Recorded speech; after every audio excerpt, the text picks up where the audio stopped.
Okay, welcome to the last round of this year's Rilton Cup. It's been a very interesting tournament, and as always, Jesper and I have been very good at predicting the results in the games, right? Well, I don't know if I want to say that. Yesterday we made a prediction that Sokolovsky would at best get a draw against Erik Blomqvist, and that didn't happen, did it? No, suddenly, because I had to go right after the commentary was finished. You stayed, I think, a little bit longer. Yeah. And when I came home, preparing for writing articles about, the tournament and so on, I was checking the result, of course, and I saw that, to my big surprise, he had won the position. Yeah. And there was another game. We also made an excellent prediction because there was a rook ending with 2 pawns up. Yeah. For the young American, Nico Chasin. And we said this is just winning for him. He could win with only 1 pawn more. Yeah, that's actually why we stopped also with our commentary. Because we said this will be a draw and this will be a win for Nico Chasin. Because it's quite obvious that was going to be the result. But unfortunately for Nico, really sad, because he had such a good position in the tournament. He actually blundered. First he sacrificed the pawn, and then he blundered the other one, and it was a draw. So that was surprising. And this has some influence on the pairing for the last round. So instead of having Blomqvist playing against Sivak, who is leading, we have Sokolovsky, the surprise winner from yesterday, playing white against Sivak. And this is an interesting meeting because there are some special norm things happening. Because of course, one of the ideas with Rilton Cup is to give youngsters, talents, the chance to meet the strongest players strong players. So not the least, so they can get norms. Because you have in chess, you have international master title, you have the grandmaster title, and to obtain those titles, you need to make results 3 times to prove that you are worthy the title, and also you need to get the right rating for it. And that means that, not the least now in the last round, this is very important when it comes to who is going to play for a win, who is going to play for the tournament win or for a norm, and what risks are you willing to take to obtain this, because if you have a chance to go for a norm, normally you want to play all the way through. So I know that if we take this, Tom, I know that you have been calculating and checking out, and could you tell me what is the situation of the tournament when it comes to the norms? Yesterday when I saw all the results and I also saw the pairings, I calculated the averages and how much points they need to make the norms. And for the GM norm, you need 7 points out of 9 for those that have a chance for that. So we have Sokolovsky with 6.5 points. He needs a draw today to make a GM norm. And you need to have this. You also need to play 3 grandmasters in the 9 rounds. If you don't have that, you cannot make a norm. And your result should be like you are better than 2600 in ELO. That is the limit. It's called performance rating. That is what is a normal performance for a 2600 player. That is what you have to do. So he needs a draw. Of course, if he makes a draw, Sivak wins the tournament. So he is not, with black, I think, against the idea of a draw. So this could be a draw, I think. A quick draw. Quick. No, you need to play 30 moves according to the Sofia rules. We have rules here. You cannot make an early draw. You have to play 30 moves. But there is, of course, the perpetual and the threefold repetition and so on. So there are many ways. And this is allowed, of course. This is allowed, so it could be a short game. We'll see what happens. It depends. But of course, also don't forget there is also prize money to play for. Yes, and if Sokolovsky would win this game, he will win first prize alone. Yeah. So only 2 players can win the tournament, and it's decided on the first board. But Sokolovsky has this. In a way, it's not so nice to have 2 goals. No. He can be happy with the draw, but then he will not be happy because he didn't win. But he gets the grandmaster norm. And he can play for a win and maybe lose, and then he loses both. Yeah. So my guess is that he will also, because if he makes a draw, then he will actually get second prize, a shared second prize probably, and that will also be quite a good amount of money. So I guess my prediction is that we will see a draw on the first board. On the and we see they have only made one move, so let's just go down. And here we have an Imsu Indian and Yair Parkov, the Israeli guy who plays Sotsko. He has a chance for a GM norm if he wins. If he wins, then he gets 7 points. He has 6 now. He gets 7 points. You need that in this tournament. So he will probably play. He will play, and Sotsko he will play for sure. I mean, he wants to revenge that first loss he had in the first round. Yes. Yeah. And then we have and you should also say that Bartosz, this is not an easy game for Parkov, because Bartosz is a very solid player, and he has played, beside this first game, he has played very solid in this tournament. He's one of those who has played the best chess, you could say. Yes. Really top class chess in most games. Only the first slip. Yeah. Then we have Edwin, who I think was I would say a little bit nervous yesterday. The opening was a little bit rash, a little bit he could have played just solid game like he has done in the other rounds, but he went out with this F4 sacrifice, almost playing the King's Gambit with white, and it just backfired completely. Yes. And he lost horribly.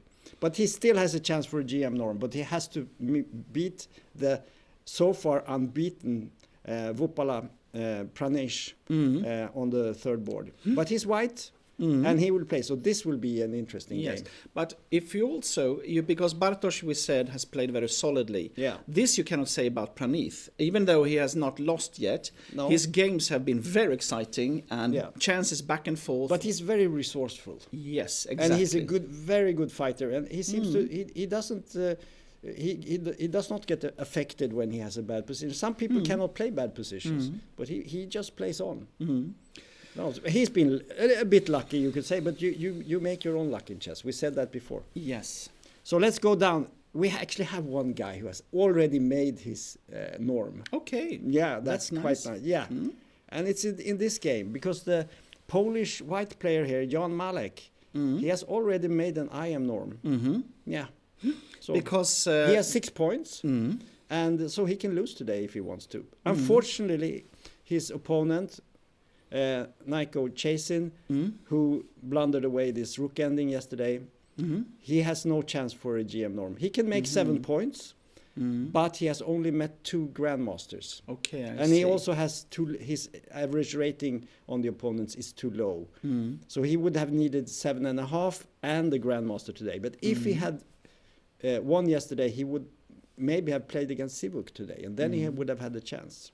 So bad luck for him, but he's a very strong player, and I think we will see more of him later.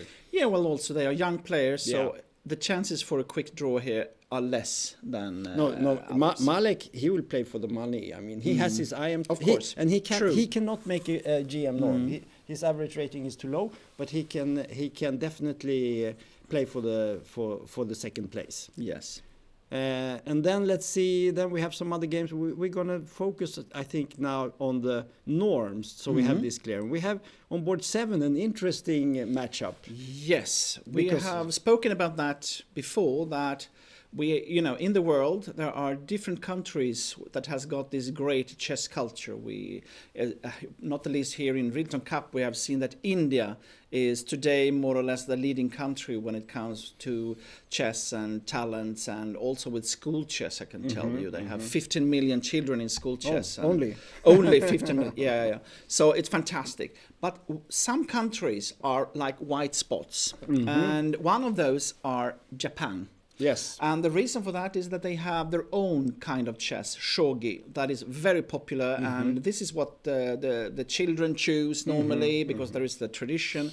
So chess has not really. They also have Go. They also have Go. Yeah, Go, but that is mainly China, I think. Is it? But they play. If I understand. They don't. If play I understand. Okay. But okay. I thought they were playing it, but maybe yeah. But yeah. Anyway, the point is that now we have in this tournament. We have the second best player of Japan. Yes. And his student, I guess, that is playing along. So we have two Japanese players, so maybe they can start a trend. And he has actually played Mirai Aoshima, has actually played very well. What does he have to do today? I think he can make an IM norm if he draws with the Polish grandmaster. Is he Polish? I think I think so, yes. Yeah. Subel, Jan Subel. And so he has an excellent chance for an IM norm here with the draw. And if he wins, yes. And he has played quite well, I think, when we look at his game. So yeah. And he has had a couple of losses, but he has compensated with lots of wins. So excellent chances for him. So let's go down and we see. Let's see, who is it? Yes, we have this very interesting game. We have a game between a young Indian guy named Srihari with only 22.72 in rating. Okay. And he plays against FIDE master William Olsson, that you know quite well. Yes, Swedish young talent. Yeah. That is, beside Edvin Trost, maybe one of the most prominent ones that we have. Yeah. Playing quite very strong. So born 2005, I believe. So he is now almost turning 19, but very, very strong player. And William, he needs to win this game. With black. And at first glance, it looks like he has a great chance because he plays a lower-rated player. He has 100 points advantage. But when you look at the result of Srihari, you see that this will not be simple because Srihari has only met IMs and GMs. Okay. And he has not lost one single game.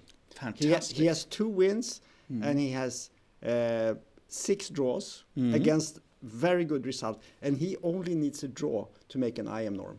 I see. So they both play for a norm, but Srihari needs a draw and William needs a win. And how old is Srihari? Do you know that? I think that is a bit interesting. Because we need to check that. Because all of you know that this with ELO rating, and not the least for young players, it's not really in line with the actual strength, So he's 19 years. He's 19 years old. Okay, still a little bit younger player. So I guess that, and also you could see now, still we are actually, with this pandemic that came, then some people started to train chess a lot, and when they came out, they were much stronger. We have a draw. We have to report on this. So we have a winner of the tournament. Yes. And we have a Grandmaster norm. We have a Grandmaster norm, yes. And so, yeah, I don't know exactly if he has any Grandmaster norms beforehand. No. Sokolovsky, but he makes the norm, but he needs to get over 2,500 in ELO. But the way he plays now, I think he will reach that very fast. So excellent, and for Sivuk, a great victory to win. Fantastic! What a fantastic year, also. Yeah. Not all positive. He comes from Ukraine, and so there are some problems. But from a chess point of view, Swedish champion, Rilton Cup. Excellent. And very surprising. Yeah, very surprising. But let's see, because we said that with this Sofia rules, you need to make 30 moves before you can offer a draw. But that could be solved in other ways. So either by a check. We haven't seen the game. There is something wrong with that board, so we just have to wait. Okay. So I think we've I haven't calculated everything. I know that I haven't checked for, there are women Grandmaster titles and women IM titles, and I haven't checked for that, so excuse me for that. But I think maybe we can look at that later on. Of course. And we will see. So now we'll just go through the games and see what's happening. Yes, because the first game we are waiting to see what happened because there was some problem with the delay with the. We just saw on the video that the game was. Okay, this is a very special. Shall we just go through it? Yes, please. So we have this. This is the Nimso Indian and the old way of playing. Yeah, is it called the Samish variation? Yeah. And that when you play A3 directly, that was the old way of playing it. This is not so popular these days. due to that has played so long, and normally you want black to take on c3 by himself in a way. You do not want to waste a move like this, because now we have this classical Nimsuan structure where white has got the pair of bishops, but we have the double pawns on the c file. And classical play when it comes to this is to play like c5, d6, b6, bishop a6, knight c6, knight a5, and go for the c4 pawn, or try to lock the center with c5, d6, e5. Let's just sure, show some line maybe. Of course. Because what you want to attack is this pawn, right? Yes. Because you cannot support it. That's the problem. There is no white pawn that can support this. So usually what you do is you try to block it. So you would go with c5, and then you would make moves like b6 maybe. Maybe bishop a6, and this knight comes jumping out to a5. So you gang up on this pawn. Yes. And white can of course protect it, but then he gets a bit passive. So this is the sort of basic ideas. This is one of the ideas. Yeah, one of them. There are many ideas. The second idea is to go for c5, d6, e5 to close the center and do not let the bishops come to life. That's also. Sometimes you can combine these ideas. Yes. So in the game now we saw. I sometimes play knight e4 here. This is also one of the moves played, and then white plays things like knight h3 and things like that. But anyway, castles f3, and now a surprising move. Explain this one. I guess that one of the ideas with this move is that white's idea is normally when c5 and this comes. White wants to play e4, e5, go for the knight, and now he is. Maybe even preparing, if e4, f4 comes and so on, you can play f5 maybe even, Yeah, I think you want to avoid this pin. And I think that's one of the main ideas. And then you have this with... so here we have our winner. Yes. Should we make like an... let's move out maybe. Yeah. Good.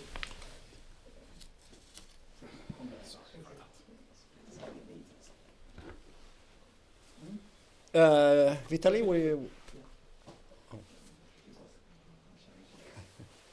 Okay, so we will explain this position a little bit more. The bishop g5 pin is a little bit of a problem, and one way to avoid it is to play knight e8 immediately, and that is the reason why he plays it, to avoid this pin. I think that's the main reason. So e4, b6. And now, interestingly, h4. This is not the most common move, I think, in this position. The main move here is to play bishop d3. I think that's been played mostly. And then white develops with knight e2 or f4, knight f3, things like that. But instead we see a little bit more maybe computerized move, h4. Computers like to play the h-pawn. After bishop a6, we see h5. And this has been played before. And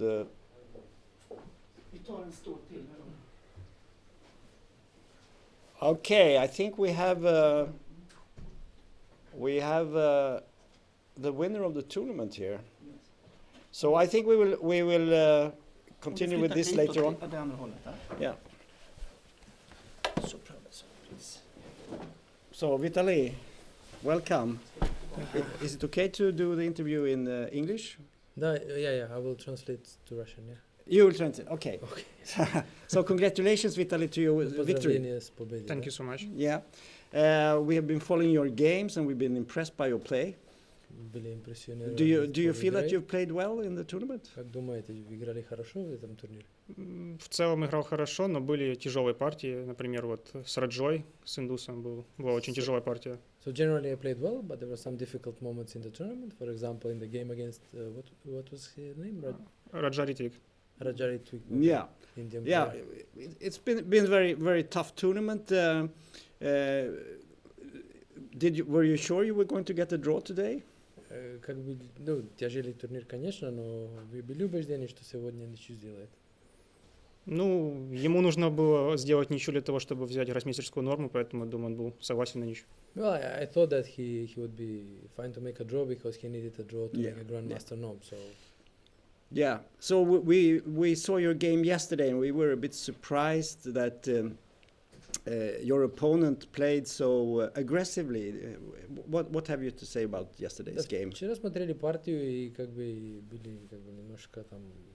Мне кажется, он перепутал вариант. Ага. То есть есть такая идея, но не при таком порядке ходов. То есть, I think he messed up the opening line because the idea exists, but in a different line. So Yeah, that was our assumption medium too. monitor, Yeah, that there was some mistake.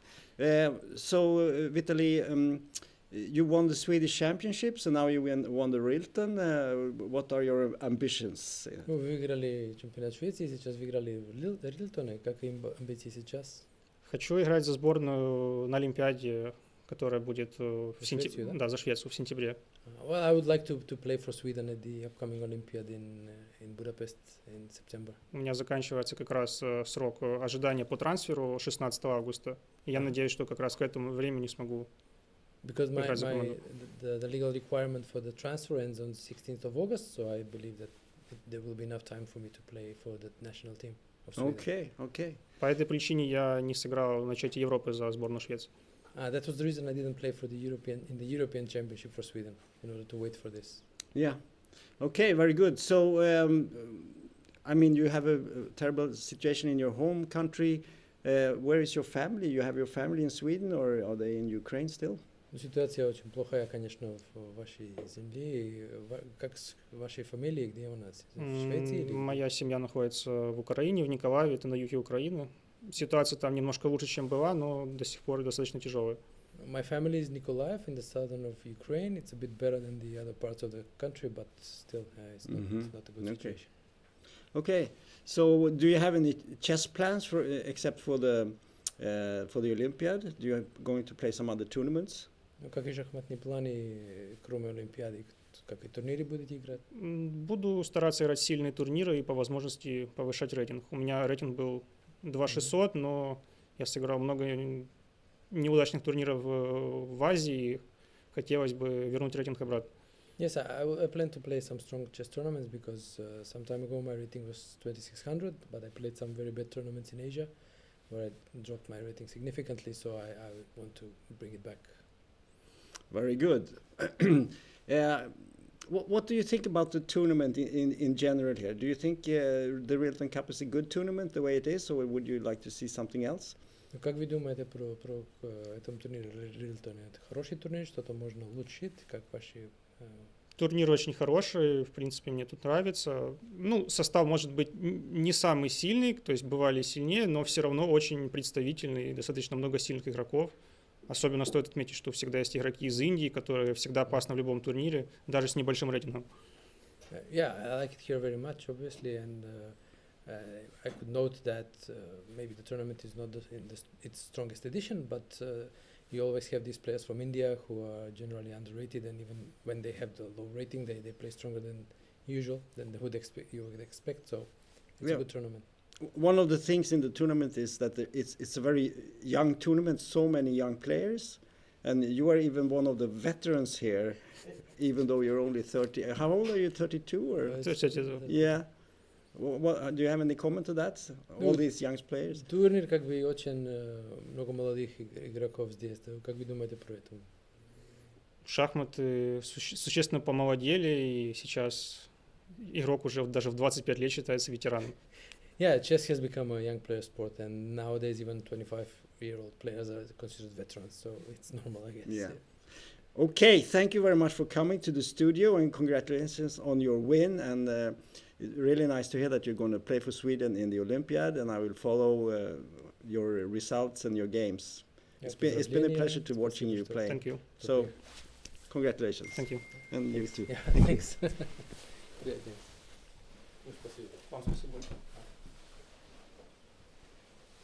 Okay, so we will continue with the chess games.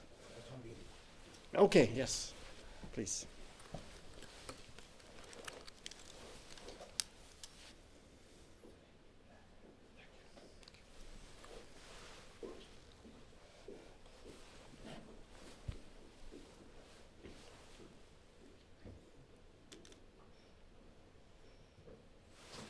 Okay, so my trusted co-host is coming in now. Yes.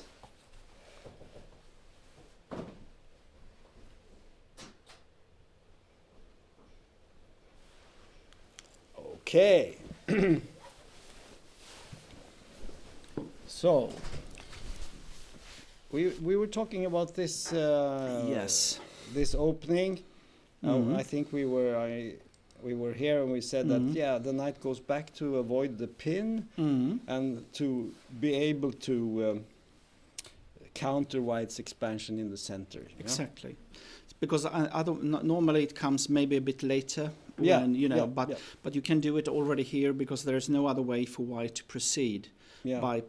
if you don't play e4 and so on.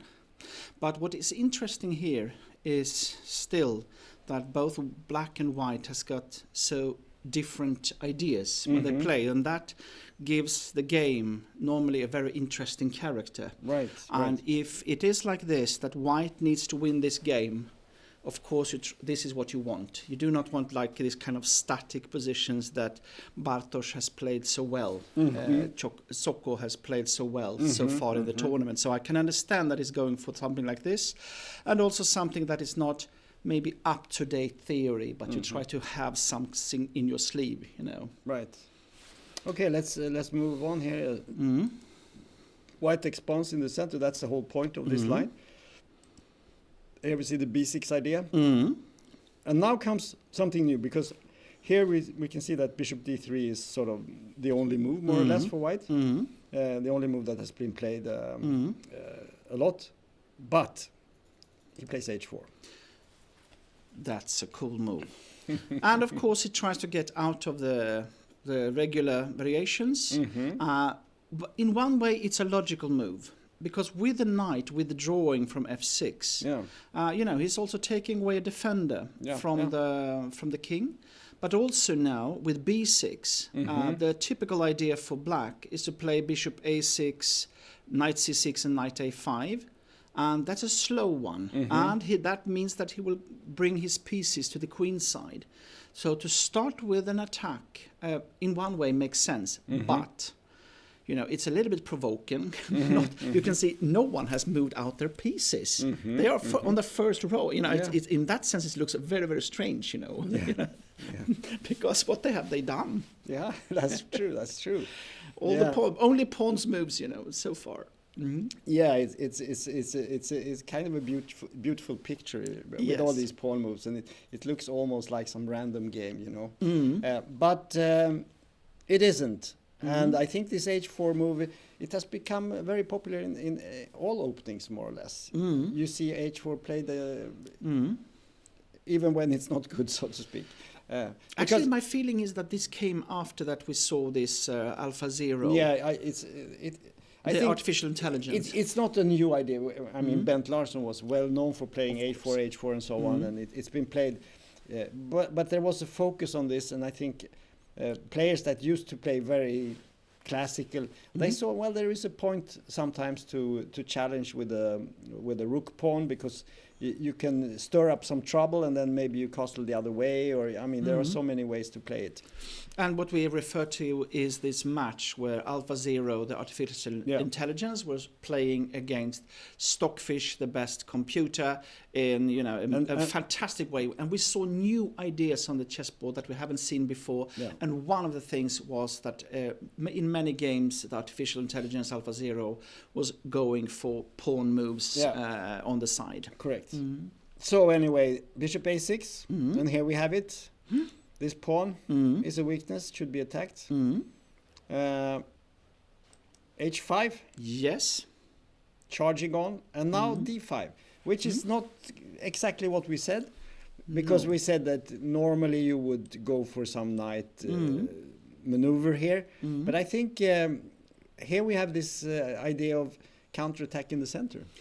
Yes, because what has happened now is that white has only still continuing with this idea only to move pawns. And of course that's a danger when your king is still in the center, and you know, black now diverge from this idea of taking the c4 pawn, instead trying to open up and be quick. And of course, one question is, where should you have the white king? Because, you know, if you cannot be on the king side, hardly on the or queen side, and, you know, in the center now. So this will be an interesting game. Yeah. This is very interesting. And we should not forget that Parkov is playing for a win here. He wants his GM norm. Yes. And he might be very close to a GM title, I don't know, but he has a very high rating, very close to the 25 you need to get the title. So this will be a fascinating game. What is a bit surprising to me is that Bartoszoko has played so fast. He has only used 2 minutes. Yeah, I agree with you. It's a bit surprising, but knight e8, I mean, this is established theory. That's right. So the only new thing so far is the h4, h5 thing. But that might be preparation, because we can see that there have been games played. So interesting, the white continues with this attack. And after g6, he plays knight h3. And you can see on the time that now Parkov has started to think a bit. But Sotko is also thinking so. But now what I was thinking about, because I cannot see that there are any games that has been played in this in this position before. So they are on their own. So somewhere they have, maybe it was h5 when he started to go with h5 or something that was completely new. But then maybe there is like an analyze of a game or something like that where this is mentioned. It's almost that I could be, but I would think that Parkov has definitely analyzed h4 with at home with his computer, and actually it has been played before. It's not a new game, and we can see that there is. In 2022, there was Salem against Andreikin, two very well-known players that played this opening. So it's not completely new. I think that was the inspiration for White. For sure.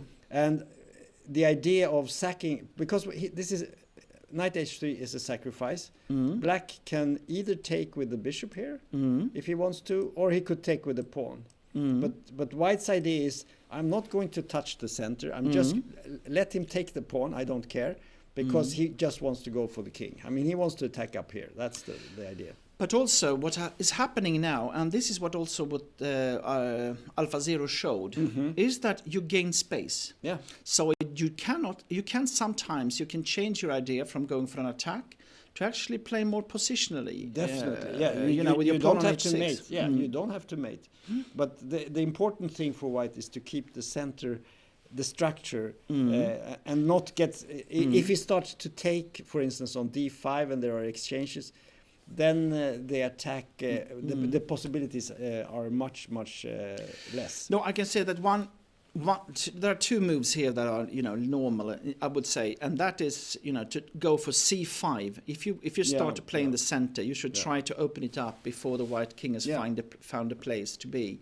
That is at least one possibility, and then put the knight on c6 and so on. Yeah, and then maybe at some point you can even take on e4. You don't have to take on c4 because you want to keep this weakness and maybe attack it. As you said, you want to go with the knight actually and try to. One important thing is that's why knight h3 is played also, because now if you take on e4, f take e4, you have the classical queen to h4 check. Yeah. And winning the e4 pawn you could think of. But then White has the nice move, knight f2, Protecting everything. We show that because it's quite instructive. It's instructive. And now you have this and it looks super good. But the knight jumps back and protects this one and also the rook. Exactly. And also covers the check, of course, against the king. And suddenly this point is pointless. You have to go back. And White is better, I would say, in this position. Absolutely. So, okay. I think we should jump.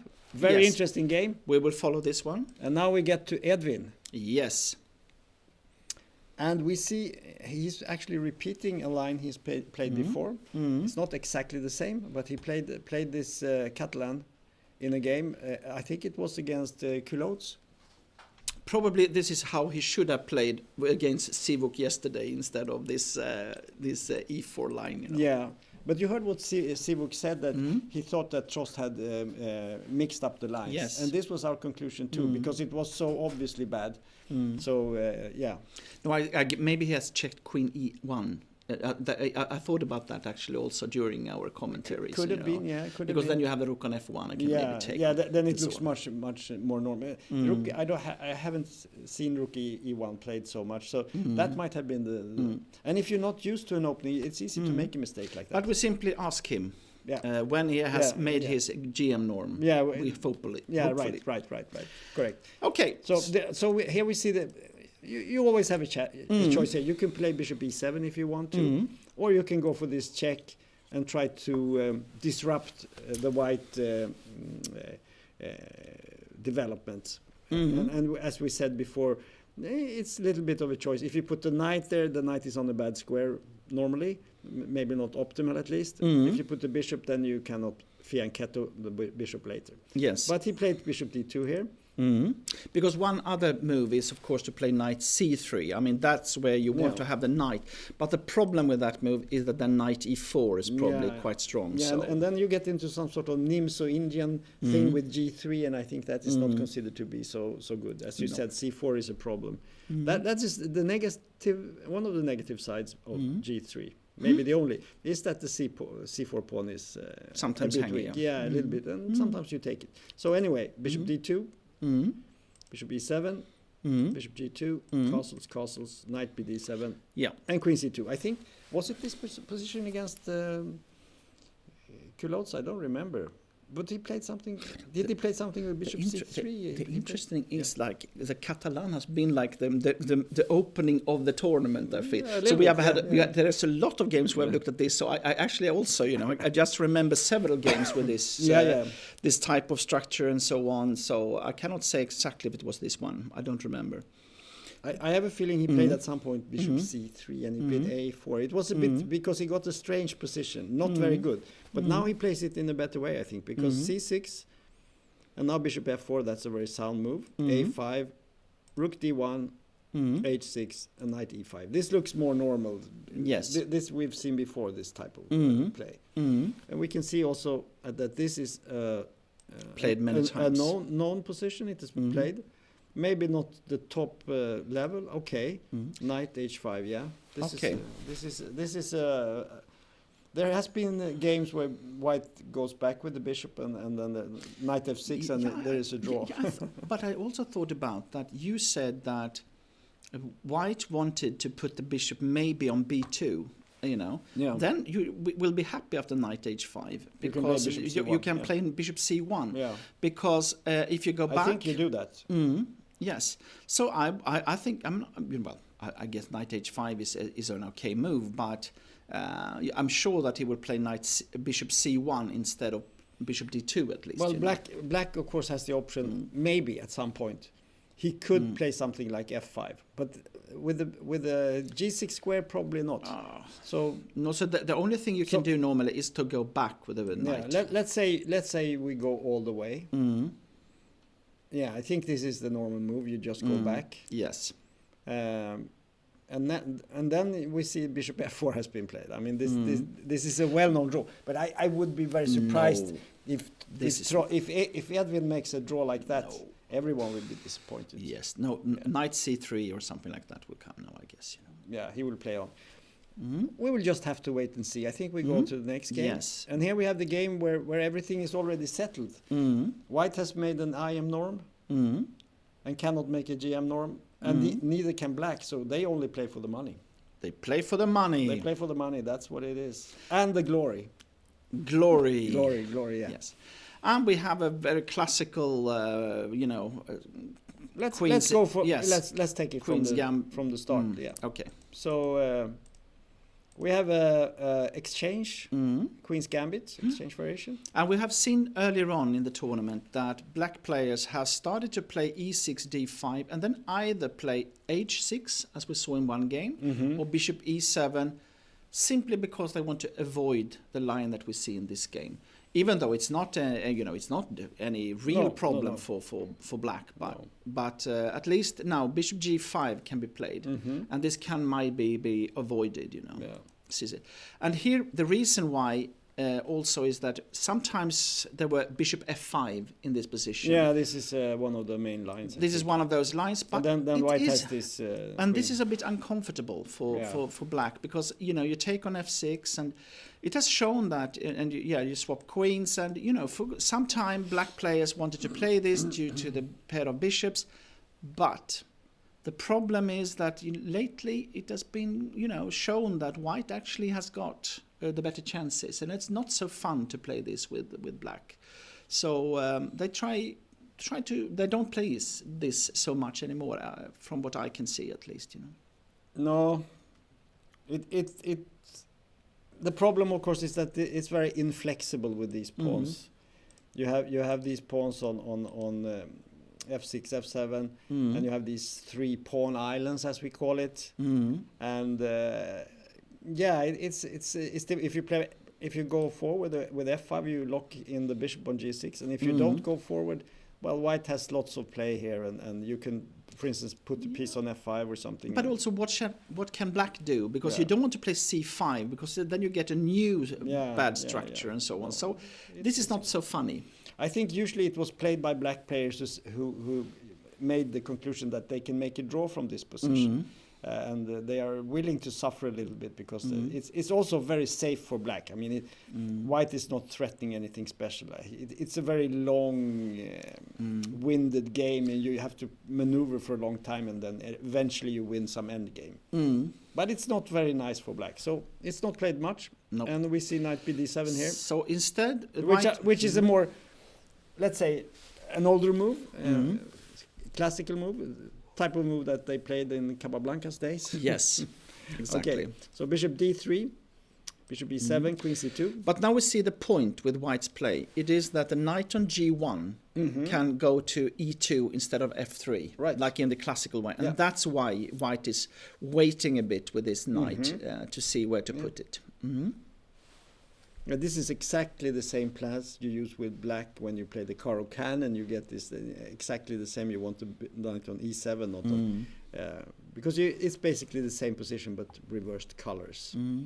So knight h5, this is also a well-known plan, and knight e2, knight b6, castles, and g6.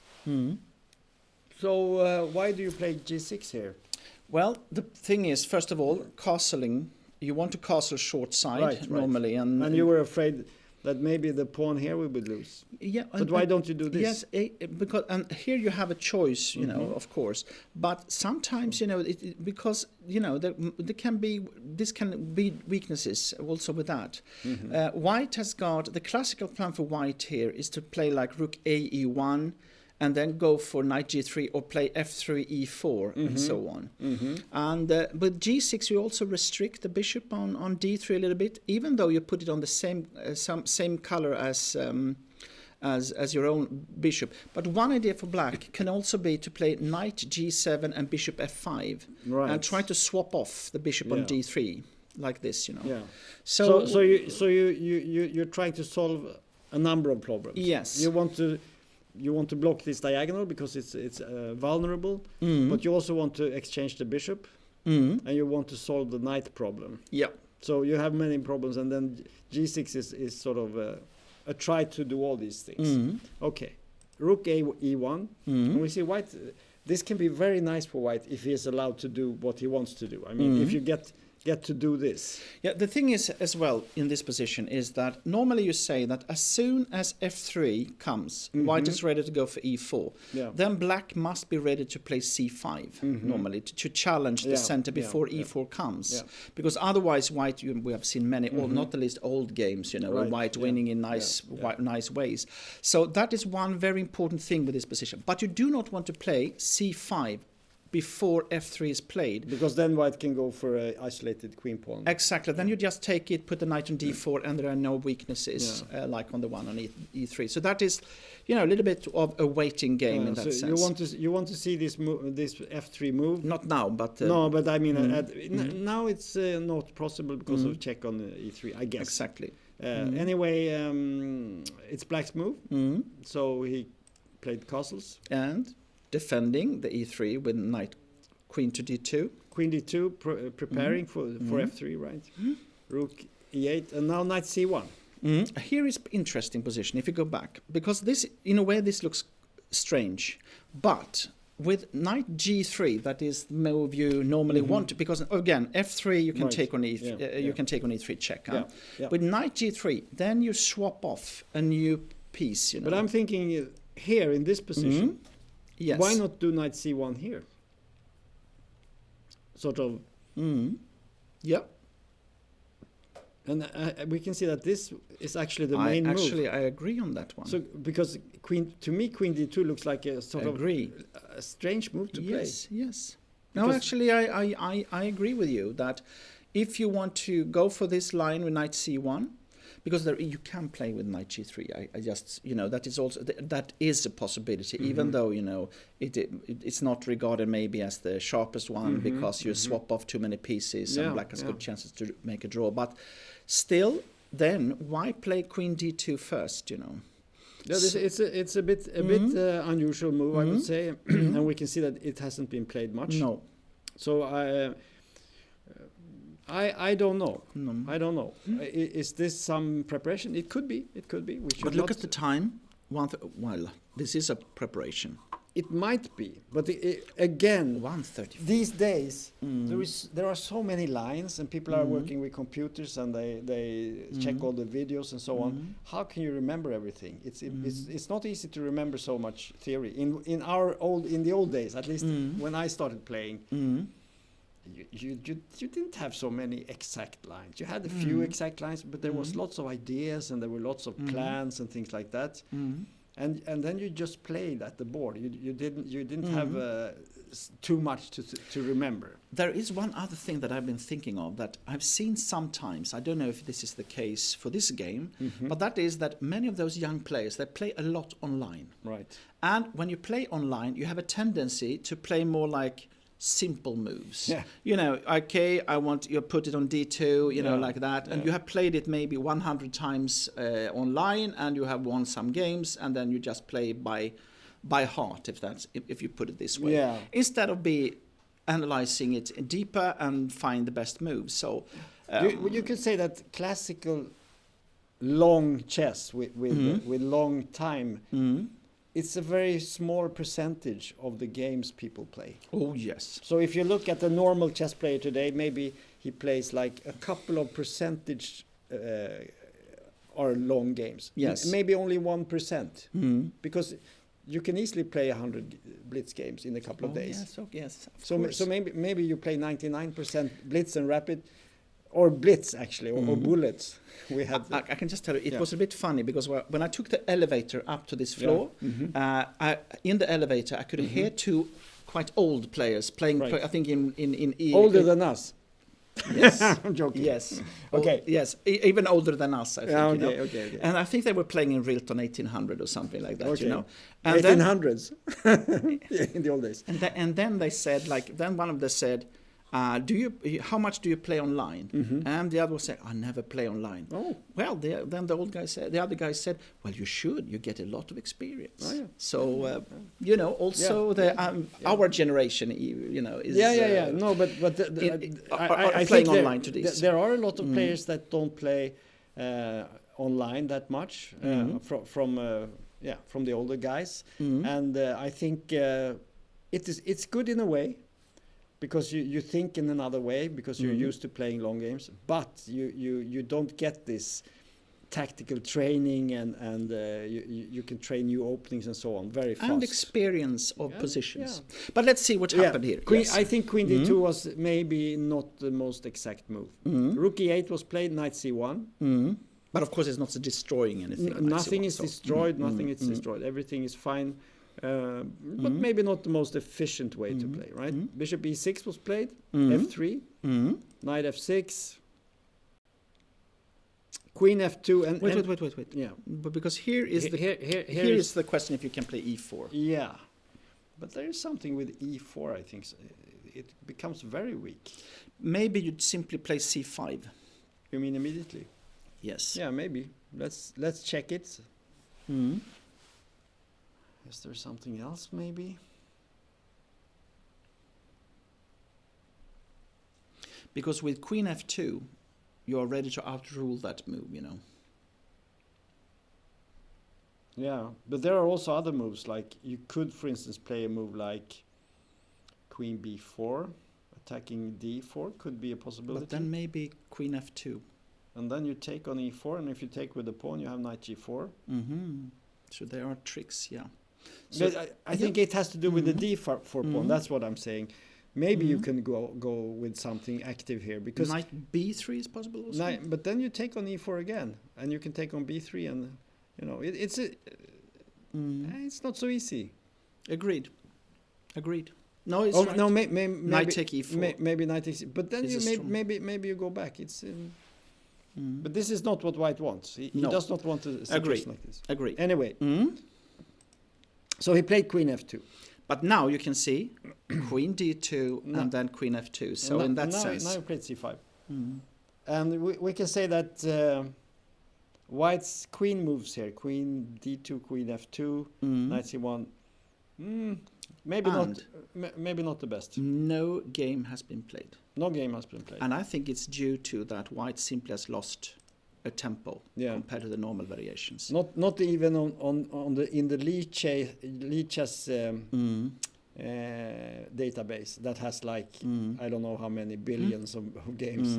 So now he played queen h4. Many queen moves here. That's always can always be a bit dubious in the opening to move the queen too often, but I don't see what he could have done in this situation. I mean, if you play e4 now, then I guess you take on d4. You just take on d4 and then on e4, and black is absolutely okay. Yeah, maybe you could do something like this. Take. Take here. No, take with a knight. Yeah, you can take with a knight, right? And then you take on d4, but okay, it's this is fairly equal, yeah.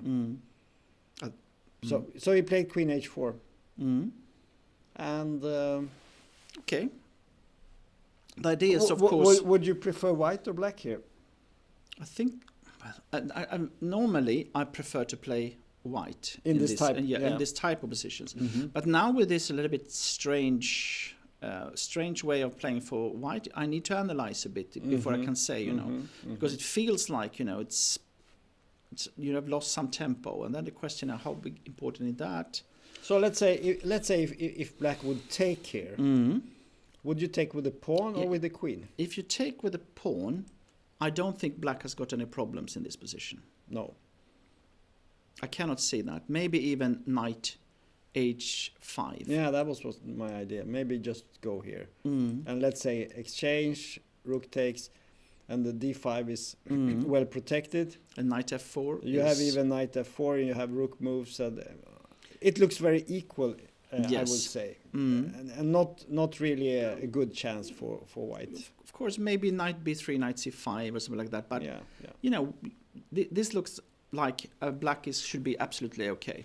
So maybe if you take with the queen, but that's not really what you want either. Now you can play rook d8, for instance, something like that. Yeah, this is what you can play like this sometimes with the queen on d4. But of course, you would like to have the c1 knight to d4 instead. So this knight now on c1 does not make anyone happy.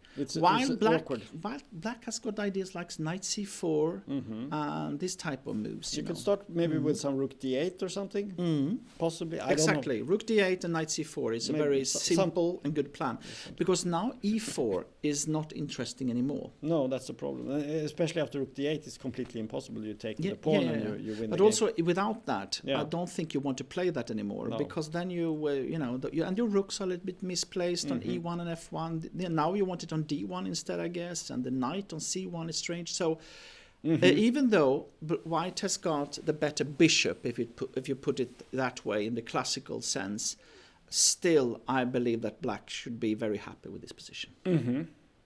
I think black is better. So but nothing dramatic. Nothing dramatic. But they also but if you take on d4, I'm sure you take with a pawn, because at least then you have an open rook file. So I'm not sure you take there yet. No, it could also no. Just to see, because there are very interesting sort of branching with two completely different centers. But now Taking you with the actually threaten to take on c5. So one possibility is maybe to play king g7. Yeah. Just to save the knight on f6, you know. Yeah, we can show that. So we go here, and after taking, Queen take. you can just take with the queen, and the knight is safe. Protected. Yeah. Okay, so I think we go to the next. Knight b3, knight d4. Yeah. Okay, yeah. Okay, Let's take next game. we have a new result. Mm-hmm. I think Erik Blomqvist was He's very disappointed with what happened yesterday. And he played against a very solid grandmaster, Rosenthalis. The solid Eduardas Rosenthalis. We had him for an interview here in the studio. And we see a very... Oh, it's this line. Okay. Yeah, and we got the repetition and a draw. It's a bit sad. But I understand that Erik was very disappointed with the result in the tournament. He's black. And we would have liked to see him play. He could still have made a good result with the win. But of course, you also look at the position, you know, and you can see that. Well, but he chose this line. He chose the line. He could have done something, maybe more. But of course, Rosenthalis played a 4-knight version. You know, it's not easy to find anything really exciting in the opening. No, I'm not saying that. You cannot do magic in this line. No. But no, in that case, I guess you should have chosen maybe c5 in this first move and go for the Sicilian or try to do something like this. Because if you play e4, e5, quite often there are possibilities for white to play very safe and. But maybe Erik was hoping that Rosenthalis would be very aggressive. But if he had seen how Rosenthalis had played in the tournament. Yeah. He probably maybe would have tried c5 or something. I don't know. He plays other lines. Yes. I know that he also plays the Philidor sometimes. He could have done that. You give a little space and so on, but you get some dynamic chances. Okay, so that was a draw. Now we have another game. We have this. We just see this Japanese. We just need to see that as well. Yeah, this game. Yeah. Yeah, we know that the Japanese guy, he needs only a draw. But Subeli, the grandmaster, I would expect wants to win with white. And you can see he sacrificed a pawn. He has done that, yeah. Let's see let's see what happened. Yeah. I'm not sure that's the right way to do it, but okay. But at least one thing that you know, sometimes when you want to play a draw, psychologically, it's you know, then it's better to maybe to get, you know, some activity, you know. Now the worst thing you can do is to play for a draw by playing passively and hoping that you. And don't forget, we also said that I'm sure that he plays shogi, this type of Japanese chess. And what is special with this type of chess is that when you take a piece from your opponent, it simply becomes your own, and you change it because you play with the small marks and not with chess pieces, and you turn it around and suddenly you have an extra piece in the attack. So this is very much a calculation game and very much an attacking game, and that means that those chess players coming from Japan normally are very strong in tactics, but when it comes to strategic play, they might have weaknesses. So it's in that sense, it's smart also to go for more tactics, you know. And you can see that white knows this maybe, so he's playing safe. Okay, we have the Catalan again, but not quite. Not in this position. Of course, black could play some simple move, bishop e7, but he goes for this d4, which is quite popular these days. Because the Benoni is not so good anymore. Unfortunately, or not so popular. It's not so popular. No, I think actually the old the old school of taking the center, the Tarrasch way of playing chess, has sort of become more popular, and all these hyper modern things with fianchettos and giving up the center. It's not so popular anymore. No, it's true. I think it has to do with the computers, because those lines are very, very sensitive, and if your opponent is well booked up with the computer lines, he can get a very good game, and you sit there with no space and a bad Yeah, position. actually, it's quite interesting this how not that both the artificial intelligence and computers has developed chess theory. For example, because I am also working with artificial intelligence, a company called Nocti, and one of the things that we've been working with is that it simply says that French is a bad opening, and I say you cannot. When it's commenting games and so on, it says that French is not so good, and I say you cannot say that because as many players are playing this alliance, but it is. It's really like that, and that was also one of the conclusion after the game with AlphaZero. Yeah. That French is not good enough opening. So it has changed a bit the way people play in the opening. Yeah, I'm sure it has some influence. I remember in the, let's say, 80s and so on, in Sweden, everyone played the French. I didn't do it, but lots of other players like Ulf Andersson and so on. They were all playing the French, and it was a very, very popular opening. But today I don't see so many French players anymore. Sometimes people plays it. But also, from a psychological point of view, let's say that you are preparing for a game, and when you make your first move with black, suddenly you are half a point less, and it's not so funny, even though you know that this is playable, Yeah. But let's go to the game. So the idea here is that we have like the Benoni structure, but with reversed colors. And then the question is, how much is that worth? Yeah. So here we get the Benoni, and you can say, okay, black is... of course, playing white, so to speak, but he has also given away maybe one half tempo or something, because he played e6. Normally, the pawn would be here. That would be the normal Benoni. And let's put it this way: I wouldn't be unhappy to play white here, but okay. No, I think this is probably maybe slightly better for white, but.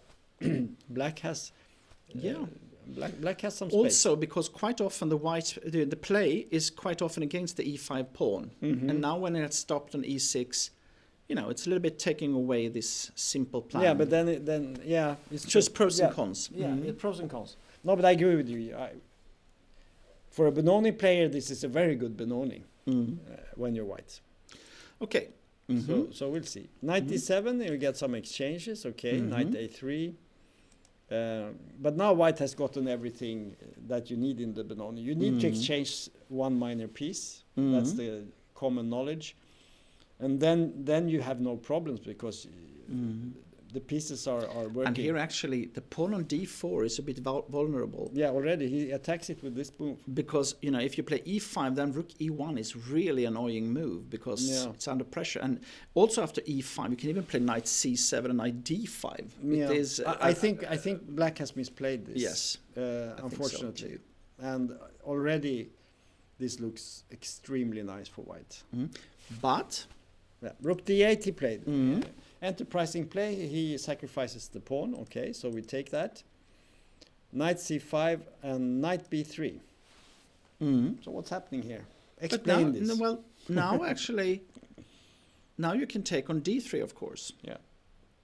I guess you take with a knight. Because if you take with a rook, you play queen c2. Huh? Yeah, then there is some problems, right? So let's just show this because people, I think, would think that this must be the best move. It attacks the queen, but after this move, things are hanging. But you can take on b3. You could take on b3. You could also retreat here, but I don't know how is this position. No, but this position must be slightly better for white after you take on c5 and rook d1. Yeah, that's a problem. Because the bishop on c8 has got problems coming out. So. And the b7 is hanging, so at least it's slightly better for white. So we have this move is possible also. Interesting. And now, probably, what do you play here? Queen e2 maybe? Or queen c2, I think you can play knight b4. Yeah, maybe just this move. But now the problem is that, how do you get out your bishop on c8? That is the problem. Yeah. No, this is maybe you play knight. You have to play knight c5, maybe. But then we have the same idea, rook Mm. d1 and so on. Yeah, this is should be slightly better for white. Yes. And It is slightly better for white, I can assure you. But it's more a question about if black can find some way to neutralize this long diagonal from g2 to b7. But it will take some moves. Yeah. So this is the big problem, and especially this bishop here. Where do you go with it? Because once you go to d7 here, then white will strike. Or it's hanging on d3 at the moment. Yeah. as But well, I mean, if you go back with a knight, Yeah. I agree. so anyway, whichever you could do this. You mentioned this line. Maybe this is better and take. actually. Yeah. But I don't know. I mean, we could play like. Okay, but now I have an idea. Take here, take on a1, and now bishop d7. Is that possible? But yeah, maybe. Let's see. Bishop d7. Yeah. What Because- happens if we take Yeah, it? then rook b8 was my idea. Yeah, and then we have to make a good move. But then if you make queen to f3 or something like that, then queen b4. Yeah. So let's look at this. Mhm. Oh, sorry. Maybe. Yeah, but yeah, there are Bishop some- e4, Bishop e4 would be a possibility. maybe f5. Then you have to play f5, I guess. Oh, I mean, white will always be slightly better. Maybe bishop e4 is a move. but maybe you can take on b2 also to play for activity, but Yeah, but then you win a pawn. I But I I'm would play thinking- f5 is must be. F5. Mm. I'm thinking maybe just play something like this, Mm. take, and now we try to attack. c5 immediately maybe. Maybe this. No, mate- oof, you can take it. Oh, It's- there's a mate. so oof. Yeah. Mhm. So yeah, this is a problem. So queen c5 is actually a Queen threat here. e3 maybe. So yeah, or queen d4 maybe even also. Mm. Maybe this move. What about that? Queen a3. Then Then- take on Then we d7. take on d7 as It's a a mate, on on e8. Yeah. This looks quite Mhm. good for white, because if you can, because if you play a move like this, maybe you can play rook b1, and maybe suddenly we get some attack. But h6 is probably It's probably not so good because I come here, rook b7. Yeah. and it's nasty. But business. and again, if you play queen a3, you can take on d7. It's That's a mate on. mate, yeah. No. So this shows that black needs to play with care here. Yeah. So I would say that I think the critical moment of this game is here.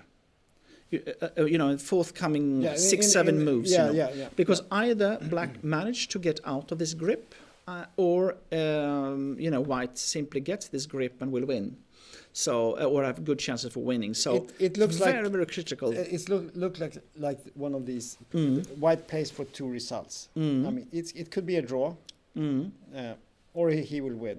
Mm. But I see very little prospects for black to win this. Yes. If white is just playing, I mean, normal and keeping the Of pressure. course, you can make mistakes. But Yeah. We have seen that this happens. Mm. But in this position right now, so far we see nothing that is really positive for black. Mm. He's fighting for the draw, exactly. right? So let's Yes. go to the next game. We have But I think that here we have those players who Yeah. actually play, have the points. So I don't think this is so We- interesting. The rest, we could- maybe this player that has a chance for this game. Yes, my suggestion is that we follow those plus this yeah. game. Let's just reiterate. We have a situation where the white player actually only needs a draw to make an IM norm, and he has so far not lost any lost any games in this tournament, and he has only played title holders. He's actually played IMs and GMs in all the rounds, and he plays against William Olsson, the Swedish young guy who needs to win with black. So what do you think about William's prospects in this position? If we just analyze this one. Yeah, just your initial. My feeling was now that e6 is a difficult move to play for me. I was a bit surprised when this came now, because now you actually have a weakness on d6. Right. Of course, you give white the chance to play badly, take on f6 and take on d6 and so on. Maybe that is strong, but to get a pair of bishops and compensation and so on. But I would be a little bit also you maybe you can play e5 in this position even, and then take with the bishop and. But then you can just move the bishop. Isn't that helping black a little bit? Yeah, but even if d6 is a weakness, should you really exchange it? But even in that position, e5 d take e5 bishop take e5. Let's look at it. Okay, so take, take. And now you threatens to play take on f6, huh? Yeah, but I will move this. Yeah, one. you will. Yes, you will. Can you take on a4? No. No. Well, but there's a b5 fork later on. Rook e3 maybe even. Queen e3 maybe even, Yeah. Okay, so let's say we do this. The conservative approach. No, because I thought about, either queen e3 and queen f4 to swap off the blacks, but there might be other moves here as well, Yeah, white should be better. White has got, queen e3 I would play here, and I think white is better in this position. Yeah, he's slightly better. Maybe we should see the game from the beginning just to get a feel for how this happened. Okay. Because it was kind of an unusual position, I think. My first impression when I saw the position was that white is better. I mean, that was my initial. No, I thought it was a classical dragon. I thought. Well, but it wasn't so classical because. Let's see. This one. Okay. So he goes out. And we can see that this has been played, but it's very, very unusual. And I know when you play on the internet, you play blitz games, it's not so unusual. Then they play this move. But I don't think it's good. I don't like it. No, the thing is that It's what you do is that you are taking away the g4 standard move, and h5 quite often comes in the dragon, and now you play it very, very early, and then as white, I would immediately think, okay, what about if I change to play like more simple moves with white, and maybe even go short castle, and then h5 will be like a weakness instead of a strength. On the other hand, they say that, or theory says that this dragon for white, when you castle short side, is not very dangerous for black normally. So I guess that black players normally are happy when white do not enter this kind of more tough games with long castle, queen d2, long castle, and bishop c4, and so on. Nothing prevents white from going for that, but white gets since he hasn't castled yet, he gets a nice choice. He can either go, as you say, for a more conservative, classical approach, just playing in the center, and the h pawn will always be a slight weakening of the black position. Okay, let's see what happened in the game. He played bishop c4, bishop d7, queen d2, still keeping all options available. So there was an exchange on d4, and then bishop h6. Again, he makes an unusual move, I would say. Okay, white simply played bishop d3, yes. Queen d3. And now you, I guess you're threatened to take on f6 here. Well, he castled. And maybe that's was the idea, that if white takes and you take back and take on d6, let's say this. Yes, he wants to have, because he needs to win this, huh? Yeah. And then, of course, you need to have some play. Yeah. I think white could do this. Yes. I don't think there is anything seriously bad with this. No. But white only needs a draw for a IM title. Black must win. Then you normally avoid this type of unbalanced positions with attacking play for black as a possibility. Yeah. Also because the king can have problems on to come to castling. And also black, we can see from the times that black had played this quickly. I think William Olson has played this opening many times on the internet, probably, and you play, as you said, when you play it on the internet, it's not so serious. You can make these strange plans. It works well because your opponent gets out of theory. Maybe in long games it's not as good plan. There's one other thing I've been thinking of is that if we look at the games that William has lost so far, it has been, when he is passive, when he, the plans, his pieces simply cannot find the best squares and they play him down, he doesn't really know what to do. If you take on f6 and here, no, his opening play has not been good. No. So here in this position, you will, if you take here, at least you will have, play and open files and pair of bishops, in a way easier.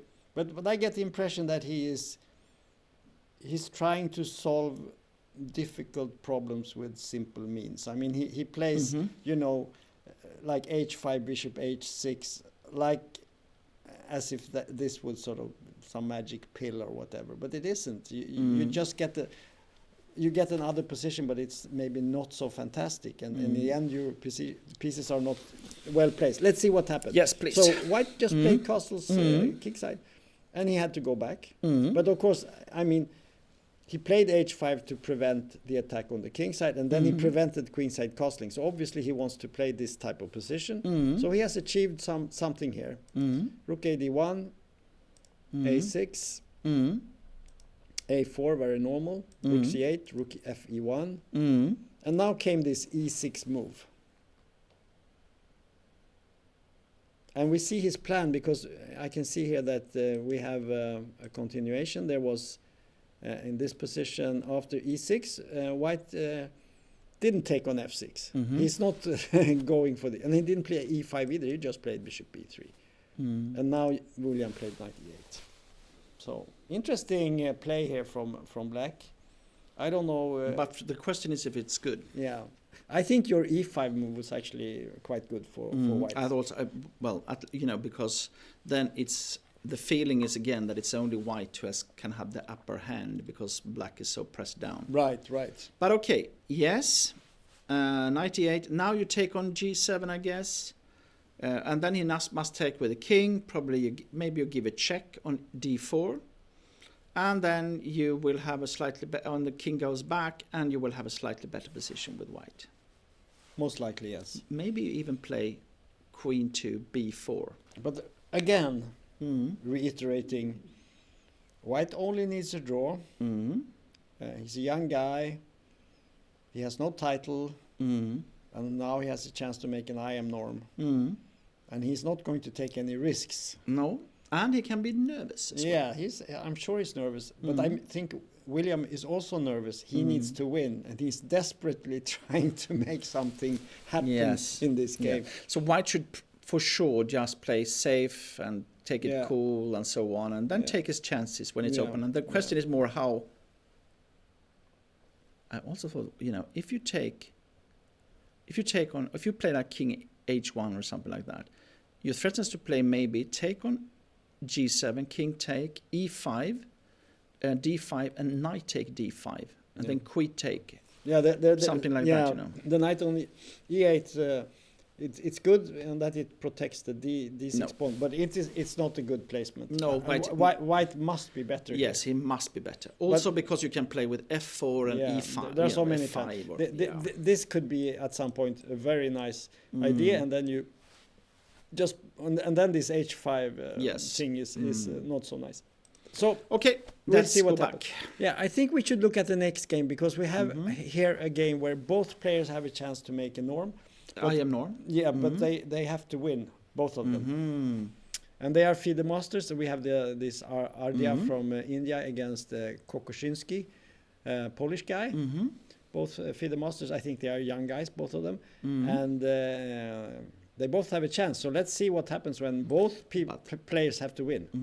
So it was a d4 game, d5. And there we have it. Yes. The h6 move. The super modern way of avoiding this line that we see on knight f3, board knight 2, f6. And now we go into the Catalan. Oh, yes. We are touching all the bases here. Yes, we have seen it. Yes. Yeah. But I mean, there is some point to it Yes. because H6 in the Catalan is maybe not the most. Sometimes, this is also connected to there is a new book coming out, okay. with new ideas and so on. I don't know if that is the case, but Maybe, yeah, sometimes when I could say this, that Could be. there could be like maybe today it's some course, some chessable course. chessable course instead. Yeah, Yes. yeah. It's like Yes. Anish- How can I say book? I'm so old-fashioned. Anish Giri has been sitting with his computer Mm-hmm. and he's been getting all these lines, and he's played this, and there's this huge complex of lines, and you have to learn it all by heart. Okay. Knight c6. But that I'm is- a little bit satiric here, but Mhm. I think that's true. Okay, bishop d6. Okay, Mhm. interesting Mhm. setup. I guess he wants to do the. We've seen this before. You want to Mhm. play e5 at some point, Mhm. right? Castles. But you remember they came like a6 or something like that in another game. Yeah, That was not yeah. so good. I think it was Praneeth. Yeah, right. Mhm. But then he had the bishop on b4 first, and it went back to d6. I think. Yes. Yeah. Okay, solid play. But that was with queen a4. That was the Ragozin line, I think. Yeah. Okay. Yeah. But it became more or less the same structure. And now we see this idea. Mm-hmm. Bishop f4. Mm-hmm. And now comes a real surprise, I would say. And this shows that Black wants to win this game. He played g5. Perhaps not the most. Because the idea is, of course, if you take on f4, white will have a good Yeah. control over e5. So even though it looks a bit strange, well, it might be that white actually has got good chances in the position because the bishop on c8 has got such a big problems to come out. But this is playable for black, I guess. It's playable. Mm. But now maybe this h6 move is not so nice. Also. And you have these ideas, the king goes here, the rook goes here. And suddenly you play e3 and maybe knight e5. And suddenly white organizes a pressure and A rook c1 maybe. or maybe just double up on the g file and just pressure the g file. No, white has got the easier play Yeah. for sure. Mm-hmm. So g5, Yes, enterprising. come on, And then he took on d6 take the glove. Yes. And yes, okay. and rook c1. So white, of course, is happy to see g5, I think, because that is a big weakening over the black position. And here, of course, one question is why not take on d5? Then black will get a double pawns in the center. Yeah, this, Mm-hmm. I guess. Yeah. But I think also, but then we And have... then e3. Yeah. But then you have a little bit strange position. Because these pawns are actually taking a lot of squares from the white knights, but while they can be used for a knight, for example, on e4 or something like that, you can have support. So, but still, I think white is better. I think also after e3, for example, just simple play should be slightly better for white due to the pawn on d5, and it's hard to see that this should not be better for white. But okay, But I think black is desperately looking for active play in this game. And I think white is sensing this, and he feels that he has the sounder position, and he doesn't want to give black any activity. It could also be that you feel that maybe I could take on d5 later, because if it takes on c4, b takes c4, maybe it's okay for white. But I would have taken on d5. I think okay. So black exchanged on I c4, took the chance. Yes. and white interestingly plays a Okay. pawn sacrifice here. That was a surprise to me. Slightly surprising, Mm-hmm. but there is some. Actually, I like the move played. I think Yeah. e5 looks quite okay. E5 could be the move, right? Mhm. I don't Because- what black could. Let's say what happens if black takes this pawn. Well, let's just look at this, Mhm. because this would be the way to get the pawn in this position. So what do you think about this? Should you do something drastic here, e5 or something? Is that good? But Or then you you take can with just the queen, take, maybe. and you can exchange. But okay, if you take with the queen, maybe a g4. G4 and D4. Let's say you play something like this. This would preserve the situation, not losing any more material. And now you can play e5, for example. Yeah, but But okay, and d5 and knight b5. yeah, that's what I'm thinking. So let's say e5, very logical, and then you go here. I don't know where this guy goes, but should you go back Or b4 maybe. maybe b4? And then knight a6. Ah, yeah, you can go here. That's an interesting idea. It's not so easy. This doesn't look so good. No, knight d2 actually can be No. the move. Mhm. Yeah. But then bishop b7, d7. Mhm. But then d6 falls, right? Oh, and then it falls. Sorry. Okay. But maybe queen b6, something like that, and then bishop d7. This works, right? Mhm. So you attack, because if white plays, let's say something, then you can just go Yeah. here, and it's So Mhm. Could in the game, Mhm. black played e5. But the point now is that if you play d5, for example, then you simply move the knight, and if you take back with the b takes c4, you have all your pawns on white, Yeah. and you have your own bishop on g2. Yeah. So I would say that can be a very good position for black. This happened in the game. So I think this is simply good. I think this was a big mistake by white, actually. So we had d takes c4. Mm. Why didn't he play this move? I don't know. What is the problem? I don't understand. E5, I guess still you should play here. Yeah, but then you don't have those problems you mentioned now. You could even play e3 or something if you want. I thought about that. And E3, just keep the position, and you have always potentially this, and you can go here and because in this position, you have all the these point things. is that you do not want to play e4 because then your bishop on g2 will become bad. Now this was bad play by white, I think. Maybe. I think so, but okay. Let's see. So in the game there was e5. Mm-hmm. Taking on b3 was possible, but maybe he saw some ghosts. Yes, we have the ghost factor, and Yes. Black with a weakened king side. He doesn't want to give white play. No. So instead of going for this pawn, he played e5, and white. Of course, could. Yeah, but again, because if you take on c4 now, you take on d4, and you have, then it's or even g4 maybe. Maybe even. And, well, this is not. So, nice. but he could take on e5 in this position, right? And exchange and take. But then he gets this isolated pawn on c4. So it's not so easy. He played d5, knight b4, take on c4. And knight a6, and this was what you were. Yeah, because the idea is because in this position you have a classical position of bishop on c8 that is better than the colleague on g2, and then you need to stop the c4 c5 idea, because that is the only way white can play. Okay, maybe f4 is the way, but this is also dubious, maybe, because the knight will come to c5, and no, I don't like this. I think black is better here. Yeah. Anyway, white now struck on the king side. Try to do something, of course. And the idea is that if you play g4, knight d2, then you can have f3, and suddenly you can have some play. Then you have dynamics. Because here you desperately need some play with white. So black went with bishop g4, containing.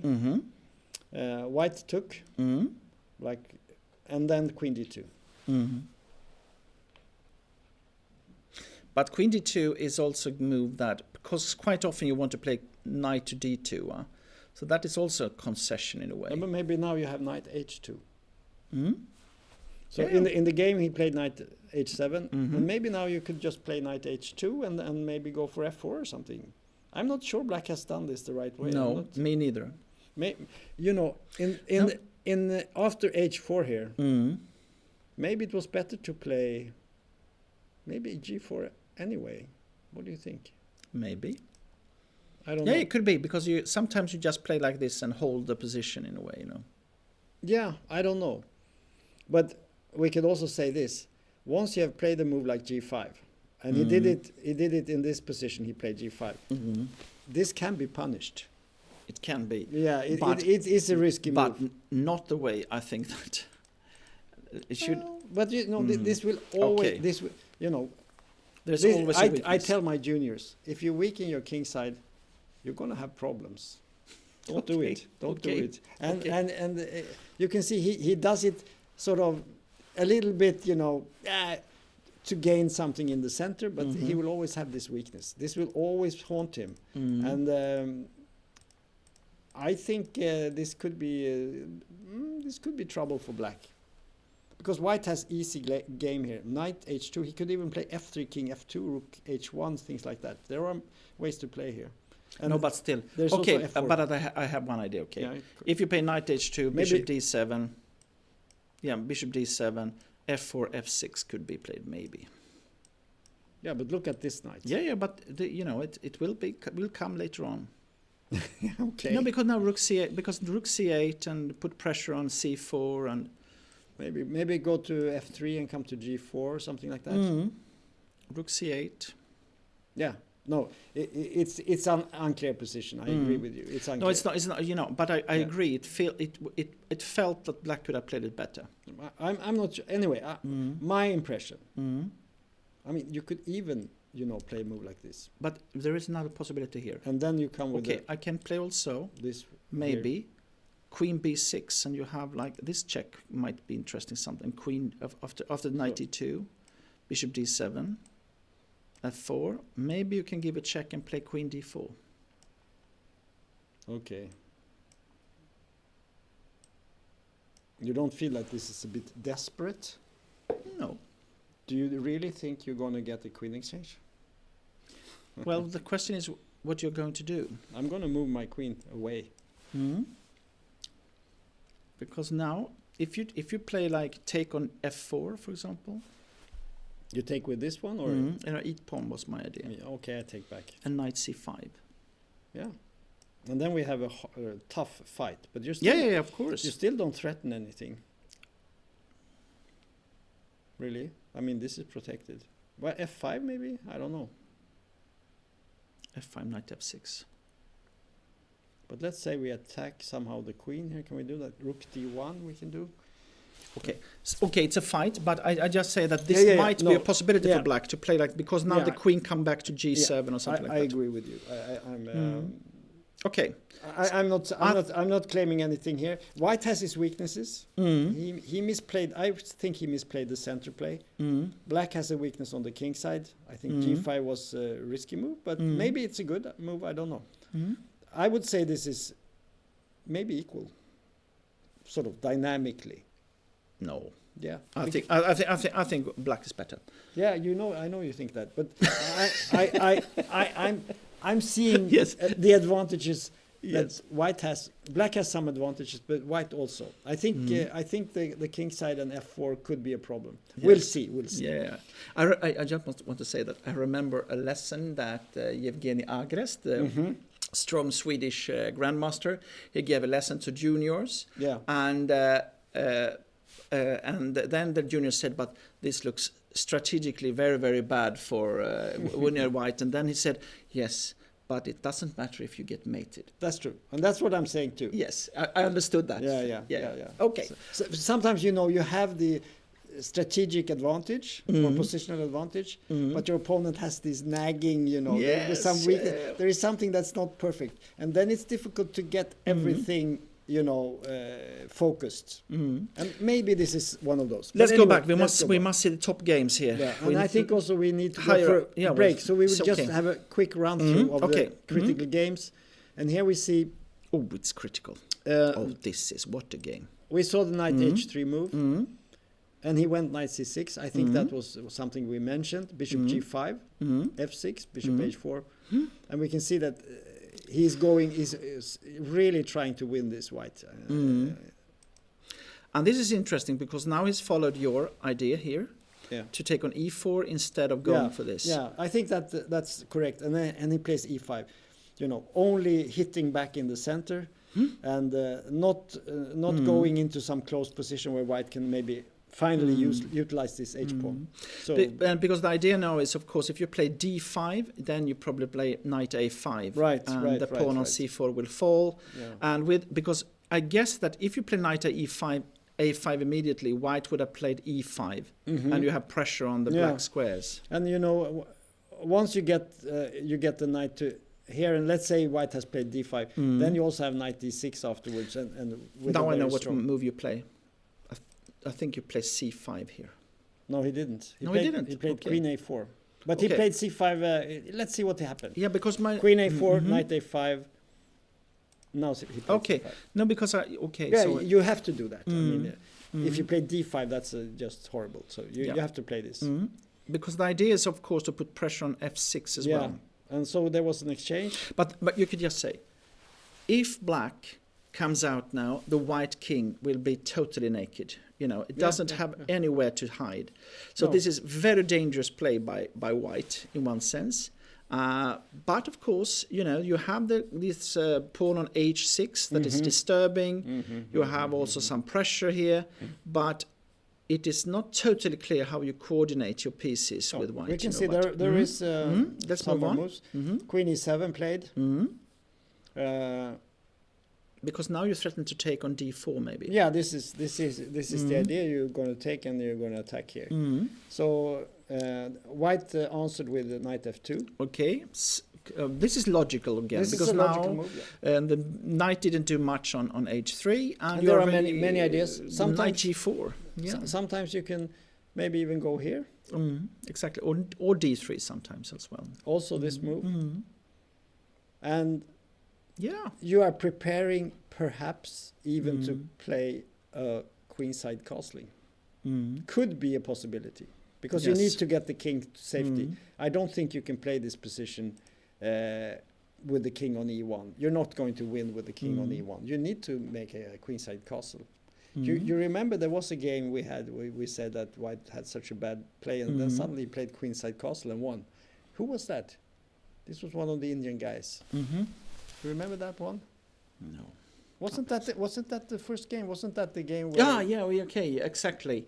That was against Bartosz. Yeah, short it was the, Yeah, that was his loss. Yes, And it was exactly. a fantastic game. It was. He had a winning opening, we thought. Yes. And we always know the best, so it must have been. No, but it was, we underestimated white's play, and what we underestimated was the queenside castling, I think. Anyway, so this was the game. We go to the next one. We look at Trost. Yeah, he has a slight positional advantage, but it's not much. But it is dynamics here maybe, because if black can get some play here and so on, this bishop, you know, has got squares on h3 and some attacks. That's what I'm saying. Black has, let's say, good compensation for the isolated pawn. Black might even be better in this position. Yeah, but then you need to play something really strong, because knight c3 is on. Yeah. But the problem with the knight is it's not so stable on c3. It's not really a stable position. So there are moves here. So one move here, queen c5. Yeah, that was my idea. Maybe queen c5. You prevent knight c3. You put some pressure on d4. But maybe knight d2. Yeah, you can do that, but then, probably you should put the knight on f3 because it's not very good on c3. So, but there are many moves here. Yeah. We'll just have to see. Yeah. So we go to the next one. We have this. Yes. We looked at this position and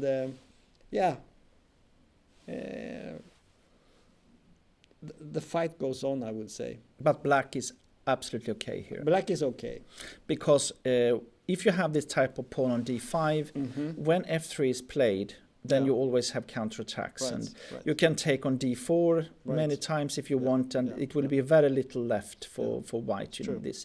And one other thing is that the knight on d1 is not good. No. So I would say that I would prefer to play black here. I think it looks like an easier game because rook e7, rook I think a8. white had a very ambitious opening, but somehow it backfired, and I think it was these queen moves. Queen d2 was strange. Yeah. He lost some tempi there, and it didn't work quite out. So then we have, let's see, we can check other games later on. I think we have this one. Mirai. And we said that white was slightly better, and of course white wants to win because he wants to get the prize, good prize. Black wants to draw to make an IM norm. The Japanese number 2 he is. And now Aoshima. Now you want to come out with your bishop, but it's not easy to understand where you should go, because you're threatening to take on e5 right now. Let's show that. So let's say you make rook b8. rook b8, then this thunderstruck comes and you are actually mated. These things happen sometimes. It does. But so one move I thought of was, you want to come up with a bishop, but where to put it? Should it be like bishop g4? Then you have queen e4 is annoying, threatening the bishop, the pawn on b7 and e5. So my guess is that the best move here might be bishop e6 and then go for something like queen b4 and just start to play for activity, because otherwise I think you can be blown out.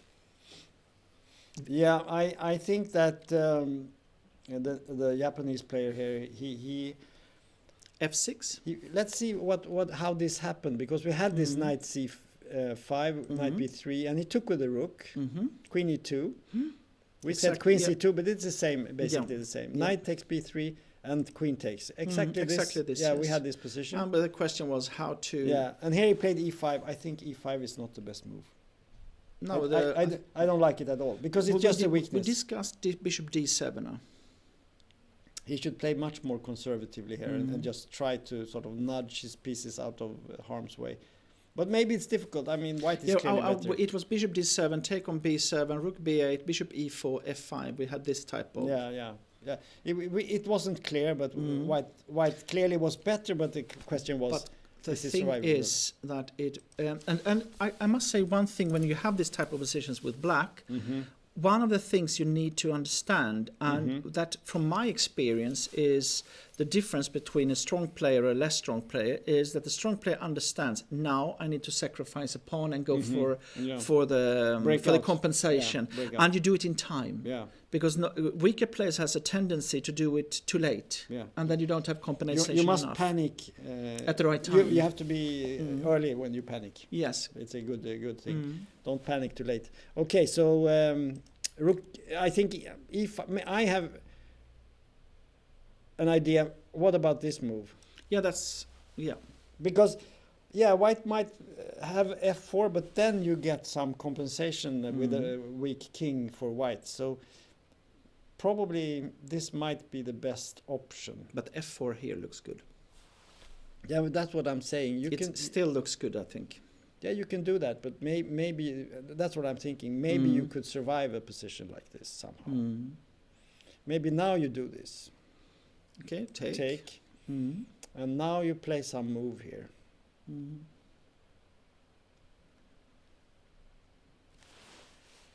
The question is which one?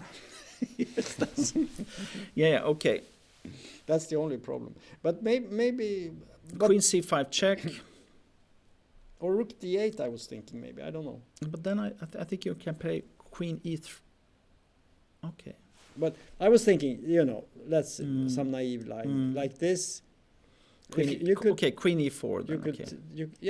queen e4, but then we do the check maybe. And I go in. Maybe now we can take on c4. I can take. No, just to keep things rolling. You're going to lose a pawn. We are panicking now, but we're hoping to get a mess. No, take on f6 maybe. Well, maybe we take here. You have to take with the bishop. And now you take back. This is not... now suddenly we have a chance, right? You can take on h7. You can take on h7, but then I will check and no, it's a draw. But no. You take on f6. No. Okay. No. It's not clear. No, I'm not saying it's clear. I'm just saying check. And I say here. And then check. King h3. We take. I take on f6. Yeah. But maybe king g7. Yeah, and then rook d6. So I just, No, I agree with you. It's certainly not. White is better. That's the thing. But you again, what we are saying is that in the right moment, you need to do this kind of breakout. You have to accept some disadvantage here. You cannot play because if you try to do everything, of course, white is better, and he will. So let's see what happens. He played bishop e6. Yeah, he played bishop e6. This might be a decent choice. Okay, because also if you take on e5, maybe queen c7. Threatening the rook and the pawn on c4. Yeah, could be a good idea. But I'm not... No, I'm not saying that it is... But it might be the best chance, at least, Yeah. Might be. Could be. Mm-hmm. Yeah. So bishop e6 is also a little bit of a panic move, I would say. Mm. But it may be that it's is good. the best panic It move. could be. You know. It could be. Because, you know, if you don't do anything, then rook d8 or something like that will just solve the problems, I guess, you know. Now we're going to go down and we're Mhm. going to check. This last game, and then we take a break. And then we take a break. Yeah, like I said, the queen on b4. So knight e8 was played. Mm-hmm. There was an exchange. King takes. Yes, And exactly. now we have a check. King This was a7 exactly what I said. and queen b4. Yes. Because the thing is now you threaten to play a5 yourself. And you hold down Yeah. black in this position. And So he played bishop c6. if you play a5 now, you are always better with white. Yeah. No, but white is better. I mean, obviously. Mm. But black is not. It's very important. Black has not lost material, and his structure is still intact. I mean, white has not managed to, you know, to really. But look at the position after a5. Because Yeah. what can black do now? No, he will move the queen. Yeah, the problem is d6, but he has to organize some sort of defense. Maybe queen c7 or queen Then e7. you have e5. Yeah, but yeah. This is true. Actually, can you do that immediately? Then maybe a5. But it might be that you can do that in this position, e5, because the rook is hanging. This one is hanging. So if you play here, I think you need to play a5.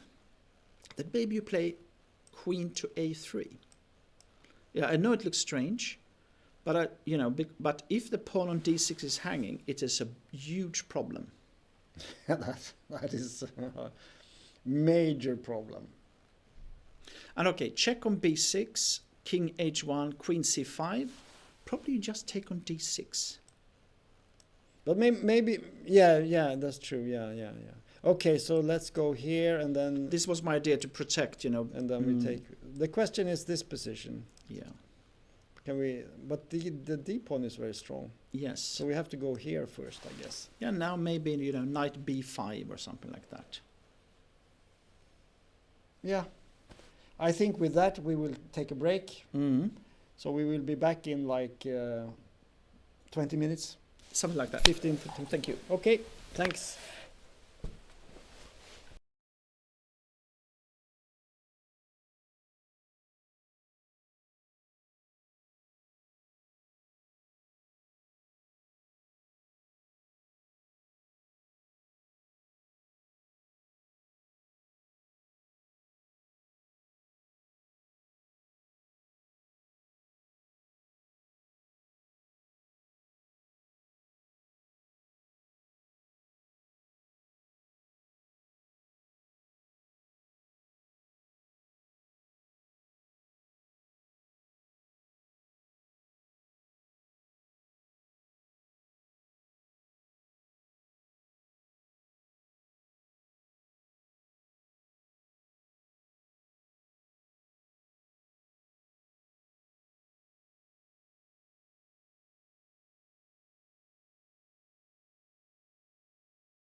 Okay, we're back after a coffee break, and we start off immediately with board number 2, and we have had some developments.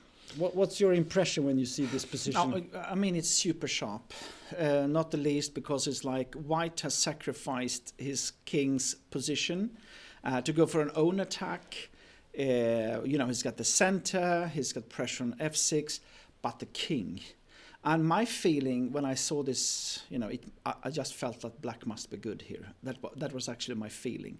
But the knight on e8, where should it go? And the knight on a5 and so on. But, one idea I had in here is also to play like g5 and f5 and, break up in the center somehow. And another good square for the queen that I thought of is at least can be on e6 also to get out, into c4, go to c4 and the knight can be active, sometimes. So I would be dubious if I were white. Yeah, I think black's position is much easier to play. And it's true that the knights are both sort of on the sidelines, but what about the whites? Minor pieces. The bishop on h4 isn't that fantastic. Okay, as you said, I mean the bishop is maybe in a way good, but there's g5, and suddenly you have to move back. Yeah, what you want to do here is, knight g4 is a move you would like to play. But even if you do that, it doesn't threaten anything. That's the problem. And e4 is weak. No, I agree with you perfectly. Oh, there we have it. G5 was played, and. Now I guess you have to move the bishop back to g3, yes. And then all the tactics are gone. Maybe I don't know if you can play f5 immediately. Except because otherwise, if you here, yes. Bishop g3 was played, only move. So this is now very critical. What does black do here? No, because also if you do something else, like white actually now has got a square also on f5 that might, if you put a knight on f5, it might be dangerous. Okay. Won't play happen. that fight? No, won't happen. No. He is pushing now. So now the question is, should you play bishop to e5? From my point of view, you cannot play e5 at least. Pawn to e5. Well, let's just see what happens, because I think there is a very strong move here. You can play knight f6. I think you can play f4 as well. I think that's even stronger. Maybe even stronger, but just strong enough, you could say. Yeah, but this looks very nice because you are utilizing this pin, and this knight from the weak square is suddenly jumping. It's coming somewhere here. I don't know exactly which of these squares, but and f4, as you mentioned, will also happen. So this is terrible. Terrible. Now, so he must play bishop to e5. I think that must be the move. If you don't want to play this position. What did you say? Bishop to f5. Bishop to e5 must be the move. Yeah. Also because if you now take on e4, then suddenly the knight takes on e4 probably, and or maybe g4 could also be possible. But but now suddenly it starts to feel like there are threats in the position. So here I would be more worried. Suddenly the white minor pieces are shining. Yes, and look at the knight on e8. You need to keep that down, just like you showed. As soon as it comes out, not good. So okay. So this looks very good. So let's jump and we go to Trost. No, but just say that. But I would go in this position after bishop e5. It is a sharp game, but my feeling is still that if white do not watch out here, it might fall apart, the position. Also because you have like moves like queen e6 and go for the h6 pawn as well. So I like the move queen e5, queen e6. I think that would be like a nice position for black, simply because now you're threatening to take on h6. You have like the knight can come out to c4. Yeah. There are so many possibilities. I don't think we can predict it. But I think in this position, I think it's clear that black is. I think black is almost winning here. That's my feeling. Yeah. Because I don't see this dangerous attack. I agree with you. But we have missed a lot of tactics before. So and the players also. Yes. Don't forget about that. The players. Yes. Yeah. So mistakes are an important part of chess, and you try to minimize them. but the computers tells us that we make mistakes all the time. And even though it looks fantastic, we've seen that this can turn around. So I wouldn't say anything, but obviously Parkov, he wants the GM norm, and he is willing to take big risks. Yeah. And he has shown resourcefulness in the tournament. So we'll see what happens. I wouldn't count him out yet. No. So let's go to number 2. We have Trost against Praneeth. Yes. This interesting meeting with big stakes because for Trost there is a GM norm. Unfortunately, the position looks to me like very balanced. Yeah, the thing is, like in this position, when you say balanced, it's Dynamically balanced, because you have a position. If White swap off queens and put the knight on d4, a pawn on e3, king on g2, he will be clearly better. Right. I don't say it's winning, but clearly better. But now you can see that you have the knight on a3. Yeah. And that's, after take, rook take, you want to play, of course, rook c8, because now you hold it back, the knight on a3. On the other hand, let's say that we play rook d1. You don't really want to swap off one pair of rooks here with black, I believe. Because if you do that, then the knight will come out, most likely. What you could do is put the bishop on f5. Yes. Then maybe you can play rook d2, perhaps. But, or maybe there is also the idea of playing maybe b5.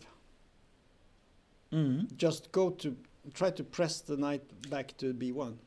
But you could also play rook d to d2 maybe then. Yeah.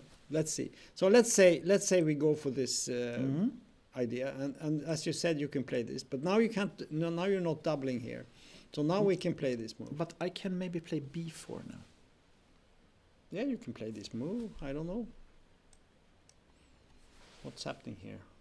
There's also something with bishop h3. But maybe let's go back. But then you play f3, I think. Yeah, this. Let's say we go here. What happens? I play f3. But now h2 is falling. If we want to, we can take it. But Yes.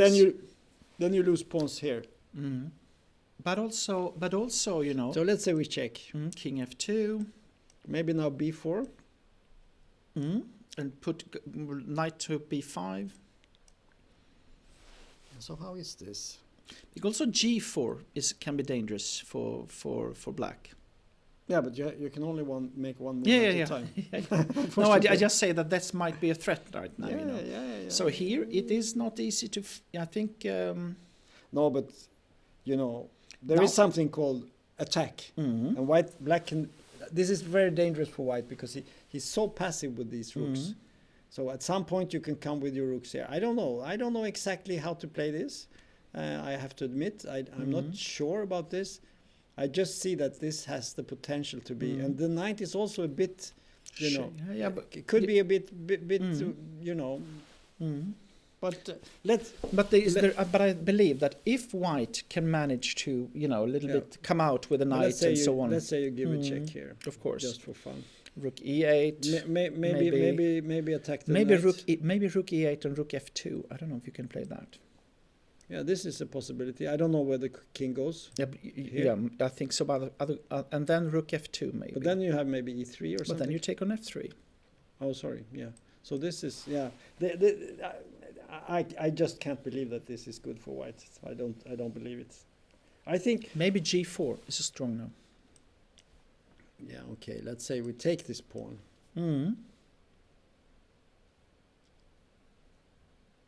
But here white is clearly better here, I believe, actually, again. Really? Because, maybe knight c7 and take on d5. Yeah, okay. Let's do it. Okay. So now I would be worried here if I was black. Also because the king can go to c5, b6. You have a strong king now coming up. So I think that at least I agree with you. Black must keep up, the tension and so on. I see this f5 move at some point.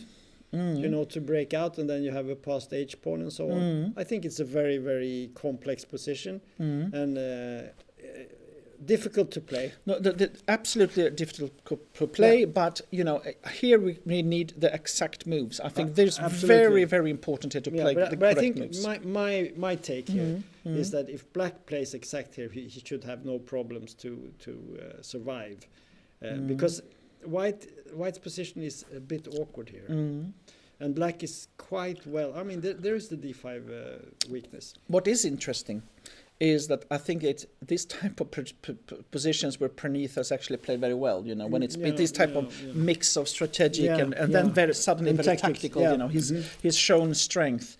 But here he needs to come up with some kind of active play for black that he really needs now.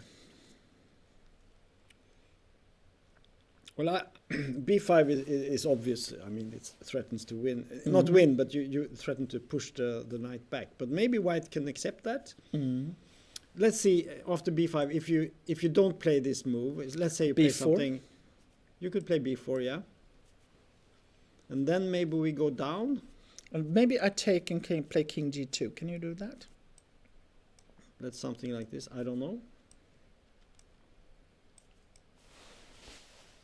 Maybe you take on b4 and play... No. You could take and play rook a1, maybe, something like that. And then you go back with a rook to b2. Yeah, this is possible. Maybe that's and good. then knight c2 and knight e4, and suddenly, you know, the pawns are on the wrong color, you know. No, so I actually think that white has got an easier game, because black needs to find this type of more active play and needs to make a good evaluation of... Yeah, but I agree. I mean, it feels like black has got compensation due to this strange knight on a3. But maybe, or you should play safe. Keep it like this. Because another way to play is just to play like b6 and bishop e6 and the king to d, you know, f6, king f7. But it's interesting to explore the active plans. Yeah, you want to do that, but maybe it's so I think wrong. I think I wouldn't say wrong. It depends. But it gets very sharp. So black could choose to, you know, play bishop e6 and just move the king up and so on, and you know, just go for safe. But then white will get the knight to d4, and he can claim some sort of position, and then e3 and so if I was black here, I would definitely try to do something. Yes, you know, I would try to utilize my dynamic sort of more.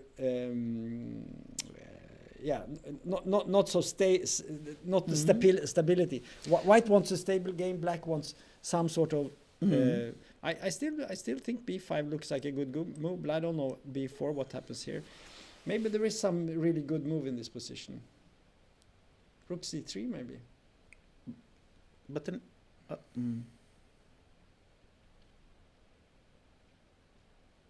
You know what happens? You take on d5, but then it's not. Then bishop somewhere. e6. If I take on d5, what's happening? You can play bishop c6. No, you can give a check. No, I want to mate. But you can give a check and play bishop c6, so you're winning immediately. Yeah, so we don't have to look. Isn't this winning immediately? Yeah, maybe as well. no, maybe as well. You know, but I just said that that was not possible. So okay. So this is the type of thing you're looking for. Yes. I mean, combining, you know, the bishop h3 idea, the rook c1. But I think we said so rook d1, d2. I think that was the move we suggested here. This was one of the ideas. That we looked for. Yeah, but to my eyes, this looks like white is groveling a bit, and he's also giving up the first rank. So this is not without dangers. But the problem can be that if you want to defend, you can put your. But okay, maybe just put the. You know, if you want to play this, just play b4 maybe. Yeah, this is possible. You know, I mean, you know, after rook d2, b4, knight c2, and then okay, you play the position after this. You know. I mean, now play like, you know, f6 and king to up and this, and then maybe it's good to have had. But then white is going to get this. this But knight I here. think maybe it's not possible to avoid it. Then maybe it's good to have played a5 and b4 to have it on the right color, you know. But Actually, he played b5 here, yep. which was more or less the most obvious move, I would say. And here I'm pretty sure you need to play, it's as it seems, rook 1 to d2. I don't know. This move I thought was interesting, but the question is in this position. But there are some moves like rook d3 and rook b3. I don't know what happens, but in this probably you could You just take it, yeah. And you take on and probably take game. this, and you have Probably. This looks very nice, I think, because now you have a pawn. Well, it's not finished, but this knight is not coming Of to course, d4 no, this is in the so b5. So maybe b4 is not. no, rook 1 d2 is the move here. Yeah. Okay. Yeah, it's interesting. This is very interesting position. Yes, it is.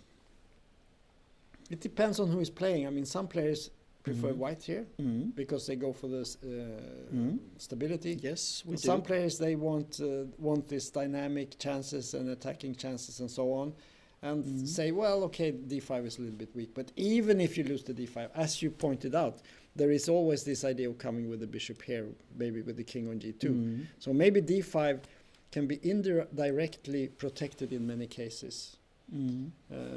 But I think we should go to the next game. Yes, we please. have. Yes. And we have this. We talked about this game. There has been some developments here, so we need to go back. Quite a lot of things have happened. Yes. Because we had this position. This was the position. And we said that black was most likely very fine. Yeah, and we said And I liked this also, bishop d7. I like this move. You know. yeah, and the knight on d1 and so on. And But it didn't quite work out that way. No, So bishop d7. He took on c6 You take back. and played queen d4. Yeah, but this position is, I mean, after for example, queen b6, you will have like c5 ideas and so on. So black has got no problems here. Well, you could maybe at some point play b4. I don't know, and a3, and knight comes up, and But I mean, no. But after queen b6, maybe okay. You cannot play What happens? b4. Okay, What happens here? okay. Because No, I agree. You- Maybe you- it was not so. the- I wanted the- to play a5, of course, you know. but then But I take the queen. yeah, exactly. Slight Slight problem. Okay, maybe rook e b8. Yeah, you could do something like this. This is definitely playable. Because the knight still is restrained. And if you now play a3, Then you could go a5. Yeah, and maybe this is enough. I think it probably is, right? Or maybe black is simply better. Yeah, it could Because be. I think you lose a pawn because Yeah. the knight is so So bad. after queen b6, but he didn't play that, surprisingly. He played queen d6. But of course there are moves here. But actually, I like queen b6 better in a way. Yeah, I think queen d6 might have been maybe not the best move, No. because now white had another option, e4. Oh.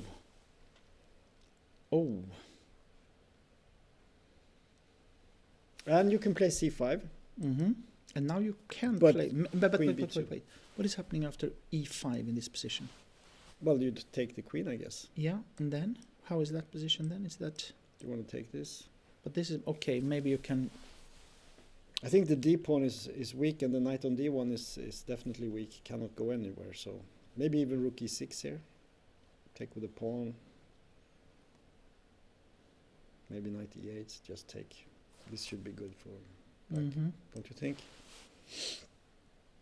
I guess so, but I just... This is very forcing line, so Yeah. this is typical the stuff you need to have analyzed, Yeah. you know. But okay, it looks good. Still the knight is so bad on d1, Yeah, so you- black and will you have this this plan, yes. This plan, yes. And, you know, at least black is not worse as well. Okay, so, so queen b2, queen but that is okay. Yeah, and now, of course, if you play, let's say you play this move, I think you should. maybe you should do this. But now white has got a simple plan in knight f2, bishop c4, knight d3. So You know, he could maybe even play this move with the idea e5. I thought about can you play bishop c6? Yeah, maybe. And yeah. No, you cannot. No, E5. no, it's e5. Yeah, Because you lose. Yeah. And the queen is quite strong. Yeah, you protect g2, so there's no Mhm. big problem there. No, it just felt that this was strange. But okay. But in the game, He took on e4 instead. he took and bishop takes, Mm. and now you have this very nice pin. Mm. So the knight is not effective here. No, here I thought about. I saw this. I thought about bishop b5 in this position, Yeah. just to try to do something before white comes out, because if white can play like knight e3 and so on, white has got good chances to be better in the position. But bishop b5, at least that's and then if I think bishop b5. If you play rook f2, you can have rook ad8. You could take on a8, Yes, and take on f1. or maybe take on e8. Mm-hmm. Can you take on d1? Yeah, that was the idea, but how is that? I don't know. Let's look at it. Yes, okay, because let's not now analyze too much in anyway, the heads. what we can say now is that the game has changed Yeah. from being clearly, at least black was no problem I at think all. white looks like it could even be better. here. Yes, that's right. So rook f2 is definitely possible. Let's check this tactics here. And you wanted to take here and this, Yeah, I take And on this d1. one. That was the idea. but you don't even threaten to take the. No, Maybe but- just move the king. What's the problem here? Is there any problem? What's the problem? Rook e1 is coming. No, this is just bad.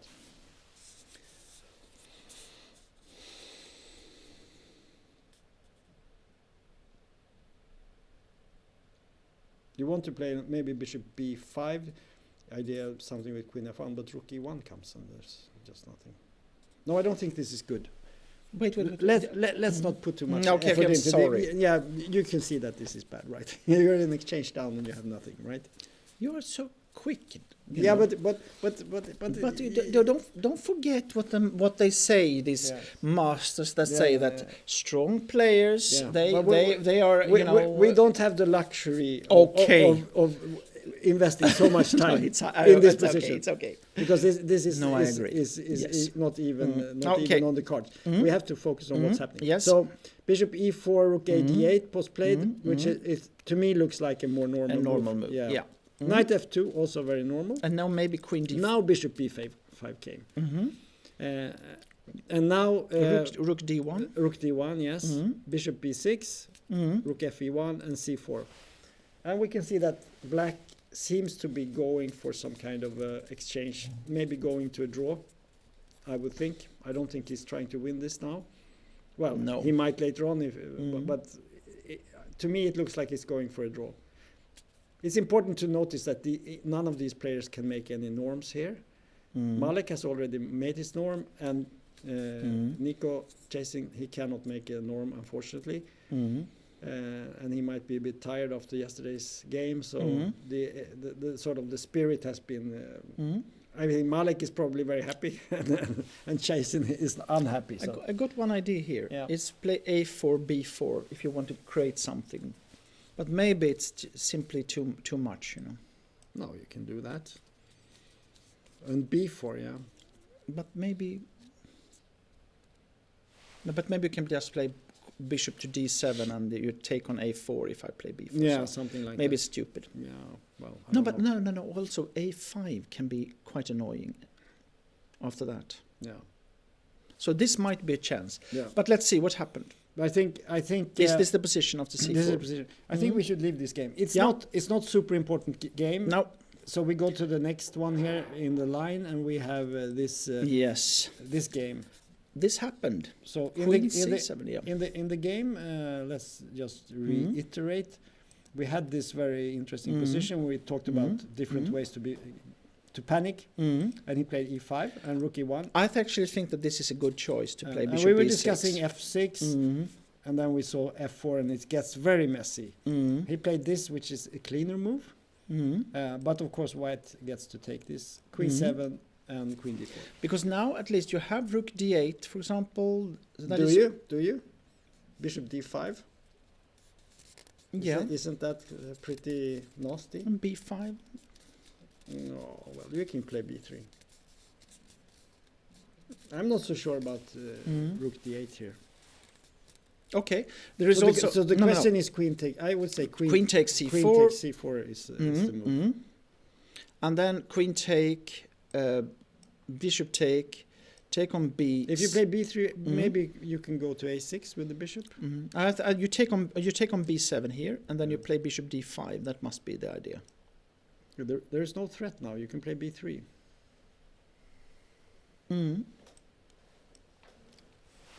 But then you can play f6. But then rook e7. No, white is better here. No, well, of course, what is better? Yeah, this is almost winning, I would say. Okay, go back and see that position. Because then you should... So we have this position. The problem is you would maybe want to play bishop takes c4, but there is a glitch here with rook c5.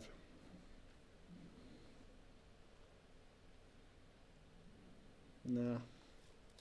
Okay, rook d8, bishop d5 still then. Yeah, maybe this is the best choice.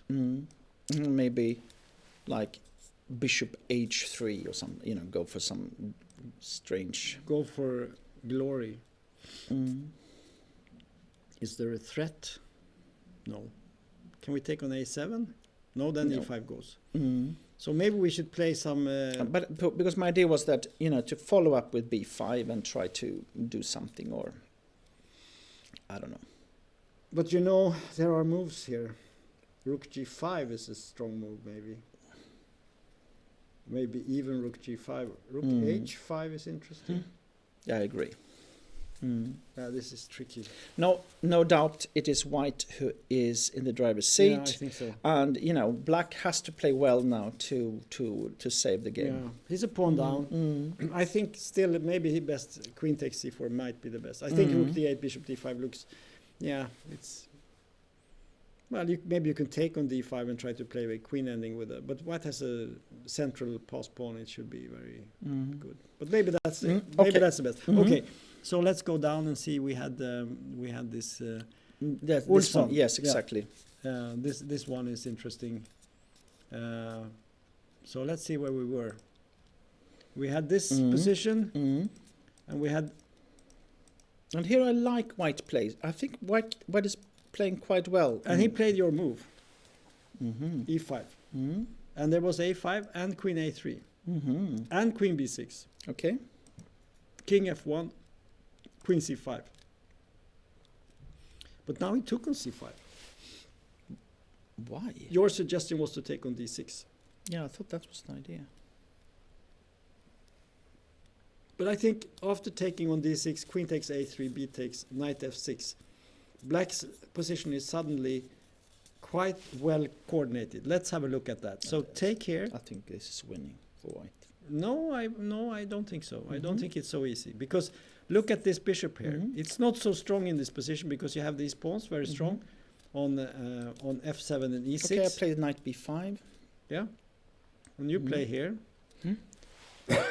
And now, where are you going? I played c4.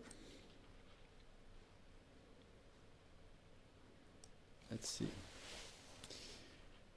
Yeah, c4 is definitely a move here. Maybe I do, at least. Yeah. No, okay. Maybe maybe it's not as okay. There is another move also that could be possible. It's also knight to e4 instead of knight to b5. That could also be a strong move.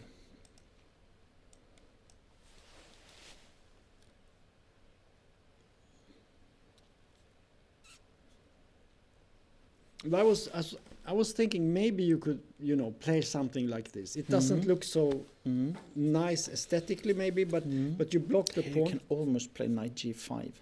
Yeah, you can play knight g5. You Start to sacrifice. Yeah, but okay, fine, do that. Then, I mean, William needs to win this game. I agree. I understand. So he plays safe instead. So you have to give white a chance to go wrong. So you have to tempt him a little. Yes. Okay.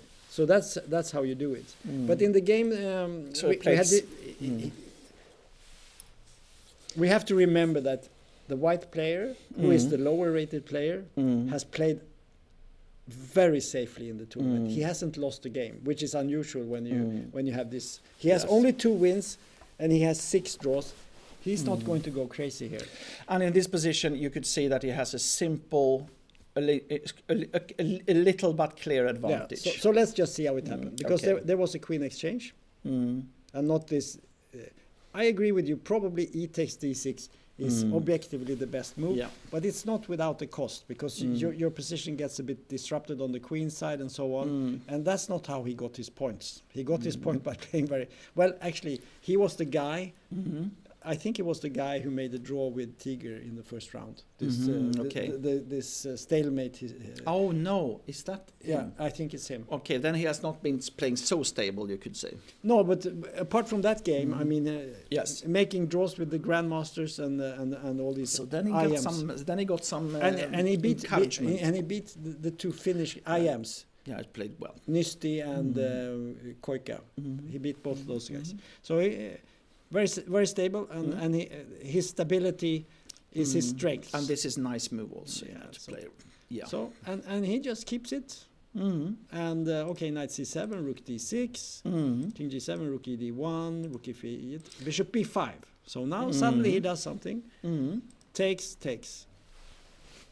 And we have a very safe position for white.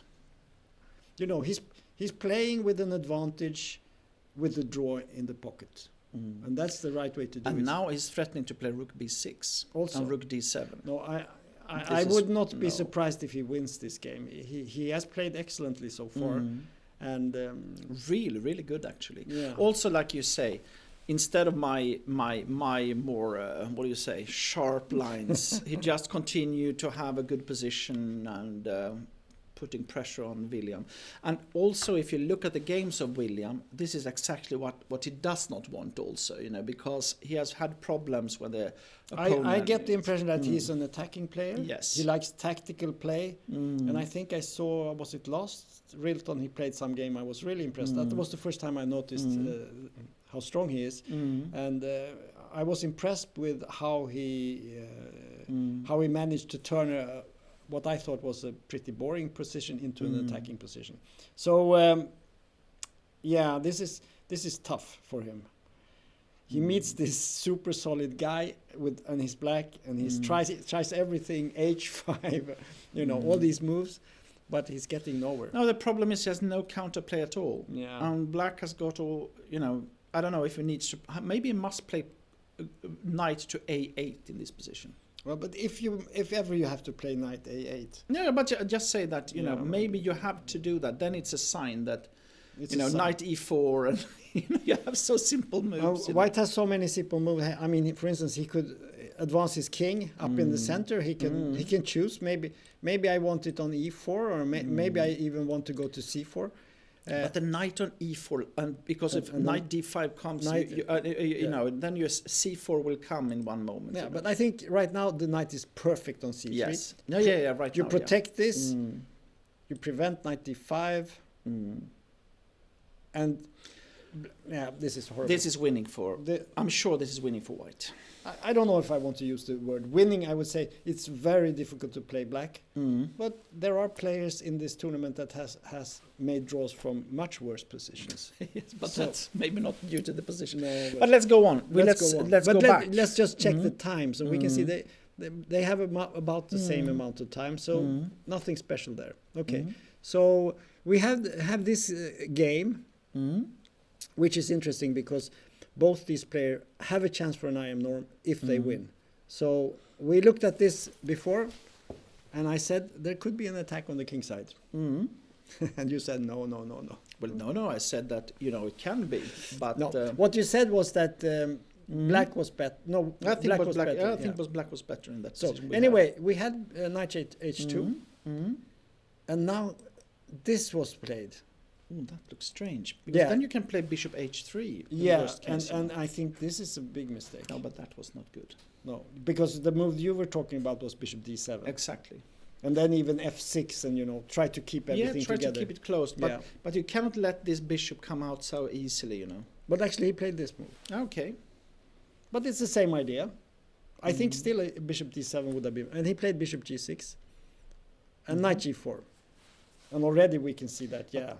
But that was very still.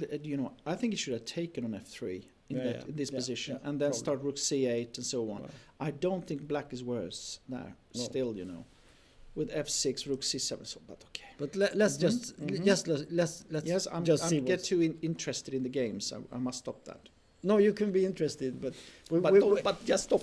no, but what we have to the history is Yes. the history. We Yes. cannot. I agree. We just have to explain the moves. Yeah, I thought, well, can you Yeah. not take there? Yeah, he did. And what? But this is still, yes. But this is the problem. But this was so strange. Yeah. This was because also now queen g5 you can take and check on f6 and the rook is hanging. What has But he done? this Polish guy, we have to remember, he is rated 120 points below Ardya, the Indian white player. And I think maybe that 120 points is quite a lot. And what we see here is that Ardya has adjusted much better to the situation. And Black, he played g5, and this was a sign that he wasn't quite aware of the risks with such a move. And here we see the result. Maybe it's not over yet because they are still playing. So knight f6 was played, rook h1. And maybe still this is good move to play it on h. Yeah. Yes, because Yeah. still. So the question is now after. Yes, that's what I thought as well. Yeah, it's not over. It's not over. You would like to take on e4, and the bishop takes, rook takes and take on, but unfortunately black takes back with the rook, and there's a check on e4 later on. So it's still not finished. No, maybe it is also if black can will play like rook c8. The question is how much attack is it? How do you continue the attack? Yeah, you need to find a good move here for. But I think you need to move the bishop to start off. So d1 or e2. I'm thinking maybe d1. To go for bishop to c2 or something like that. Yeah, also bishop a4. Could Okay, be. rook c8. I play rook c8. Yeah. Let's say we go. Can we go here? Rook f8 maybe. Yeah. But I like, to. Yeah, of course. No. I agree. To block. But you at least now are threatened to take on c4. Yes. So now we need to find the killer blow here. Is there a killer blow? I thought about, can you play? You look for tactics No, with knight f6 at some point. bishop d7. Yeah, I was looking at that too. But I don't think it works. Because why? Well, I think maybe you can just. No, you cannot take it. Then it's knight f6. Yeah, that's right. So you can go here, and your idea is to play bishop e6, I guess. Exactly. Yeah. So let's say if we play this naively, then you have this move, and it's a bit nasty, I would say. But maybe queen g5. Now when the rook is on f8. Yeah. It's not over No, this until it's is- over. Maybe black is winning here. Because now if you do not have an attack and the bishop on e6 is not so it is still white who has to prove that this attack is something, So, but still, I like bishop d1. It looks like a fine move. But rook c8 is so obvious, I think, that Yeah, queen g5. Just to mention, this is not good here because you can take, and you have this fork here.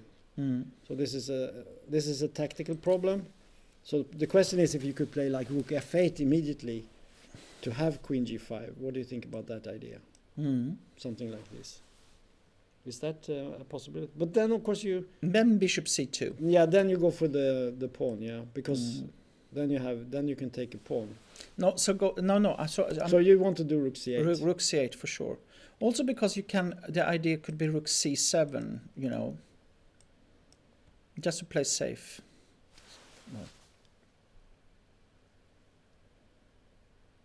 Okay, let's try again. This looks very logical because this one is not so good because of this one. Mm. and we have a Mm. mate here on h8. No, rook f8 So must it's go. quite forcing. Mm. We'd like that. So this goes here, and now we think bishop d7, rook c4, There bishop is- e6. There's also this idea of playing the knight, go back with the queen. Maybe instead of bishop a4, actually, you should go back with the queen to f4. With the idea of taking on h7, maybe? Yeah, well, also knight h6. I think actually I like that better in a way. Yeah. Okay, so we go here, Mm. and we have a threat, maybe. Do we? Mm. Do we have a threat? Yeah, because knight h6 is a bit annoying. Because then you can take on f7 maybe, and then take on h7 and queen take f. Mate. Mm. Yeah, this looks good. Mm. So we just show the line here. Mm. This Mm. probably. Do you want to take on? My idea check? was to take a check on h6. Yeah, and so the king probably has to go up, or Yeah, because if you go to f8, you take then on you take on f7. f7. So this. yes, you and now take I it. took here. That was the idea. But maybe we have a queen move here. Mm. But then there is also knight take d6 is winning it on spot.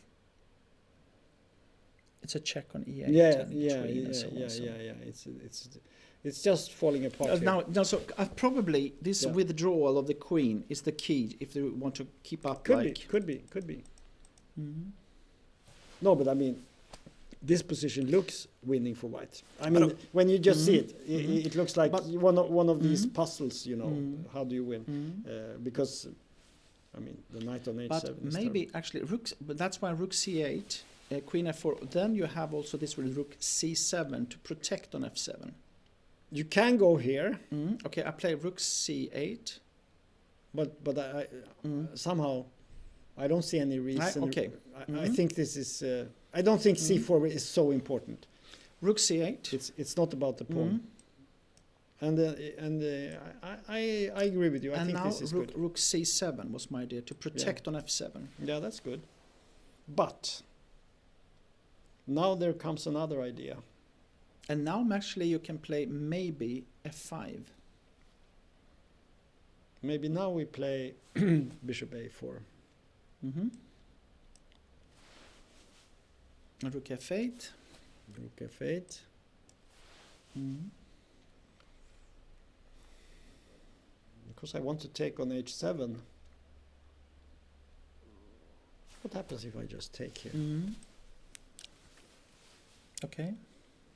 I think if you take with the king, then I will check on Yeah, that's that's mate. So you have to Mhm. take with the bishop. Mm. And knight f6. Knight f6. King g7.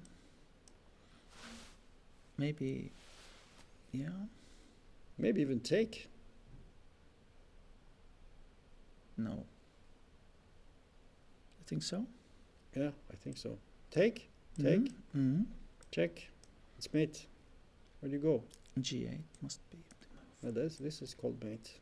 It's called mate. Okay. No. Then okay. Yeah. So it works. No, but so it is dangerous. Yeah, but yeah, this withdrawal yeah, with yeah. a queen. No, but is- I think we've sort of found But okay.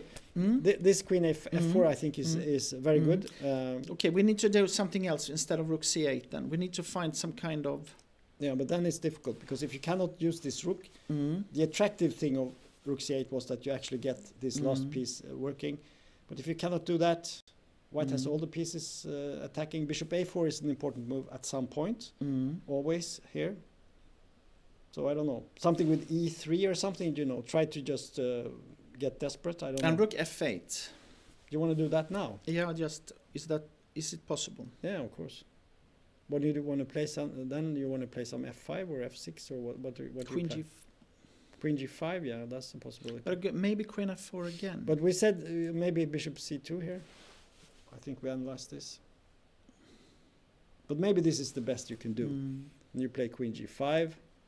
And let's say no, you can just take. Can you take on e4? No, then you can take on g4, right? Mm. Doesn't work. So let's say we take. Play it very simple and just check here. Mm.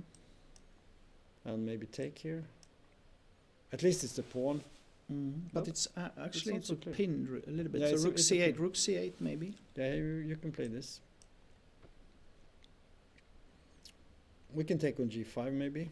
Then I take on You take on C2, C2, and now we make a move. Maybe rook E7, maybe or maybe rook here, King F6. Okay. something like this. White is better, but Yes. it's still It's still a fight. game. It's a fight. It's a fight. So in the Mhm. game, bishop E2 was played, not bishop D1. Mm-hmm. I don't think it changes so much, but it doesn't Mhm. threaten E4 as much as the other line. So, No, that's true. so maybe you can play now rook F8 and queen G5. I don't know. Let's look at Mhm. that. Mm-hmm. Say you play this. Mm-hmm. What's happening here? Queen F4, And then this. and then you can take on D6 maybe. Uh-huh. Yeah. But I have another idea in this position. After Queen F4, after Queen F, no. Bishop B2. Bishop B2. Okay. Rook F8. Sorry, Queen F4, and now F5. Yeah, that was I thought you were Mhm. looking for this Mhm. before. Mm. It's not a stupid move, but I would say that white is just clearly better here. He could play like knight, even knight E3. E3, yes, and G4. You know, just Mm. play the position, and Mm. you don't have to win immediately in this position. You can just play. But But this is a hard fight Yeah. to win. This is not easy to win because also black. he played rook F8. Okay, It's on the board. well played, Yeah. I think. Yeah, well, he had to, because the only defensive idea he Mhm. has is queen G5. This is his only. Yeah. So maybe bishop D1 was actually more exact. I don't know, but I think we should jump away from this. Maybe rook H4 and rook H1. Yeah, It's also possible. this here. is also possible. Yeah, you could. There are many ways to play this, and yeah, Mhm. surely it's much better for white, I would say. Yeah. Okay. But it's not clear. It's Mhm. completely over. So let's go back again. We go up to our. This fantastic game. This game is just. So F5 was played, Mm-hmm. Bishop E5 and bishop B5 only move. and Queen E6. And Queen yes, E6. well played. And But with, now- with many ideas. I mean, we have one idea over here. Mm-hmm. We also have ideas. I guess the queen could at some point infiltrate over here. Also a possibility, Mhm. right? Also, you support the knight, so there could be some jump. You know, there could be something like knight coming here or knight Or coming Queen here. C4 maybe. The idea is that if you take, then you take with the knight, and the bishop is hanging on. Yeah, there is also, Mm. and that can be really nasty for white, because Mm. it sort of breaks the whole idea of Mm. attacking and so on. But still, I think the white king is much more vulnerable than the black, and Mm. I wouldn't go for the queen exchange here. Okay, let's see. What did he play? He need to find a way to put pressure. He played knight h3, What? Okay. attacking No G5. idea. No, it was more actually the next move. G4. This looks strange to me in a way, but okay. He wants to, because here I thought about, what about if you? Okay, maybe G4 and then Queen C4. But then there is but- Knight E6. But he played G4, But yeah, okay. knight F4. Mm-hmm.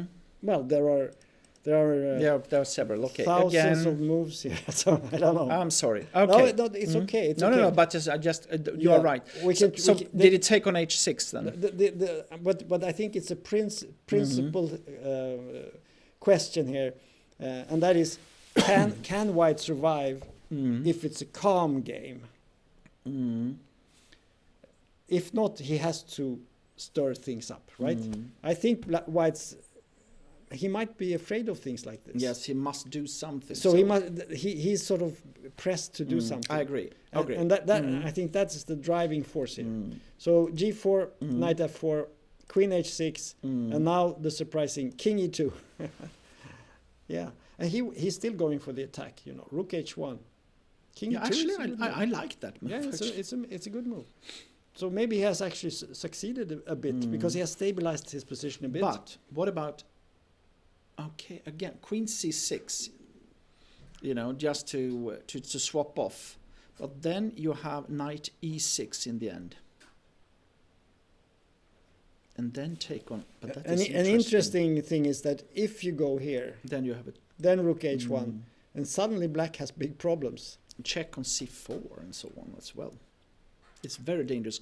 Check on c4. Yeah, of course, but if he goes here, you can just take the knight, for instance. I mean, But let's say queen c6. I still want to see that move, you know. Okay, played rook f7. he played rook f7 in this situation, and I think he did that to give After him. rook h1, then now this knight to e6 is outruled.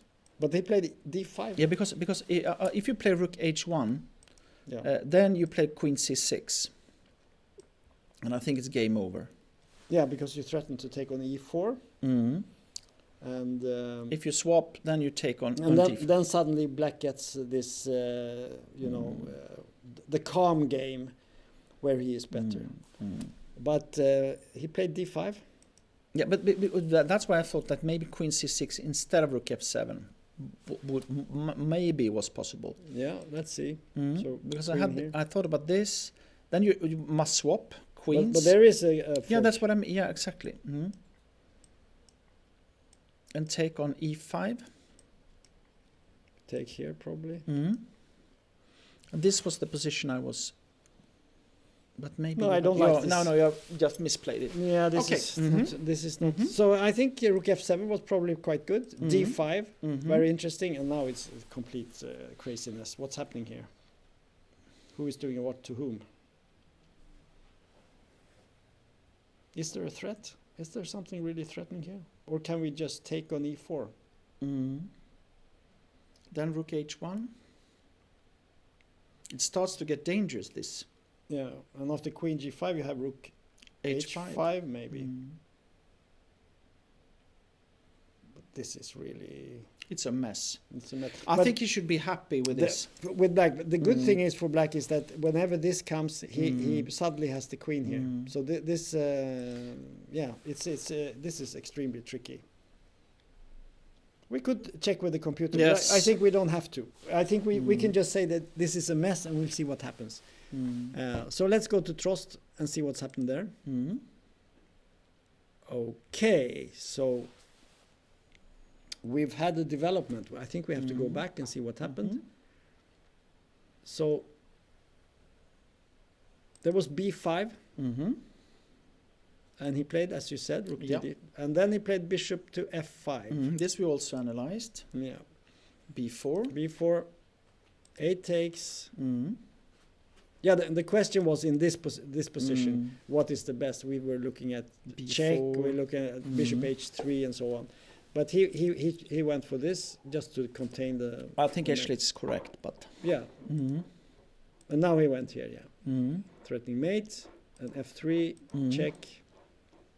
And then he played this. Threatening mate. Rook d3 now is the only move. No, he has this one. Oh, it's that move. That's great. Well played. Yeah. Very well played. So b4. Because now you cannot. Yeah. Very well played. Knight c2, rook f2, king e3, and rook b1. So this is the position. And now it is, Now I think white is slightly better, actually. yes, maybe it's even, well, he is better. It will be 4 against 3, I think. Yeah. So after rook takes, what do you play after rook takes d5? Do you play rook b2? Bishop e6, I think you play. But then you lose the b4. Yeah, it will be 4 against 3. That's the best that you can get from black in this position. No, but I was thinking after this, if you play, what happens if you go here? You play rook to d2, And then I think. Maybe? And I attack. a3. Isn't this somehow dangerous? No.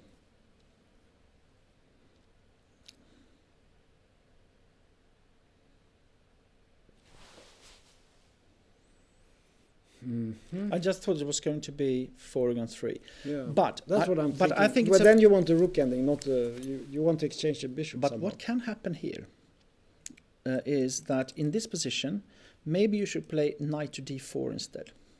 In this position?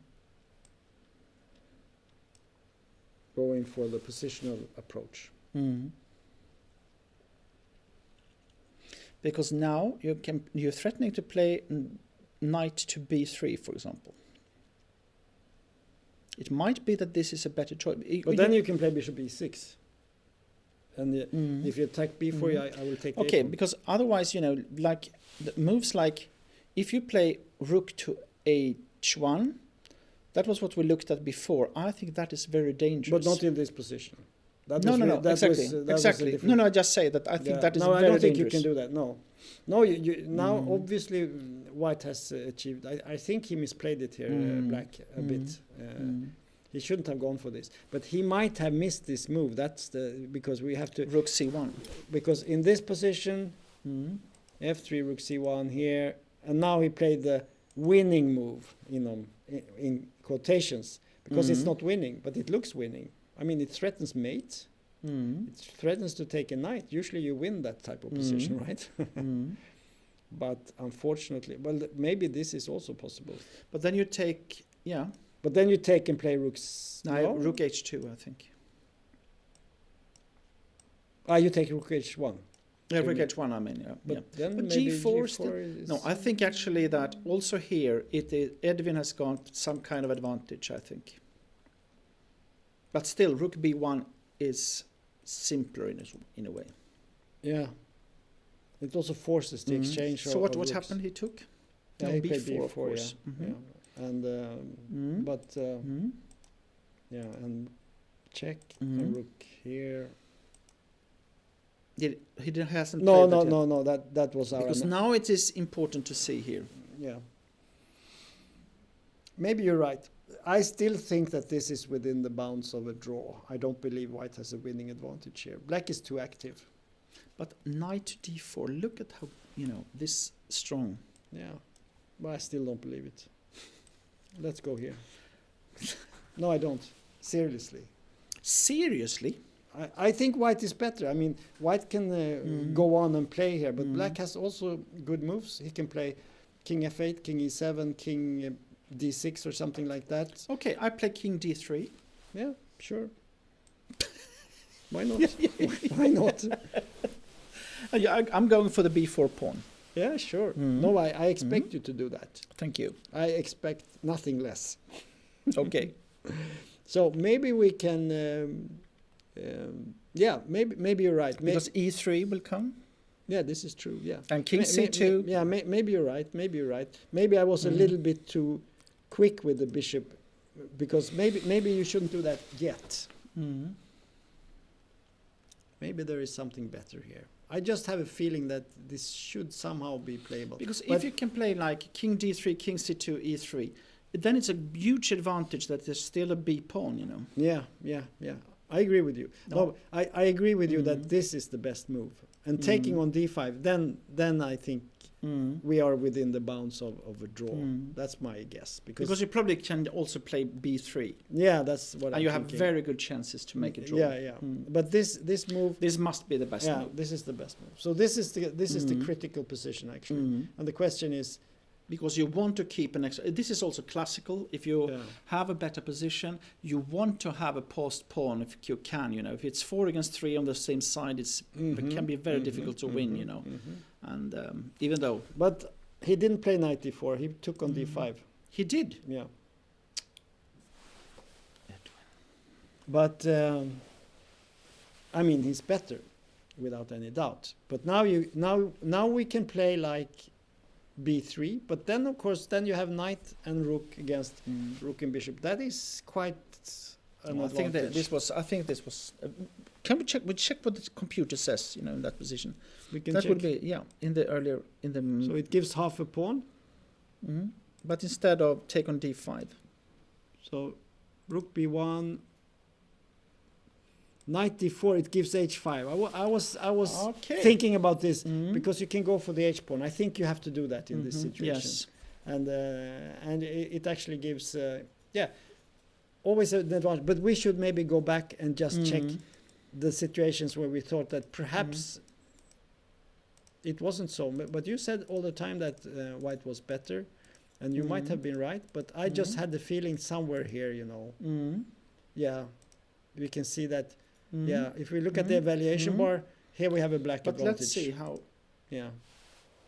Rook c8. Mm. Rook d1. Mm. Okay, rook c1 is suggested Mm-hmm. as a move here. And then put the rook on d1. Okay. Yeah, interesting. Interesting position, but this is quite interesting actually. Rook c1. Mm. And now if you play rook d2, you can exchange and play b5. Mm. No, so take. Okay. Yeah, so take here, Mhm. and now this move. Mm-hmm. Because knight c2, you have rook d2, I guess. Okay, and if you play king to f. Aha, you want to play d4? Is that so? Yeah, I think d4 is the move. So king f3 Maybe, here. maybe. Yeah, king f3. But I must say also that even though I think it's easier to play white, because black needs to be very creative in a way, you know. So I in But that sense, you need to have the right mindset here. You need to activate your pieces. Don't go into any positions where the knight is very strong and so on. But maybe we shouldn't look more than this. I think our initial feeling, because you also said that it looked like black had a decent game. I mean, but then this yeah, and thing when happened. this comes, then B4, yeah. And they seem to be playing okay. Yeah. And this is the best move. But here in this position it actually wants to take on b1 and play rook c5. Just go for defense.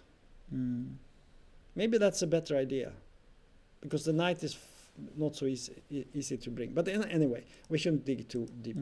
This is well, I think it's a good game so far, you know, by Yeah. also by Edwin. But you say that this was not knight d4 was not the best. Is that correct? I said that after that h5 black had counterplay. So rook d2, and now he played b3. They have played a number of moves here. b3 plus played, take, king f4, g5, king e4, bishop e6. This is the position in the game. Oh, it will be a hard, long fight. This, huh? Yeah, and I think we can.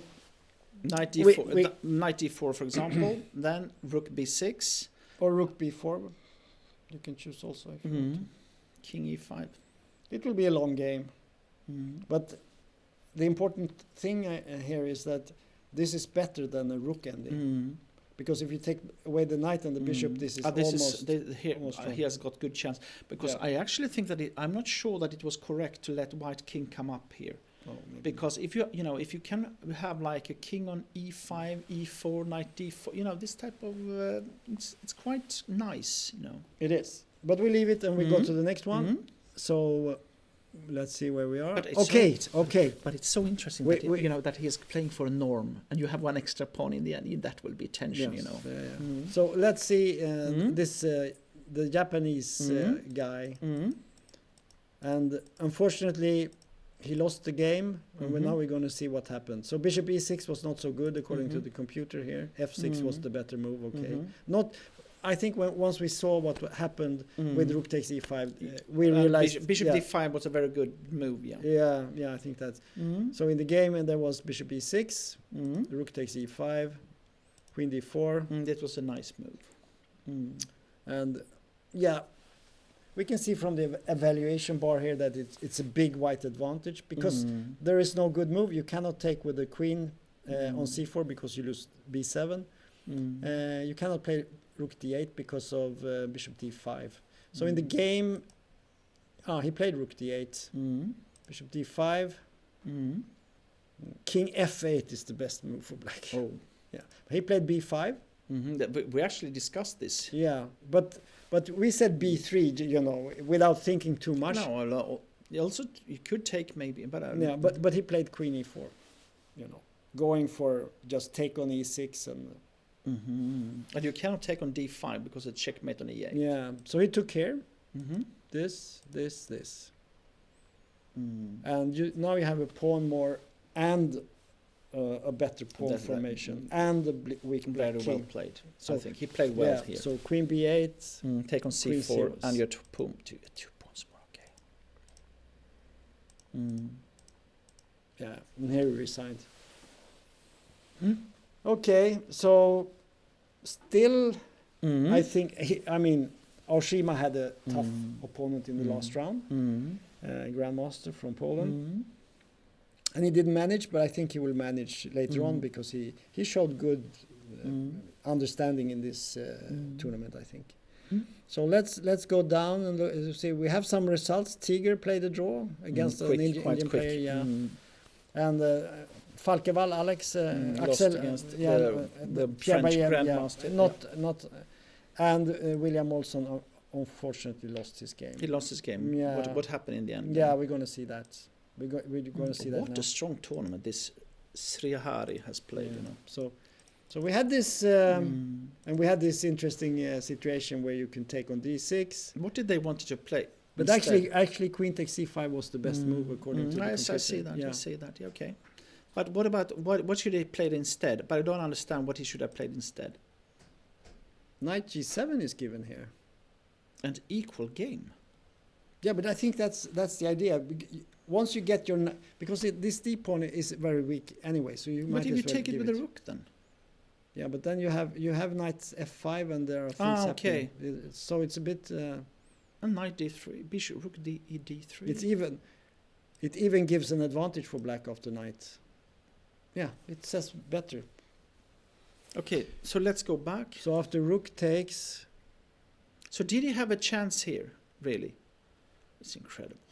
This is given as a big advantage for black. Aha, the idea is that okay. Knight f5. Rook Rook d3. d3, rook fd8. Suddenly all the pieces are because And so this he had his chance then. yeah, he had his chance. But the Indian player,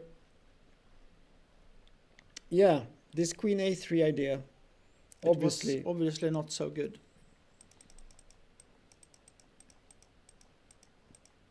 but here we have this is nerves. This is pure nerve. But that was not easy to find this idea, I think. No. From in the beginning, we said that a5, white's best move was a5, and white is clearly better, if you remember. And this was more the forced line. So in here position, a5 is, Yeah, it's the best so move. simple, and easy. But e5 is also good. But here he should play queen d4 instead, keeping it centralized. Yeah, and then d5. Yeah, but then you have a bad bishop. Yeah. And maybe knight e4. In knight e4 you can play. No, actually, it gives bishop c4. And then you go to b5. And you have an advantage. Tricky moves. Tricky move. This was a difficult game. But anyway, what happened in the game was this. This was queen c5 was really bad. I mean, when we know what's... No, yeah, exactly. But that was like, that was not bishop easy. c4. No. Knight c7. Rook d6, king g7, bishop b5, and now he took, and this is a double question mark. He should, in this position, according to the computer, knight d5. Of course, he should keep keep some activity, but he took here. Very bad. Rook e7, b6. Okay. Knight a6, rook d7, king f8, knight e4. All the moves are coming in. Rook c6, check. Oh, yeah. Now he's mated, right? He went here, knight f6. What? Yeah, it was forced mate with the take on e8. Yeah, that's what I thought as well,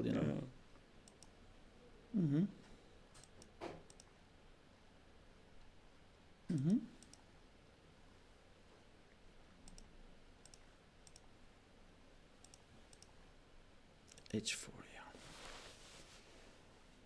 Yeah. And mate the next move, because if you take g5 will come. Okay.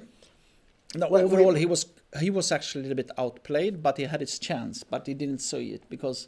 But it was a very, very tricky position to play. But this Indian guy is obviously underrated. Yes. And we should actually check how much rating he's going to gain Gain now. from this, yeah. Because, I mean, we have him here. He was already on plus 50 points before this game, and now he won this game. He will win. How much will he win? What is And his other, coefficient? you see, so 49.4. Now this is no. 15 points. And more here you or can something. see he drew with Tiger. He drew with Gorstein, who has 25-23. He drew with Romanishin. Everyone does that. And then he beat a finish. and he beat the finish. And then he made some draws also against some IMs. But I mean, excellent tournament. And what can you do? So actually, I would say it was actually a little bit of bad luck for William to play him in the last round. But he had his chance. So that's what we have to take away from this. And now we have this game. Again, it's interesting because I think many of the games they play so well when it comes to strategic play and so on, but it is the tactics that always almost, are... but we have the computers. I mean, Yes, in the old days, yes. you weren't sure. I mean, I did this, and you couldn't say for sure, but if you look at your old games with the computer, it can be a Yes. horror show, right? But this is simply winning for white. Yeah. So we let's see what happened here. Let's see what happens. So we had this and e4 and bishop e2, rook f8, queen f4, and f5, and rook h6. Interesting. Yeah. So he has this also. Yeah. This is of course very good. And now there was King g7. Yeah, he should have played that. No, not king g. Then you take on g6. What about queen? Okay, sorry. Can you play queen e8, or is there something? Then take on d6. Yeah. No, it's just falling apart here. Okay. Yep. Because king up, you take here. Maybe you need to play. And you have this. Maybe you need to play rook f6 in the position. Yeah, but then it's not. Then you just take it. So. So anyway, there was f5, rook h6, very strong move. And I just say that best chance maybe is rook to f6 in that position. Could be. Queen b6. Big threat. Now he could play rook f1. He played here, and now of course black should exchange queens. Of course. But it's still lost. But he didn't do that. He didn't do that. That would have been the best move. But he played queen b2. Okay. Rook h1. Yes. Rook f7. Because you're threatened to take on h7, And f4. And now queen takes a2. He's greedy. Yeah, he takes everything. Queen c3. Okay. Rook f6. And now, very beautiful, king f3. Okay. And he's ready for bishop d3. And the queen on a2 is irrelevant in this position. It's completely lost. Okay. So I think we can congratulate Mr. Garg Ardya to, I think he has an IM norm here. Yes. That is very likely. So let's go back and see what's happening here. Oh.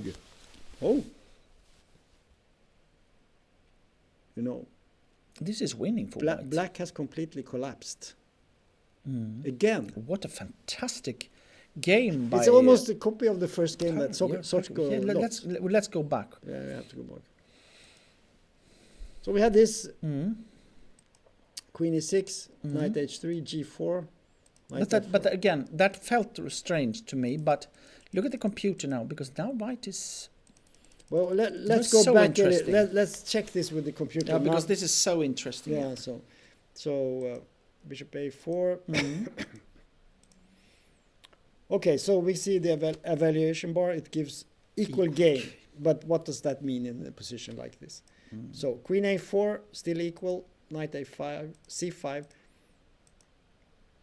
And now it gives a slight advantage for black. We can see that. A fraction of a pawn. Queen e7, still good. Knight f2. And here queen e6 is given as the best move. We play rook d8, not quite as good. But d1. Still a strong move, I think. And now again, queen e6 is the best, but he took. Still okay. And then g5. And now the computer gives equal game.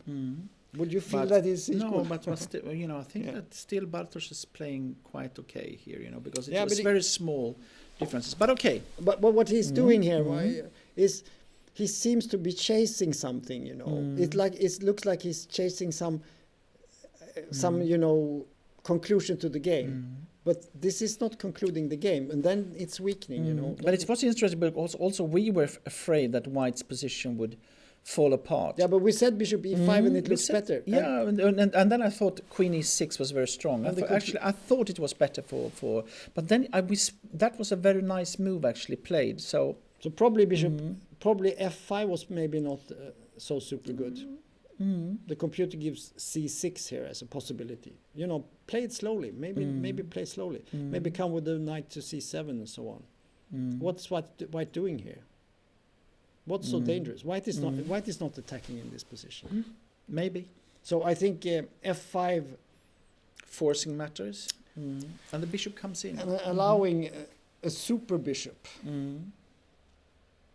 Okay, Let's see. Queen e6, knight h3, g4, a terrible move, which we also, I think you said, what's King this? e2 was a very beautiful, Yeah, but it this looks so g4, strange. suddenly both White's pieces are good. This cannot be bad. No, And now King e2 is the best move, and but it's logical also. and now we realize No. that this is not so good for black No, anymore. and I think that Bartosz realized it as well. Yeah, and we can see that the evaluation bar has jumped up, and it's almost a 2-pawn advantage.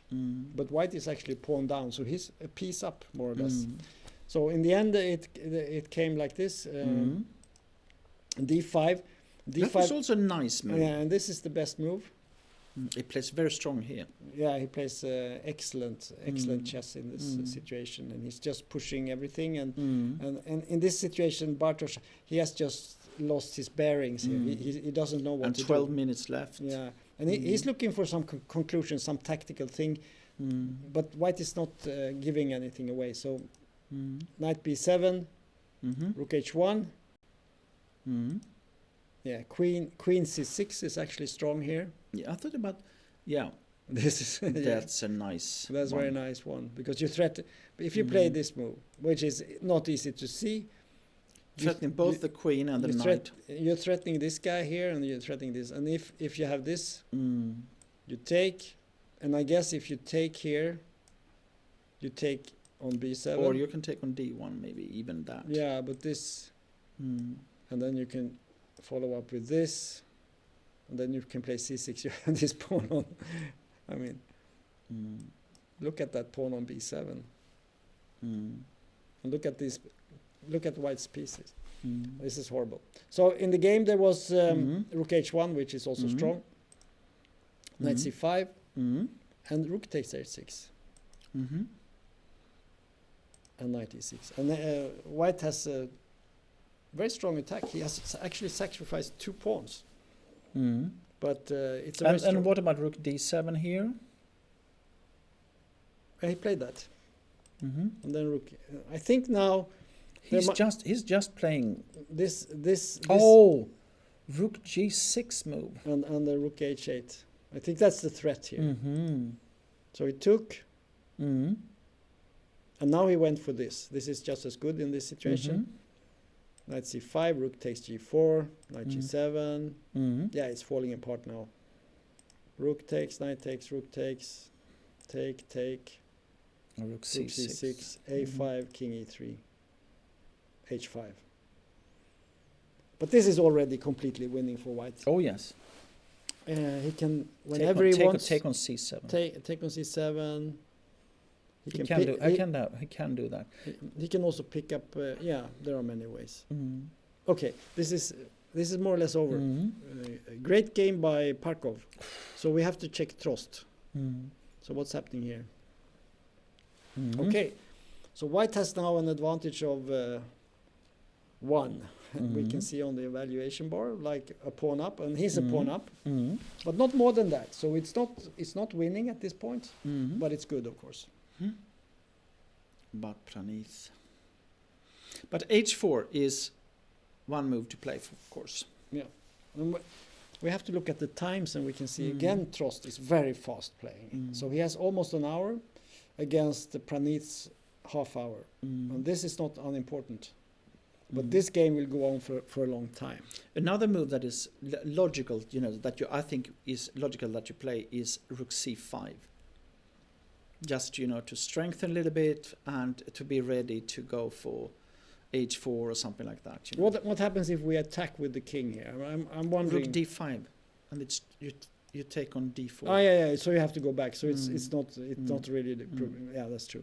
So that's not a big. Otherwise, that's why I wanted to play a Rook C5. So maybe you could play E3 here, to threaten to go in. But then you have King G7, I guess. Yeah, it's not so clear. Yeah, no, but he will have to play well here, and we know that Pranith is not going to give this away. No. So, but there is another thing also. If it becomes a Rook endgame, normally you want to have the pawns on F7, G6, and H5. Yeah. So this is not the best structure that Black has got here, No. So White will have chance. Well, I think also if you play H4, for example, and then if but do you really want to exchange? Yeah. Yes, because if you do that, then you will be able to have you keep the H pawn, and then you start to run with and create a free passed pawn with on the E file, for example. Yeah. Then you will have good chances to win because you save this extra pawn.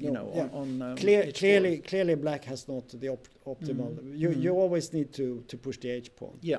So this is a weakness, but Black can advance with his king here.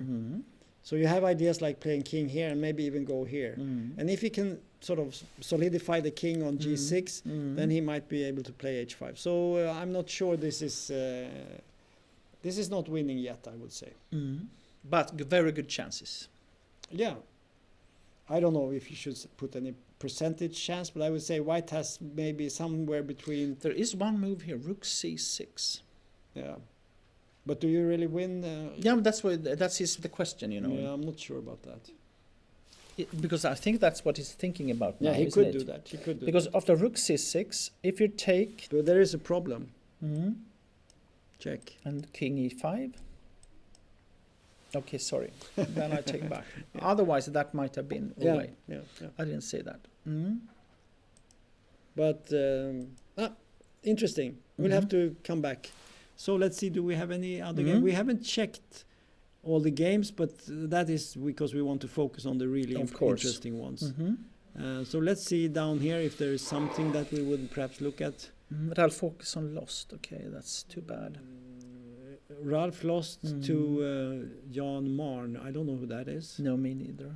So and Drassen lost, unfortunately. Yeah.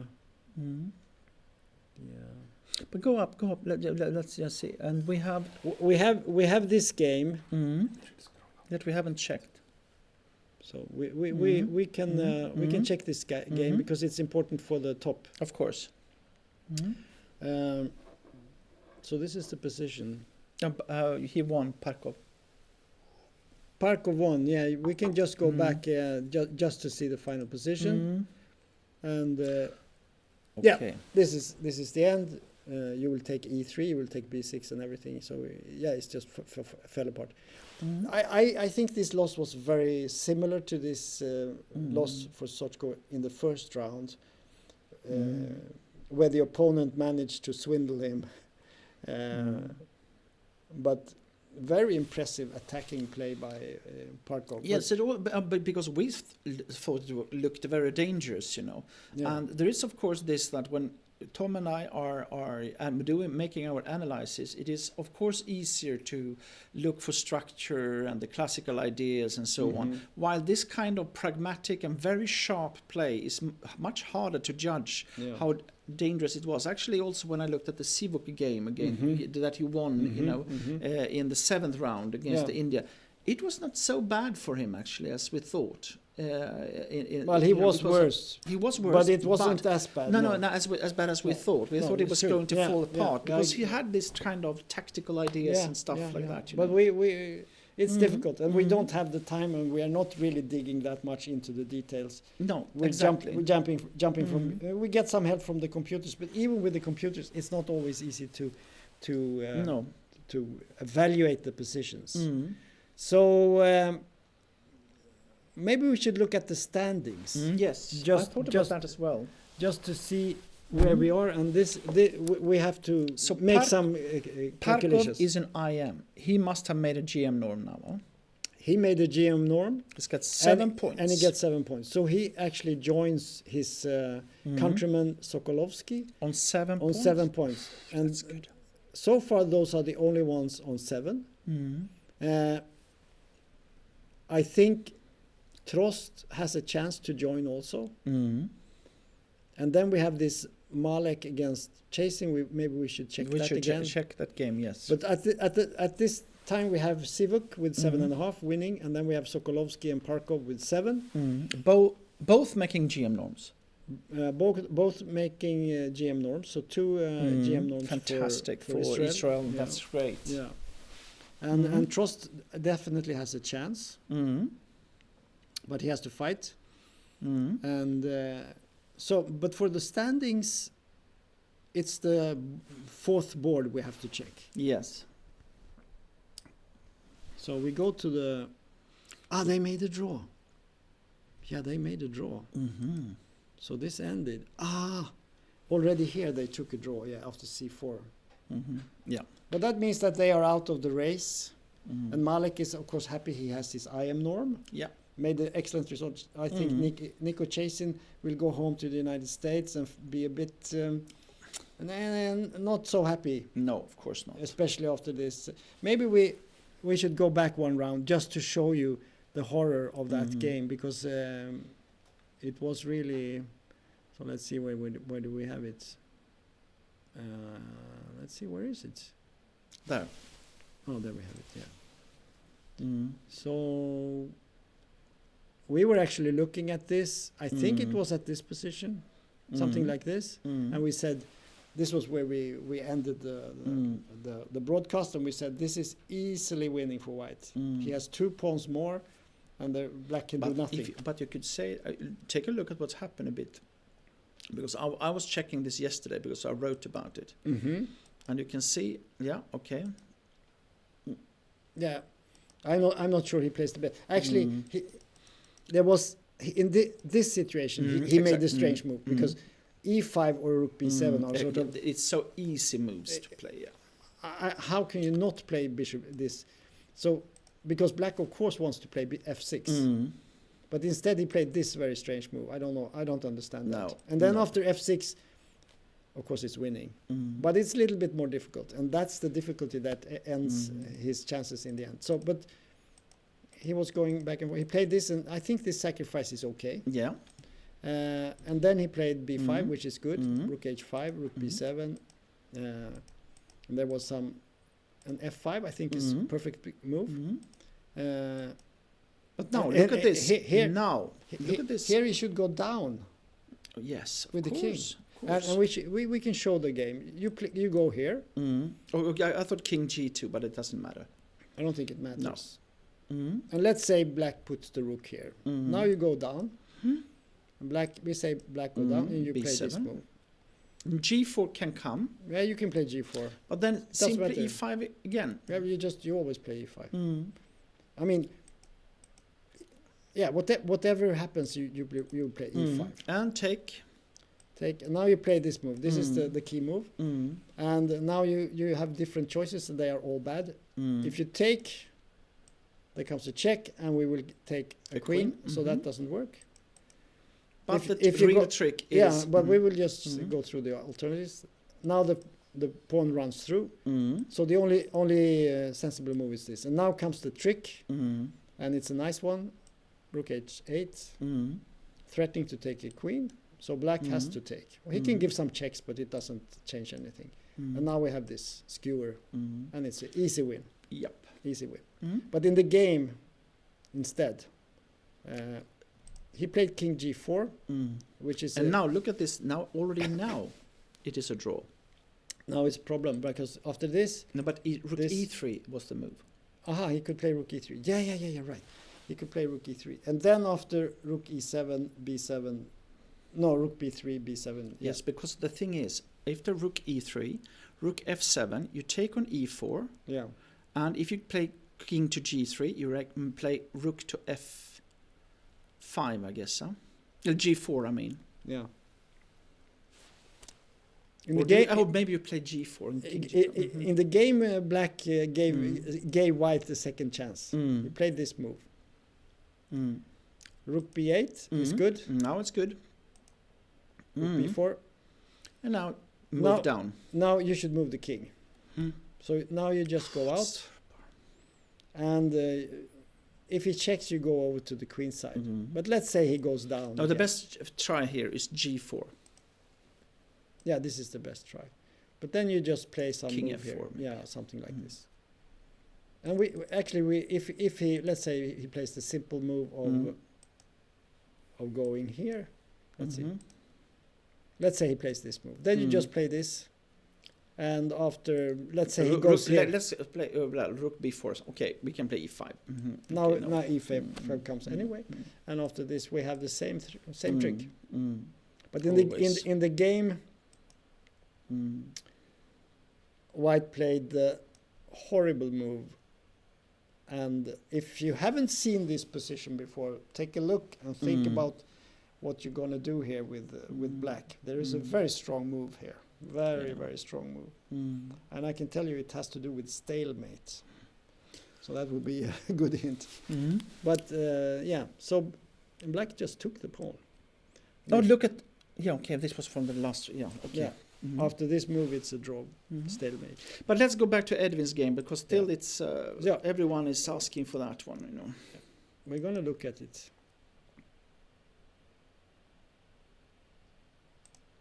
So, well, nothing much has happened. F4 has been played, king g7. Oh, now it gives a big advantage, because probably you can play... What can you do here? So what happened? F4. And he played king g7, yeah. Okay. It's not quite clear to me. F take to g5.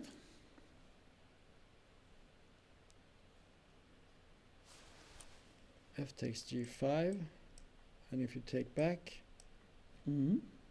Aha. Okay, knight e6. Rook e6, king f5 is the move.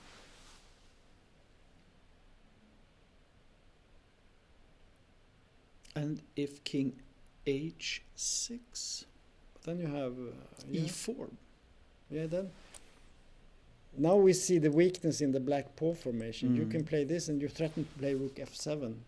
Rook c7. It's very difficult for black to keep everything protected here. So now it's winning.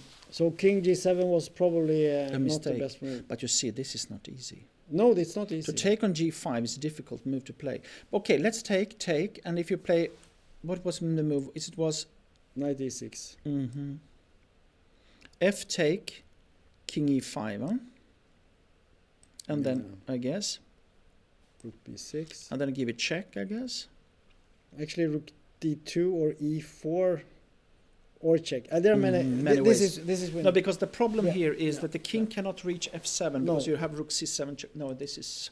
But after f4, the best move was, and this is not easy to see. But f take g5. After f take g5. Oh, instead, you mean instead of king g7? Yeah, king c. I see. Okay, Some sorry. move like this. Because That's- it turns out that the bishop is needed to protect, because he has this weakness here. So you need to preserve. So this move or this move. But that is not easy to play. Oh my God, this is difficult. But I'm a bit surprised that he played king g7 here, because this is not a very difficult line to see, that you can take on g5 and take on e6. But we'll see. Maybe No, but that is but to force it into a rook endgame is not easy either. no. But I can tell I think you, it's very tempting to play this move. Yes, also. I mean this, and it's probably also good. What did he do? He played f5, right? No. No, it took No. on g5. No, it played rook c5, Yes. which is a bad move. This is not the best move.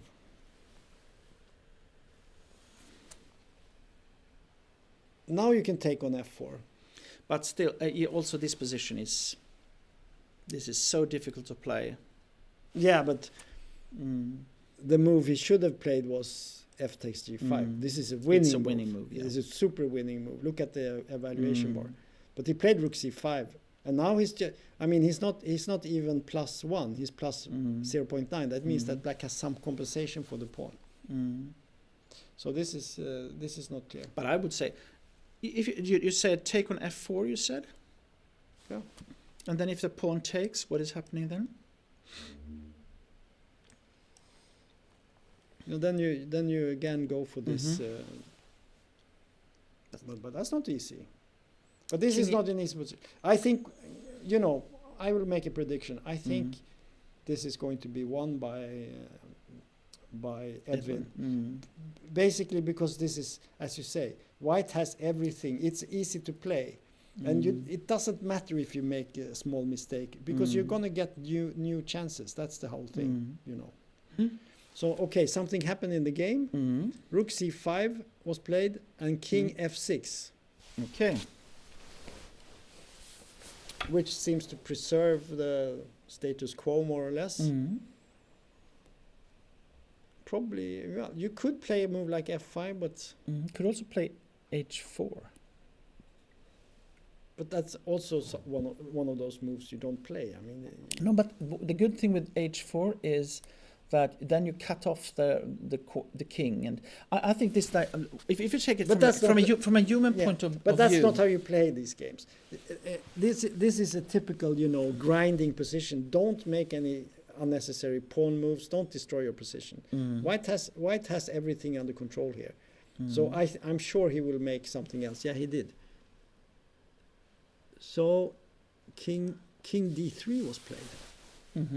And the idea is, of course, to play e4. Yeah. And, keep everything together. Maybe e3, maybe e4, Just keep it all together. And no, actually, I like this in a way because when I say I like it, I like it from the more human point of view, Yeah. But, I've seen Ulf Andersson play so many games. I know how he plays. He would never play like h4 or anything like that. No, but e4, f5, e5. If you can play e4, and yes, then play e4, e5 is enough, and then f5, enough, as you say, you're just going to crush here. So black needs to come up with some kind of idea to keep the game going. And the dangerous thing here is, of course, that you might have no counterplay, and if let's say you play rook to a6, for example. Yeah, that was the move I was looking at. Now, if you play, that's e4 and rook a3 check, for example. That's a type of, try. Do you play rook c3 here and Probably. go for this? Maybe. Yeah, maybe you do actually. I don't know. How is this position? Yeah, that's why I said this, because now you threaten to, but now maybe you can take on e6 first. But then you can take on g3. Probably, yeah. Oh, I'm just checking. Okay. Let's say this. How this is this position? Well, according to the computer, it's +3. Yes, because king c5, king d6, e5 check. The thing is, black has no play, and I mean, maybe you could sort of retreat the bishop and try to come with the king around. If you could get your king around here, or here, and then try to attack. But still, even then. Yeah, let's try a move here. Bishop d7. Or let's put it away and guard here and try to go around. So what do you do?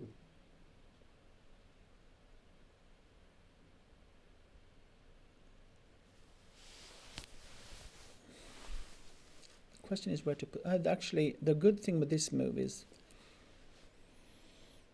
You could play king b2, but then there's bishop c4. Maybe knight f3. Okay. And what happens if we because now I play king d4. Okay. And now h3, I thought. Yeah. But still, you can see that the it's not very much fun. No, but obviously there are no very simple wins here. Now it's not simple wins. No. You will always have to. So it's not so easy. Actually, this position is now on the board. Like I said, rook a6.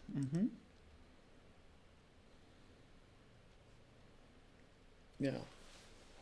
Yeah, it will be interesting to see if he will go for this e4 move here, and rook h. No, if I was him, I would not do that immediately because there is no rush here. I think. Or do you? Well, of course, the h pawn is a little. No, he didn't do it as I thought, but that was a bad mistake because now obviously the computer says it's almost equal. Bishop g4 is probably strong now. It says bishop g4 now. But he has not been interested in that move before, so I don't think he will play it now either. But I understand what's going on, because bishop g4, you can start pinning and checking on the a file, and suddenly black is quite active, and you prevent a lot of things. But what can actually happen now is h4 in this position. Now, here. So let's say I make a move here. Please make a move. Let's go for the pawn. Oh, here the chances are not so easy. This is not easy. So what time do we have? Should we have a little break? What do you say? Okay. We will take a short break. 5 minutes break or something. 10 minutes. 10 minutes break, and we will get back. This game is going to go on for a while, so we will get back soon. If it not becomes a draw.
Okay, we are back for the last round of the Rilton Cup, and most games are finished, but we have one very interesting game going on. Yes. What's happening?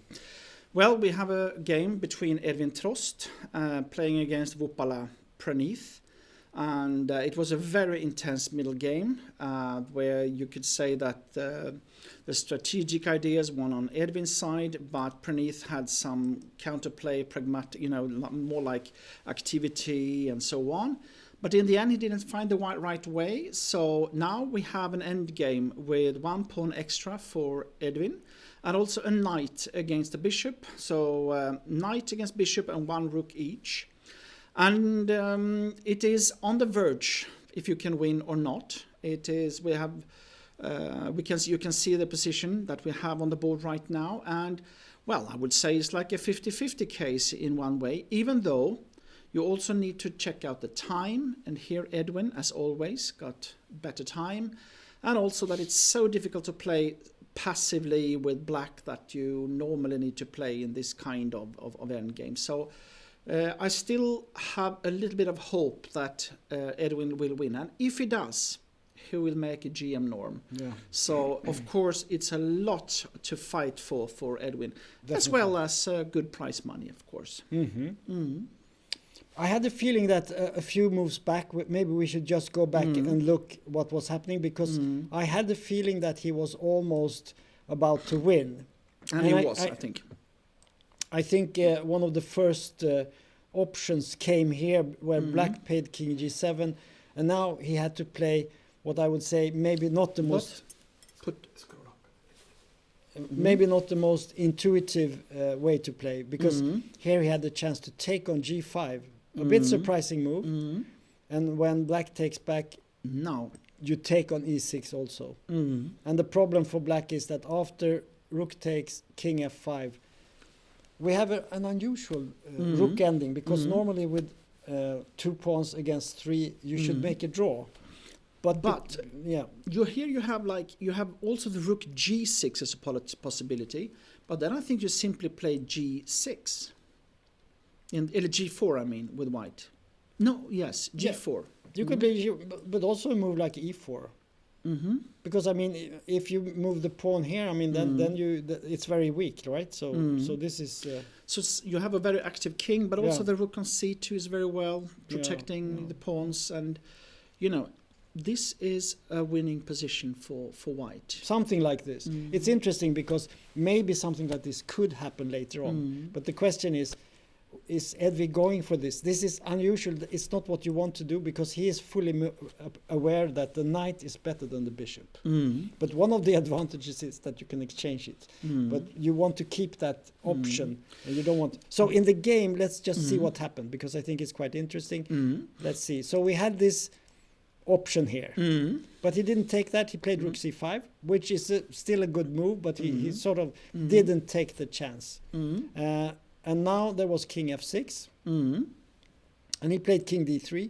I think he's playing very, very good human moves. We shouldn't stare at the computer, because the computer will always find strange moves that are good, but they are not human moves. And if you don't see the point of them, why should you play them? So king d3 was played, and now he took on f4. I think probably this was necessary, and he played rook a6. But here, we looked at e4 in this position. Yeah. And in one way, that seems to be quite a good move, because e4, rook a3 check, rook c3. And here we have... I think we should show it. And here, so this is interesting. But we can see that even in this position, it's an advantage. We can check the evaluation bar. It's like 1 pawn more. Well, white has 1 pawn more.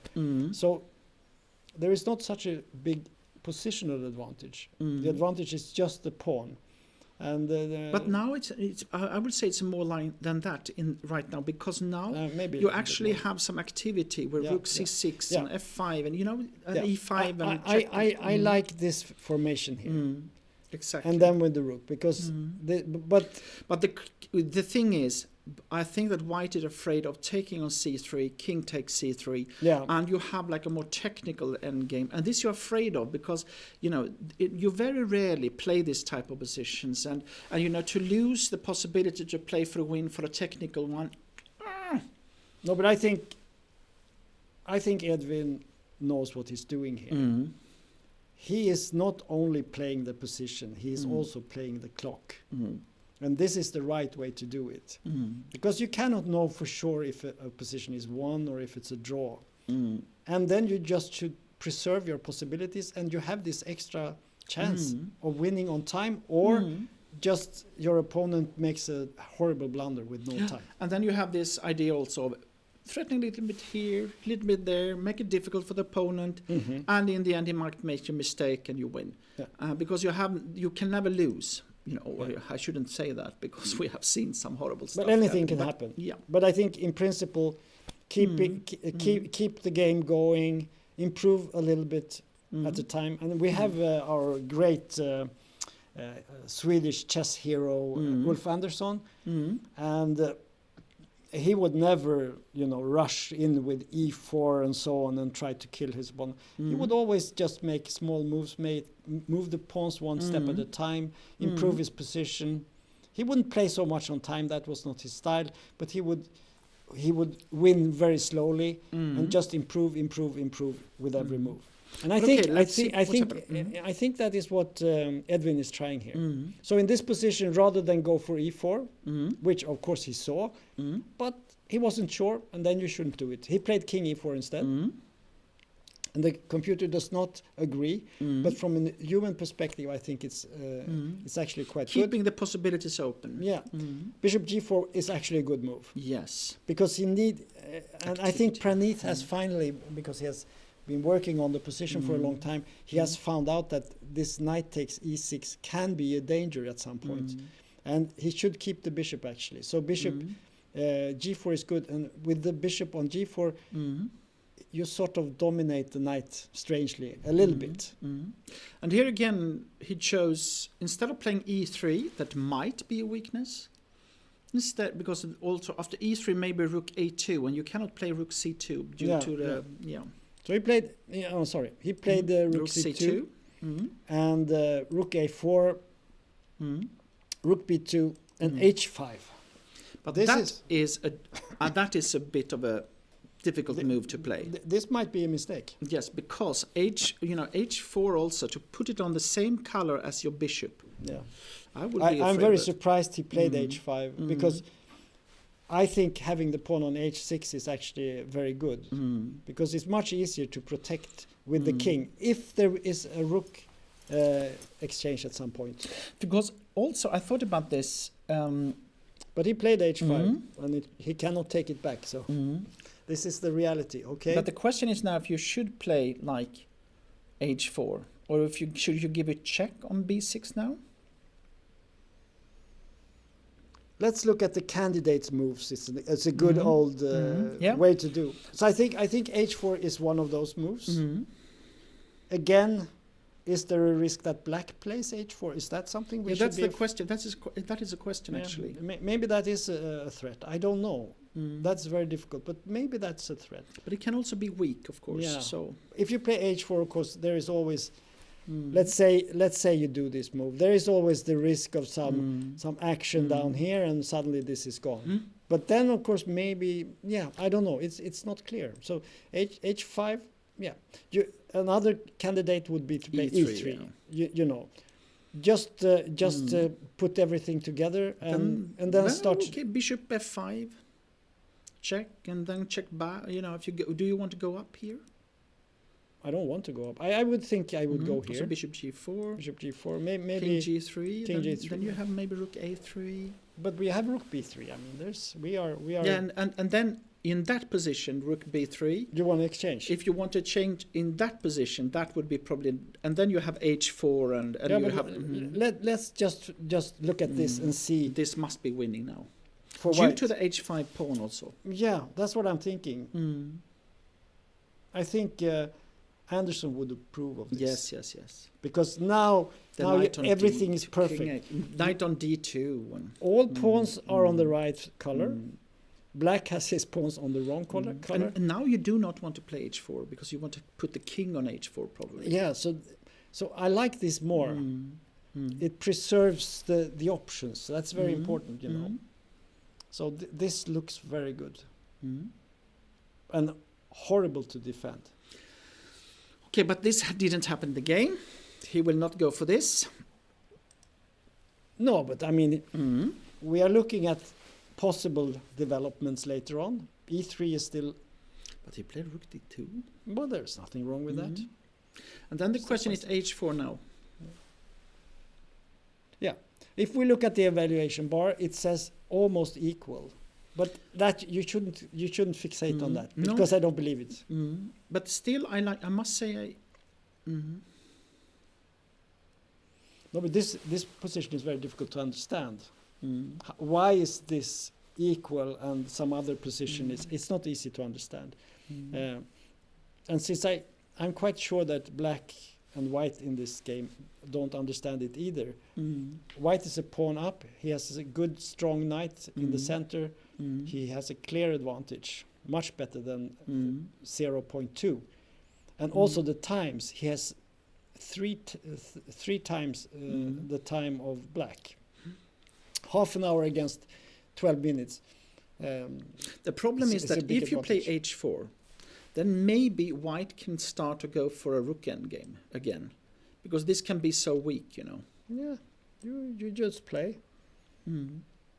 What are you going to do? Play H3 or what's the Yeah, plan? something like that. I don't know. Yeah, I mean, of course, there are some plans for black here. I mean, let's say you play something like this.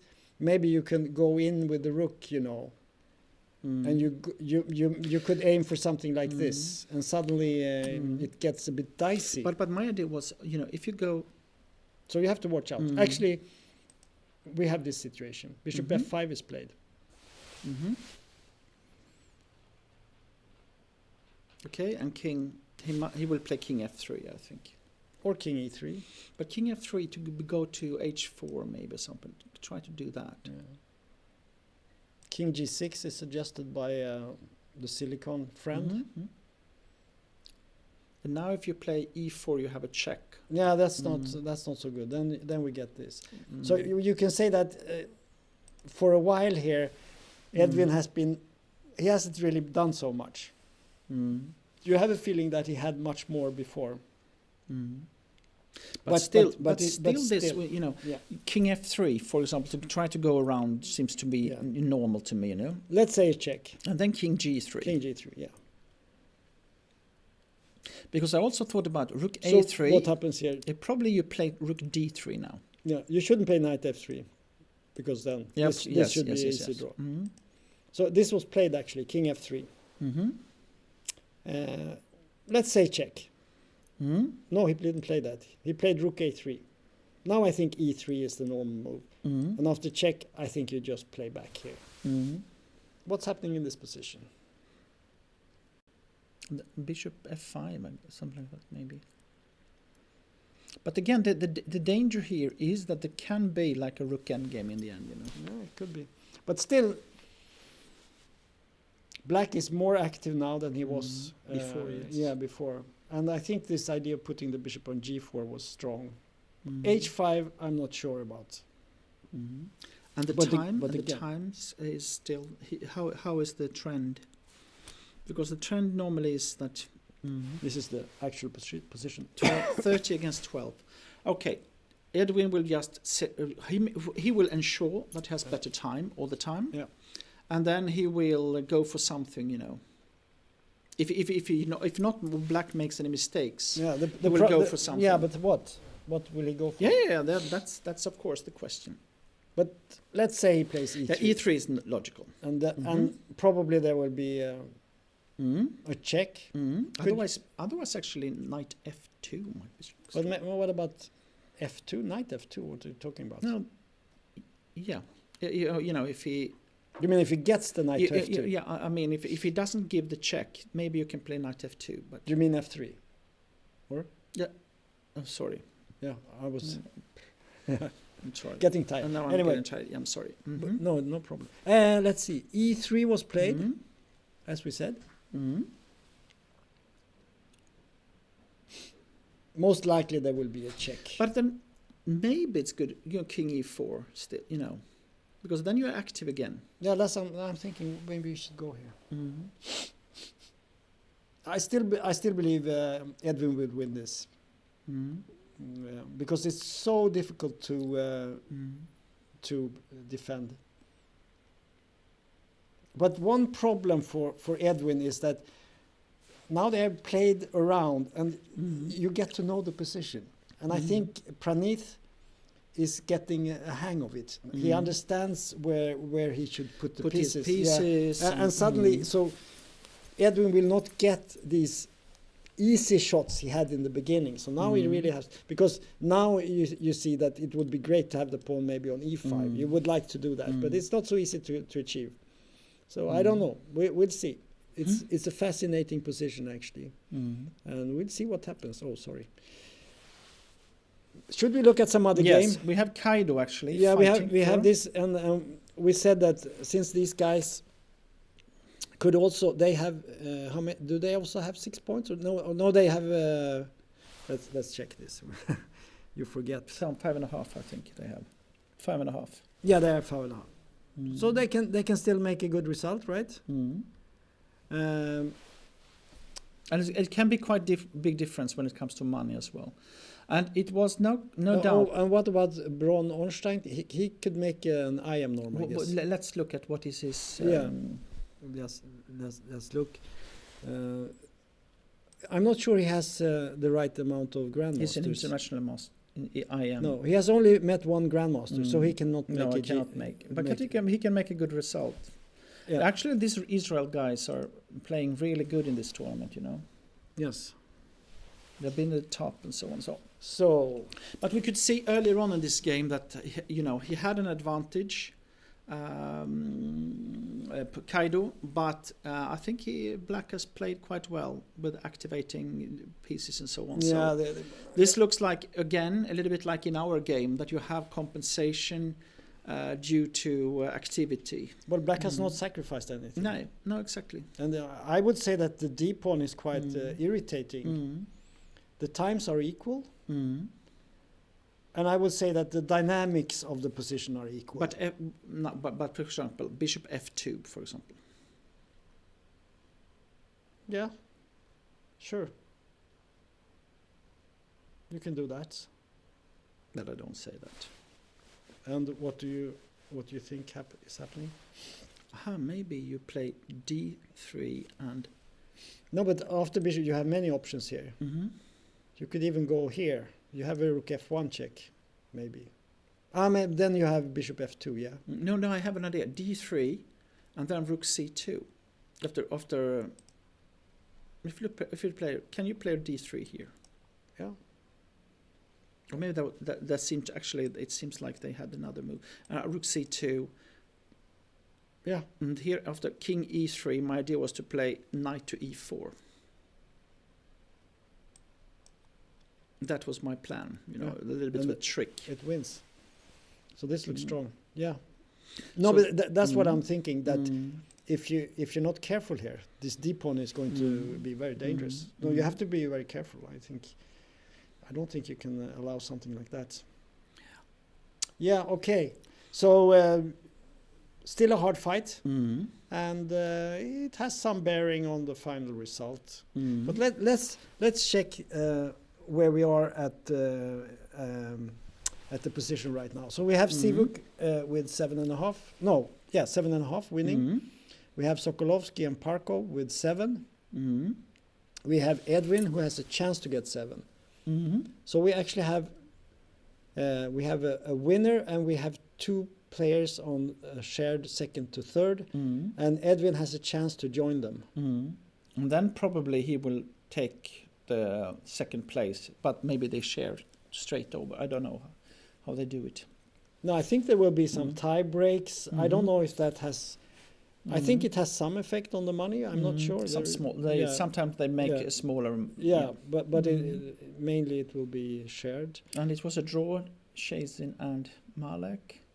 Then that's we 6.5. have this Jarmola against Gorstein. Was that a Mhm. draw? Just have to check it. Yeah, that was a draw. And Blomqvist So the and first, so Rosenthalis. the first is Subeli, who was winning. Huh? Yeah, he won. He has 5 and so he got 6.5. Yeah, and then we have Kulots and Bronstein that have a chance for 6.5. And who? What after that? Let's see. Monica Sochko lost against Raya. So Raya is coming to 6.5. He's also, yeah. He has actually played quite a good And tournament. I think this Chatterjee Utsab, he's better against But it Oratovsky. looked like a draw. I think Maybe. but Yeah, but he's still- better. He's still- better. still- so still, yes, So, okay. 22.89, and he's playing again. Yeah, they are good.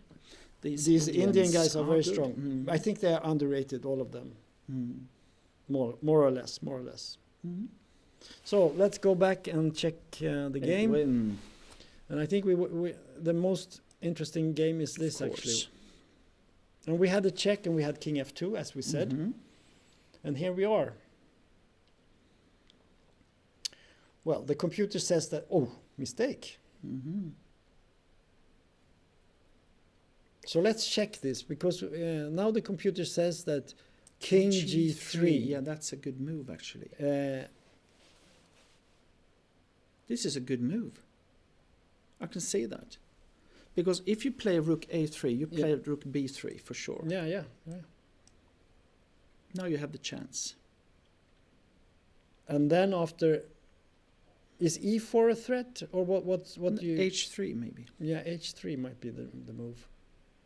And then Let's say we go here, and then it's H3, yes. And suddenly this great bishop has to move. And let's say we go back somewhere here. But now also King H4 might be. Now actually Rook B7 might be strong. The bishop has almost no moves, and suddenly we are on the offensive here. So King G3 was played Oh, good. in the game. Because one move is of course F5. But F5 is very dangerous because then you can maybe even play King H4. But why not H3? Yeah, or H3 of course. You win the F pawn. Yeah, I'd win the F pawn even. That's It's completely game over. Yeah, it's over. completely over then. So I think King G7. But this just goes to show, don't trust the computers. I mean, Well, it's- trust them, yeah, but do not believe that the humans will find it. the human will never play those moves. So I don't understand why he moves the king back. Why do you want to retreat? I mean, for me, in worst case, Rook C4. and yeah, maybe- this looks more normal. But what happens if you play this here now? Yeah, then you have this move, and then you can always check and harass. Yeah, interesting. But also in that, It's interesting because we see how important it is to have the initiative, and also how difficult it is. but you have to have activity, And even when you're defending this you might think I have some stable position. There are no stable But he positions. played King G3. He played King G3. And now the question is, what shall he play now? Yeah. Because if he plays Rook A3, he must play Rook. It's not that he will go back with King F2, I guess. No.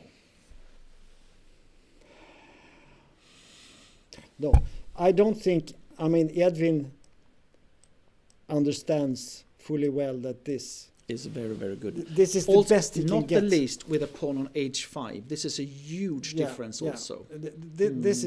This is where you want to go. This is what you want. So you should not be afraid of this. And I don't think he is. No. He has also studied this now. I mean, you're learning as you play.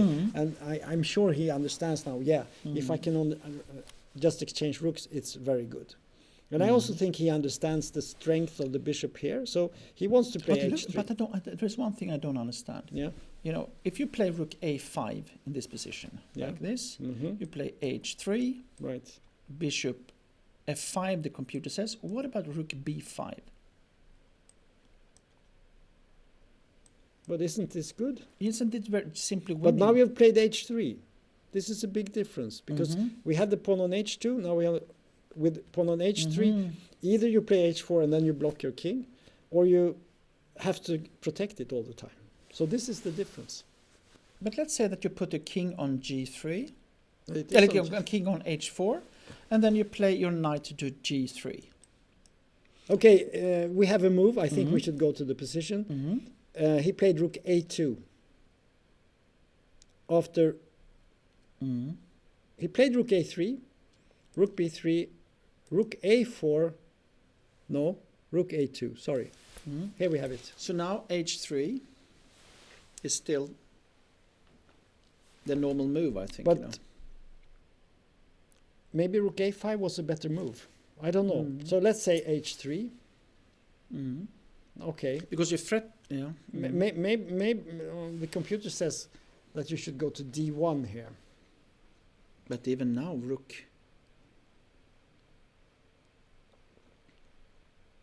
It's getting tight now. I Yeah, think, it's you know. getting tight. Rook c3, yes. We said before that the bishop was dominating the knight. You but look, now look, the knight. look at this. Rook c3. Just keep cool, you know. Yeah, yeah. Rook c3. It's a good move. Put it on the black. Oof. Now white is clearly in the driver's seat. I mean, this looks really strong because now suddenly you have this knight f5 plan at some point. You can, if you And want then- to, you could advance yeah. here maybe. You can harass the bishop if you want to. Mm. King h4 might be playable in some instances because after, let's say, yeah, he played bishop d1. It's already on the board. Mm-hmm. Let's say, yeah, it's black. Let's say black makes something like this. Mm-hmm. I think you can just go here, because if you try some something like this, you just threaten the bishop here. But it could be rook. Ah, okay. Rook h2 instead.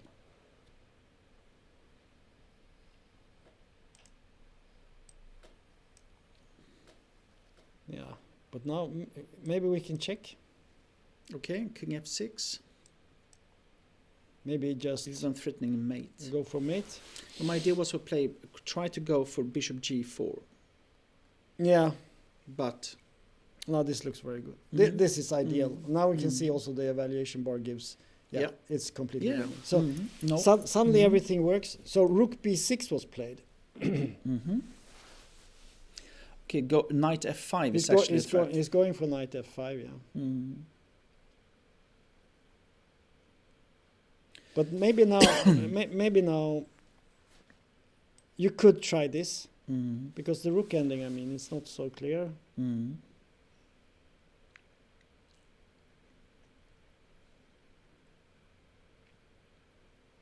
But look what but you know. But rook b5. Yeah, yeah. No, but this looks good. This looks good. I think. As I said before, I'm sure Trost will win this. Well, I'm not sure, but I look at the time again. I want to see the times. So rook a3 was played. Mm-hmm.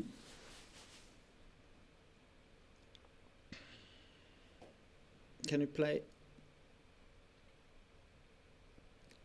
But now you're clearly making progress here. There are many options, but But you know? maybe knight f5 just to protect the e3. Or king h4, which is best. Also possible. Maybe no big difference. I think, yeah, even king f2 is possible, I think. There's always this bishop is very vulnerable on But d1. you do not want it to come to c2, huh? Oh, I don't know. You mean you shouldn't check maybe on f5, yeah, because then you can maybe play. But there is actually this, yeah. But if you, let's say you check just for fun. Mm. Let's say you play here. The king goes here, we say. Let's say this. Now you cannot play the bishop because you threaten to take and maybe take on. It could also be that you give a check and the king goes down, and you put the knight, rook on c6. Oh, you want to do this Maybe. and just improve a little bit. Maybe you should. Can you go? No, Yeah, then you. bishop No, C2. yeah.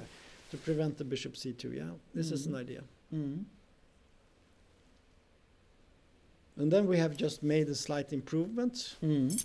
And but this is a difficult play because you're sort of playing on Zugzwang all the time. And yeah, but on the other hand, I think Edwin, he has a playing style. Obviously, that is very. He likes to play this grinding chess. We've seen that. But let's see, rook a3. That Yeah. is. Can you just see the time again? Because that is the thing. Is that as long as Edwin has got better time, he's got clearly better time also. So this is really good. Yeah, he's improved his time advantage actually. And they're playing at the same speed, but Edwin has 20 minutes more in the bank, so to speak, that he can use. So this looks very, very promising. Very promising indeed. And if you put the king on h4 and then play e4, it is actually not so easy to see how.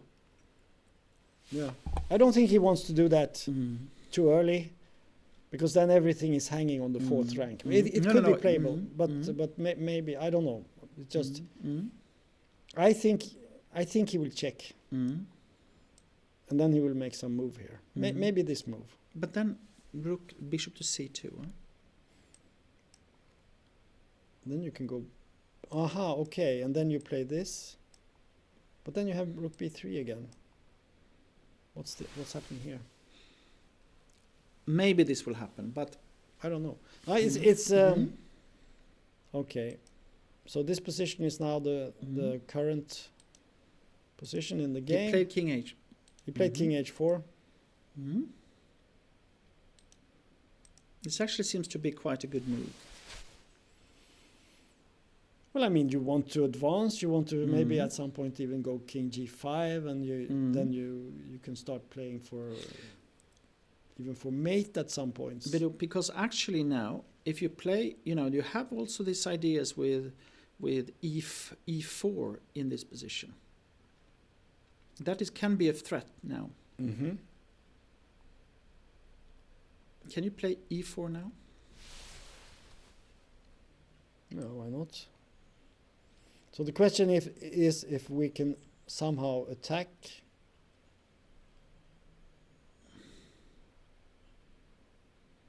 So rook a4. Rook d6. Yeah, that's the problem. And the bishop is completely. I think this looks really good, actually. And now you're trying to play maybe king g5 and then e5 on a check or knight f5. Yeah, this looks very really good. good. So rook b1 was played in the game. Disturbing it a bit. Yeah, just.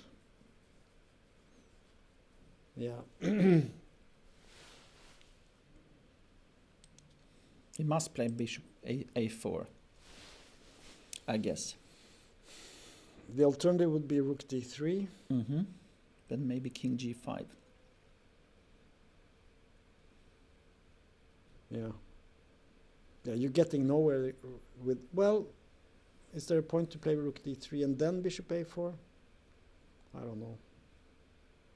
No, but now I think white is winning actually. I think so too. This looks very, very promising now. He's played, I think, from a human point of view, he has played very well. Oh yes.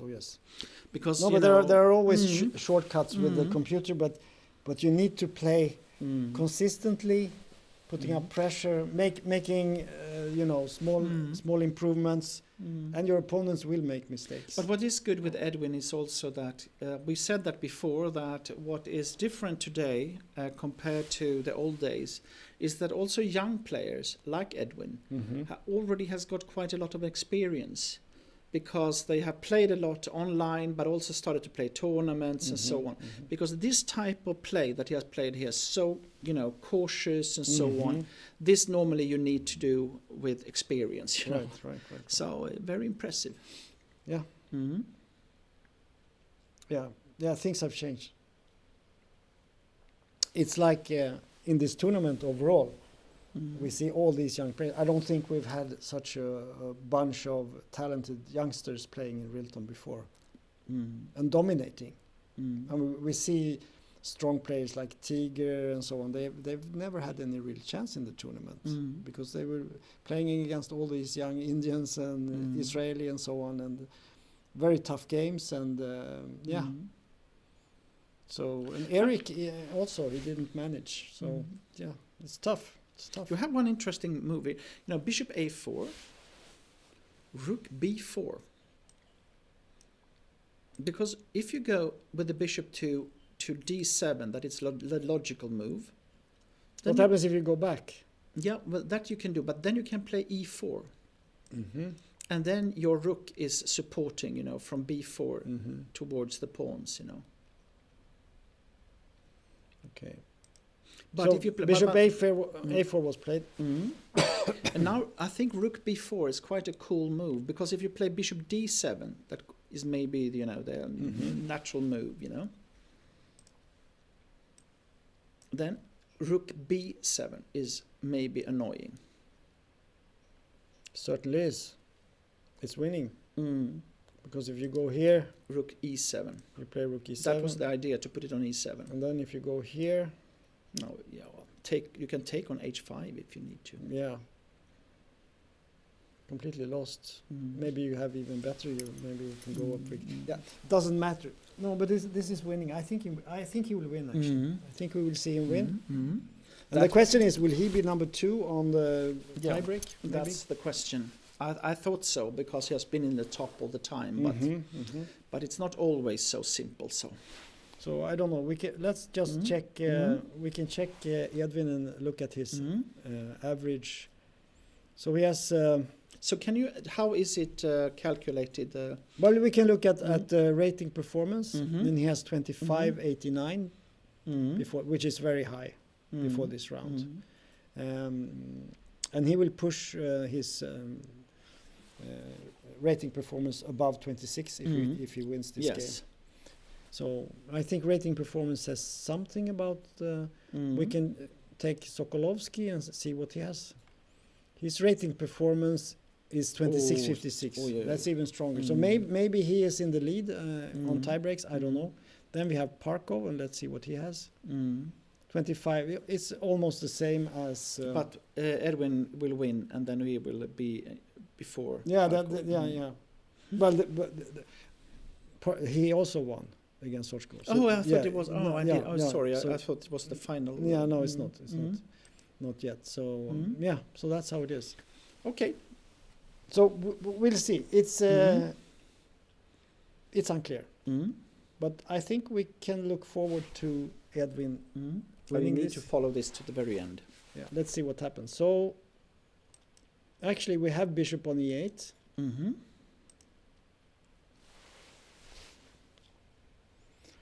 Yeah, if rook b3. If Praneeth loses this game, it will be a first in the tournament for him. But he's been very, as you have said, he's been very close to losing several games, and finally. I think Edwin will play rook b3 now. We'll see. Could also be e4, but.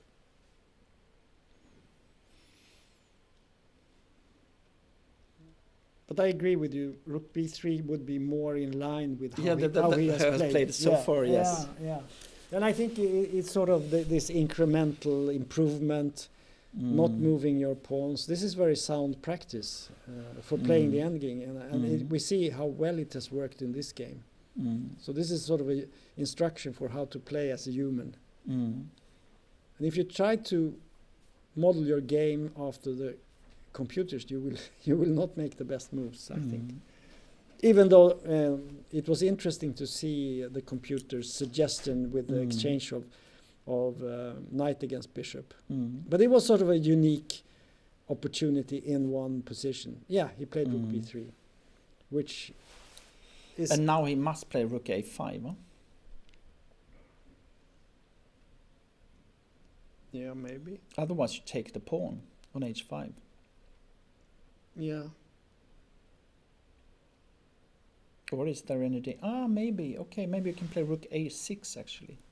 I don't know. Because if you take on h5, you can... Yeah, you can. Can you take? Okay, but you can play f5 later on also. That is also winning, I think, you know. You take on h5. If on rec I6, at first I was a bit afraid, but now I play this one. It's interesting if we just go back and compare the position with what we had, because we had this position. We had it even earlier on. Yeah, but This, yes. in this position, the computer says it's almost equal, just a slight advantage. And in this position, he played this horrible move, King G7. But And suddenly King G3. But if he plays in this situation, Rook A3, keeping everything active, but here, you know, why not rook b3 now? because you give check, I think. Can go up. Or no, you play here. Sorry, King B1. That's the move. Because now, if you move here, you can harass. Check here. Rook H1. Now rook b6 or something like that. I don't know. Yeah, but then you can move down. And you have now to- rook b2, Rook B2. rook e1, of course. Or just go back with the king. And e4, and you know, even in that position, you know, I think you have good chances to win. You know. I think so too. Because there is always the possibility of just going back with the king and continue playing. But at least here black somehow keeps some activity. But instead he played King G7 and King G3 was very nicely played. And now H3. And suddenly the bishop is so bad. It's horrible. And it's very instructive, this, you know. yeah. And the bishop ends, D1, A4, E8. He played f5. No, okay. Yeah. Rook B3, Rook A5. But now he played F5. I don't think that was the best move. No, it wasn't. Now F6. Why did he play F5? I don't understand that move at all. And that sort of breaks the harmony of Rook everything. b8 is so obvious to me. Yeah, Rook B8, yeah. Because then the... But these guys are getting Okay, tired, yeah, tired also tired. And also look at the times. 5 minutes. Pranit has only 5 minutes left, 5.5. And Trost has still 26 minutes. So I think Edwin senses that he is about to win and he wants to sort of cash in here. But after F6, yeah. I guess it's probably winning maybe. I'm not 100% sure, but... Maybe you play rook b7. Check. And the king, I guess you go back. Yeah, because that is the... What happens if you go here? No, my idea was to play rook e7. Yeah. And then the bishop has to go here. And now you can go here, I guess. Yes. And after rook here, you have this, right? 96, yeah. So I think this is what he saw, you know. Yeah. So you wanted to check, right? Yeah, that was the idea. Because then you give him a difficult choice, you know. Well, it's not so difficult. You have to go back. I think we saw this. I don't think he will miss that. And then the question is, how do you break this position? But now again, king g3, king f4, or something like that, probably, you know. But then the game was on. It's fascinating to see how well they play, but also some of the decisions. But here, you know, rook b6. Yeah, sure. It's actually quite annoying. And then you go up with the king, maybe here, to avoid the check. But now you can take on h5. Yeah, that's true. But it seems like now it says a draw, but... Yeah, it's this move, I think. Oh, you threaten rook e4. No, but wait. Rook e6. You take on f5. No, check. rook e4. You take... No. Yeah. You threaten mate with king f8 and rook h4. And now black is better, actually. No, it's equal. But only if you play rook b8 in And this position sacrifice. and sacrifice. Okay. Oh, this would be a horrible end to Oh, the that game. would be terrible. Okay, let's see what's happening. So Because it could be that this is what you have seen, you know. you know, I'm not going to say that he hasn't seen things, but I think when you play a game like this, you're playing for the grandmaster norm. Your opponent is in time But let's pressure. say the You rook- might not see No, so but- much. okay. You just look for moves. I see a better move now. Rook b6 first is much better. Yeah, sure. Yeah. Mm. Okay. Probably some king g7. And now you have a check. Yeah, you can check. What happens? What's happening now? King g8 probably. And now, you know, at least Yeah. Yeah. White is better. We'll just have to Mm. wait and see what's happening. Mm. What's happening here? Mm. Edwin will show us his plan. But I agree with you. Rook b6. But very tempting to give the check, I know. even though that might not be the best move. And it is tempting for black to go to h6 as But- well. But it's very difficult for black to see that he can go to with the king to f7. Mm. We sit here and we actually have the computer and the evaluation bar. It helps us a lot. But still it says winning more or less for white, even though he could have played better. But then Of you course need it's winning, But but then you- you should play rook b6. Yeah, but these evaluations, they are often you have to find some very key moves. And if you don't, it's nothing special. So yeah, of course white is better. And I think white think that Edwin would win this. This is my prediction. Do you have any other prediction? No, well, no, I do, because also he's got so much better time. Yeah, I think in practice this is very, very difficult to defend, and he has all the options. He can he can even go back, as you said. You can go back and with the king, and you can. But if you play king g3, king f4, maybe you will regret that, because there is some point to having the king. He played rook b6 actually. Did you play rook b6? Excellent. It looked like that. So this is good. He played king g7. Okay. King g7. We looked at this. So will we see a check? Knight e6. Knight e6 is played. No, I think we said that. Oh yeah. Okay. It might happen. But it might not. But it might not be the best move actually. Who knows? Who knows? No, probably it is the best move actually. Knight e6 check, because where to go with the king? He played knight e6 check. Okay. It's playing strong. Because now king h6 you can play knight to c7 now. Yeah, with the double threat. And after king g8, can you do the same thing? Knight c7, what happens? No, then f5 might be hanging at some point. Let's say king g8. Is this still a move? Maybe you give a check. You can give it check maybe, yeah. And then the king goes back. Now it's some h4 and then Okay. h4. And then what? And you have Yeah. misplayed. Okay, yeah. Okay. So yeah. don't fall to this trick, please. No, but that's what's the problem here. There are so many, and now it gets tactical. And I mean, I don't say that that's a disadvantage for. But he hasn't For played any Edwin. move yet. No, he's thinking. How do they look? What can you No, I think that. deduct from their behavior? No, I think that actually Edwin seems quite cool. Now he's doing this Magnus Carlsen I'm movement, stretching and stretching a bit and so on. King g8 was played, okay.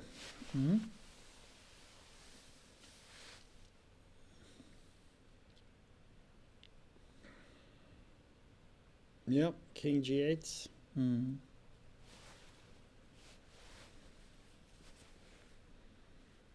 Let's see if we have one game there. Let's we can quickly just look at that. We'll just take a detour and check this game. This is a dead draw. So, okay. Because e3, king f1, king e2. Yeah, and it's no chances. Mhm. So here we are. This is actually one of the last games, I guess, in this round, the final round of the Rilton Cup, and we will follow it to the bitter end. Because if we make a prediction, we will be wrong. It has been proven. Yeah. No, but still very good chances for white. And you can't. It's almost if you don't do anything, you can't go wrong. Right? You cannot really spoil this position, can you? Maybe you can now because f5. So if you make a really what is a bad move? I mean, we have like knight d4. If you don't play rook b8, I guess you can Yeah, play. but let's say you play a move like this. This is a bad rook move, right? e5. Then this comes, and suddenly you've given it away, right? So you can actually spoil this position. But you said this was a possibility. Yeah, you know, just try to find a move that is possible. But then we have this move again. I think we saw this position, right? Because if you take no. Yeah, but then rook e5. And rook e3, we had this. But wait. You can play a rook e6 instead. He played knight d4. He did. Yeah. Now king f7 is good. But this is a very difficult move to play. The most likely move is king g7, right? Because this would be a repetition.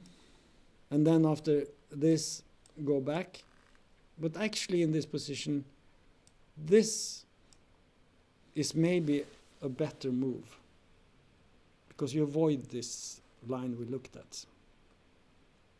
And what about take on h5 now? And we will already... But I don't want to see it. And now rook e6.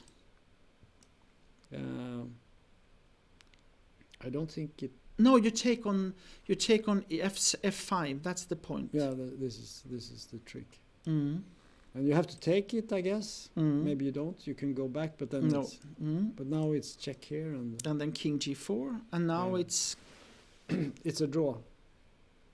It's a table-based draw. I can see that. King e5 is important, I guess. No, you have all these moves. You have a list of moves. Okay. So let's go back. No, he played king g7, as I said. When you analyze things like this, you always have to think in the human psychological perspective. Of course. So he's basically saying, yeah, it's a draw. Should we take a draw? Can you play like e4 here? But maybe you can, but he played king g3, which I think is not the optimal move. No. But it's a move that doesn't give anything away. Keep options. Keep options. And look at the times. Praneeth is down to 3 minutes. And you only get half a minute. So in the end, he will play on increment, meaning that he will have 30 seconds for each move. f7 came. Yeah. Okay. I also, when I thought about this because sometimes you can play like, I think he will play king f4 now. That's my guess. And sometimes you can play knight to e6 even. And then take with the pawn or the rook. with the rook, I think. Do you think that is? No, I don't. I doubt that very much, actually. Mm-hmm. Well, let's look at that. Mm-hmm. So in this position, let's say you play. Okay, you play the. Mm-hmm. Let's see what's happening. Mm-hmm. Obviously, we cannot predict anything here, and it's even hard to analyze this because here you threatens also knight c6 sometimes, and this kind of play. King g8 seems like a decent option, right? Mm-hmm. But your idea was but I just said that there are these possibilities. Let's say this, and something like this. And rook e5. Rook e5. And you wanted to go knight e6? That's actually a mistake. Yeah, no, you cannot play that. But let's just make a move here and we go back. And here you said. Yeah, something like that, yeah. But what if you take it? Yeah, but no. And here, then I take with the pawn, I think. Okay, you want to take with the pawn here. Mm. But this is nothing. Rook e5, what's this? Do you want some pawn ending? No, this is okay. Yeah, I agree. Okay, but we have this, and I think Edwin should stick with his plan. That is to do nothing. Oh, and just just press on time and threaten a little bit here. There are wins and he has missed them. It doesn't matter because he still has. You even have knight c6 here. Yeah, also there are many moves. And that is a later. What is happening on knight c6 actually? What's the plan? What do you want to do? You cannot take on f5. No, yeah, but I mean you won't. You will play some solid move here, right here maybe. Mm-hmm. No, I don't think this is. No, I think it's a trick, but no, I think. I'm thinking, should he make a king move here? Maybe go back to h4. f4 maybe. Maybe he wants to go King to f4, yes. That's I think was. But then maybe you can go down with the rook to the first rank, and you have these checks, in the back. I don't know. Then maybe knight e6. Yes. Because then the rook is away, Yeah, but what's the threat? It's Maybe you can. It is rook b8 and Rook f8. Let's look at that. So what did you say? King f4. King f4. And you said rook a1. Yeah, I said it as. Yeah, no, I know, yeah, but it's a and now possibility. knight e6. But now I think we can even take here. You can even take, okay. So that's the problem. So so he has to avoid this. So this is the position, and we just have to wait. We are biting our nails. We are. But I'm rooting for Edwin to not do anything, because I think he will eventually put his opponent in extreme time pressure, and then we will see things happening.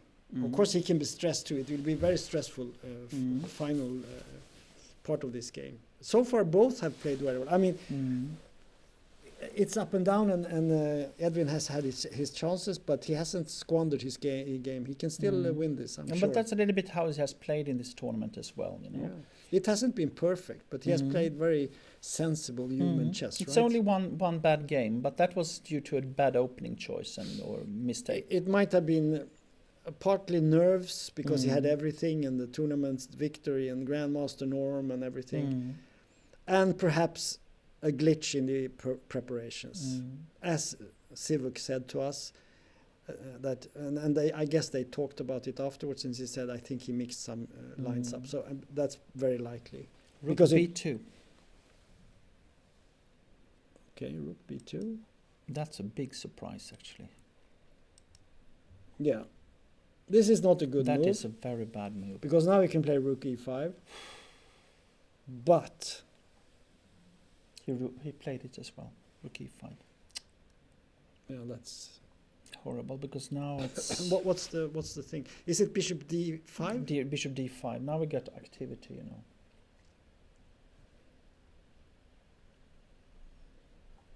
But maybe you can play king f2. What's Bishop d5 again. Yeah, okay. Suddenly the bishop. It's strange with this bishop. It was so bad a couple of moves ago. I mean, it's been going around from, it was on g4, on d1, on a4, on e8, and now suddenly it's good again. What have you done, Edwin? It's nerves. It's nerves. I'm sure it's nerves. Rook g2. Almost forcing bishop d5. I don't know. Maybe bishop d5, maybe not. This is a trick, by the way. We just show the trick. And the Grandmaster norm is. But of course, this would never happen, because He will play bishop d5 here. or king f8. But maybe this move. Rook g1. Rook g1. And some king f7 maybe, king h7, king f7, I don't know. But the game goes on, it's not over. But the thing is, how do you protect? But there is a No, threat, no, yeah. no. Because Bishop e4. after this move, king f2, you have this move. And suddenly you cannot protect this pawn, right? What have you done?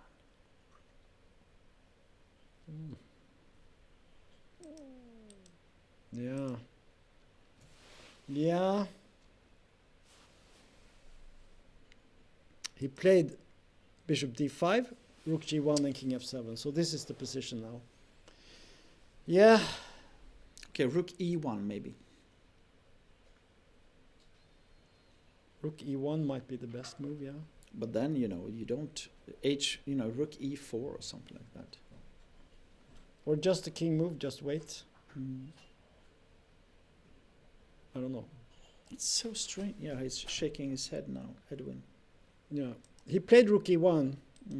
He's hearing you. He's channeling you. But Jesper. look at the difference here, But that was not a strange move, because now you can play king f4, huh? Yeah, but then as soon as you move the rook, you move the bishop a threaten again. So I don't know. So but king f4 he played. Because then you can play at least e4 later on. And now, according to our silicon friend, you can just move your king somewhere. King g8 is Maybe you should play suggested. h4 at some point. Let's see, rook a1. Let's just see what, and then it goes here, yeah. And then you have this threat, and you have to go back with the rook, or you lose the pawn. And then, if you want to, you can just go here again. Same. Okay, we'll see what happens. Now it's all about the time pressure. Okay, bishop g2 was played in this position. Can you play e4 here? But then you take here. And then rook to. You have the bishop 2. Yeah, bishop 2, 4, so. But knight e6 is suggested here as a move. And now there's this suggestion. Now this is what he wants as well, I think, I think this would be good. I mean, it's a draw. We can see that it's a complete drawn position according to the table bases. And the table bases are gods. So this is just... Let's look at the bishop on bishop g2. Yeah. So what do we have here?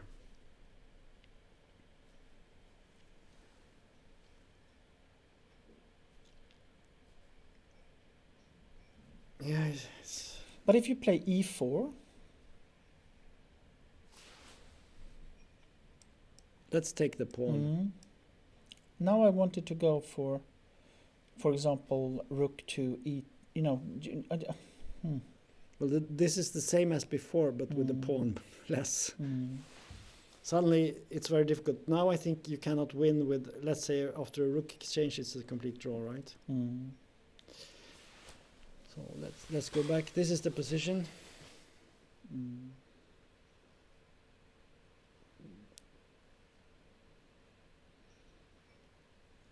No, but Edwin is a super talent, and he showed in this game that he has the right temperament to play these games, but he still lacks some technique,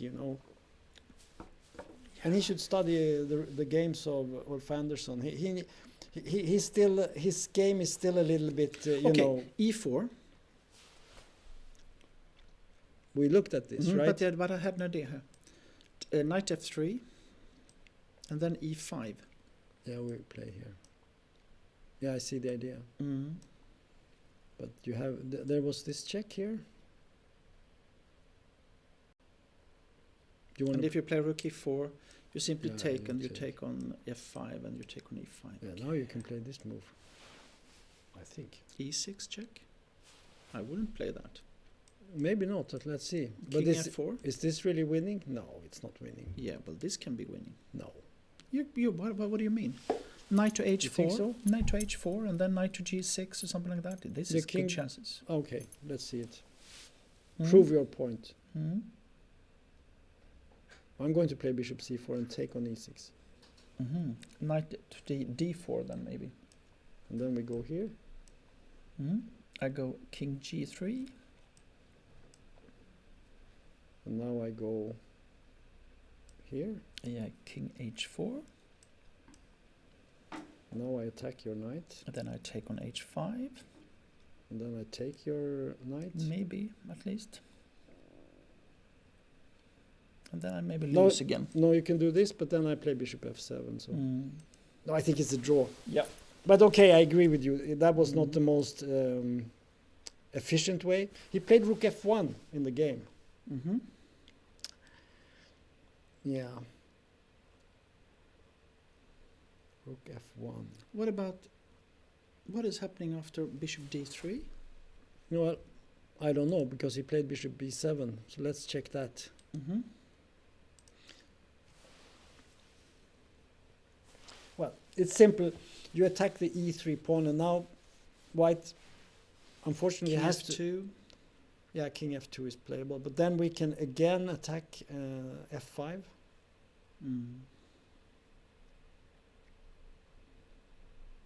If you have the bishop on e4 and the rook on e5, and the king is on, say, e2, let's say we make your move here, we go here, and we play here, and now if you go here, now you might even play bishop g2 and take this pawn here if you want to. So yeah, it's very this f5 move that he played, that was sort of uncharacteristic because he had for such a long time he had been. Let's go back just to see this. We had this position, and the computer says it's winning, and then he plays f5, and suddenly the computer says that he has not really any big advantage because he has a pawn and it's. No, but rook b8 looked so extremely normal in this position. Yeah, but f5, I think it was the wrong. Yeah, that was strange. Yeah, so this was the mistake. Anyway, let's go to where we are in the game, and this is the position. And the question is, what to do? How do you preserve some chances? What do you say? King f2. The idea is, after king f2, Bishop e4. and then I play king e2. And But then then I can play bishop g2 and take the pawn. What's the problem? Mm-hmm. So let's see. Okay, king f2, bishop e4, here, and I want to do this. I don't think I have to, because if I do nothing here, what you do? You cannot do anything. Rook f4, Yeah, and then what? king d2, And then? There's nothing to do. knight f3 maybe. Ah, yeah, you can play now, but yeah. At least, you know. Yeah. But okay, let's be active. Let's take this pawn. Let's say here and here. I mean, now it looks really, really difficult. So yeah, We misplayed it very much in the end now. That was surprising. yeah, that was and also he had such a good time situation. And why play a move like f5? I don't know. Maybe he had some chances after that. I think you had some ideas. But yeah, but it's nerves. I mean, he's a young guy. He's 16 years old. And he's already playing to become a grandmaster. And he was playing for the, I'm not so surprised that these things happen. But, yeah. So let's see what happened to Oratovsky. Is that finished? It was a draw, huh? Yeah, it was a draw, yeah. And, so it's only one game. But there might be some other games also. But it's really like, this is tournament a little bit like, missed opportunities or taken opportunities, depending on what side you have. Because the games have not been like straightforward or clear in the way that, you know. Okay, I have one idea here. Rook b1. Well, we could take on e3 and go back to e7. It cannot be so bad. But you're going to play king h4 and take on h5. I don't know if this is right, but it looks like... But you cannot go to h4 because then I can maybe... Or can you go here? Ah, yeah, bishop g2 is strong. And I can not give it check even. Now you threaten... Okay, rook e4. I don't know. This is even losing. Yeah. So no, it's not losing because king g3. Yeah. I think the best move here is to play rook e1. That's I would play rook e1. And then because now he's using up his time. Okay, rook e1. What is happening then? Rook e1. Bishop e4. And king f4. Yeah, something like that. It must be the right way to play it. Yeah. And then black I think, I don't know, can you play, but if you, let's say you play back here now, And e4. then you get this move. Mm. And immediately we see this is suddenly Something completely different. quite different. And now we have knight f3. And Yeah. No, we're on again. yeah. It's okay. So rook e1 is the best move. Bishop e4, king f4. And now black should just wait. And this is the problem. But then maybe you should can play at least h4 to get the pawn to a better square. I don't know. yeah, but then, yeah. But we just go back here. Mm. The problem is that as soon as you move something away, black moves away. Mm. Well, I have one idea. Rook c1. Okay. Here is actually a way of doing it, maybe. And then we put move, it on c3 at least, you know. yeah, okay. So we go here. Mm-hmm. Well, this is I bad. gi- I Then give you a win the check. piece. Yeah, you win the piece. You see, it's easy to make mistakes. He played rook e1. That's a good sign. It was a draw, It was a draw. I think. Or he said something now. What is happening now? Yeah, they took a draw. But this Yeah, is... maybe is it a draw here? Is it a repetition? Maybe. No, it's not. Was it? Yeah, it must have been a draw. I mean, he cannot have. Okay, this was not the ending we were hoping for. But let's see. It seems like they will be checking. Aha, okay. There was a claim. So let's go back. Okay, so we have this position. Mm-hmm. Memorize it. Mm-hmm.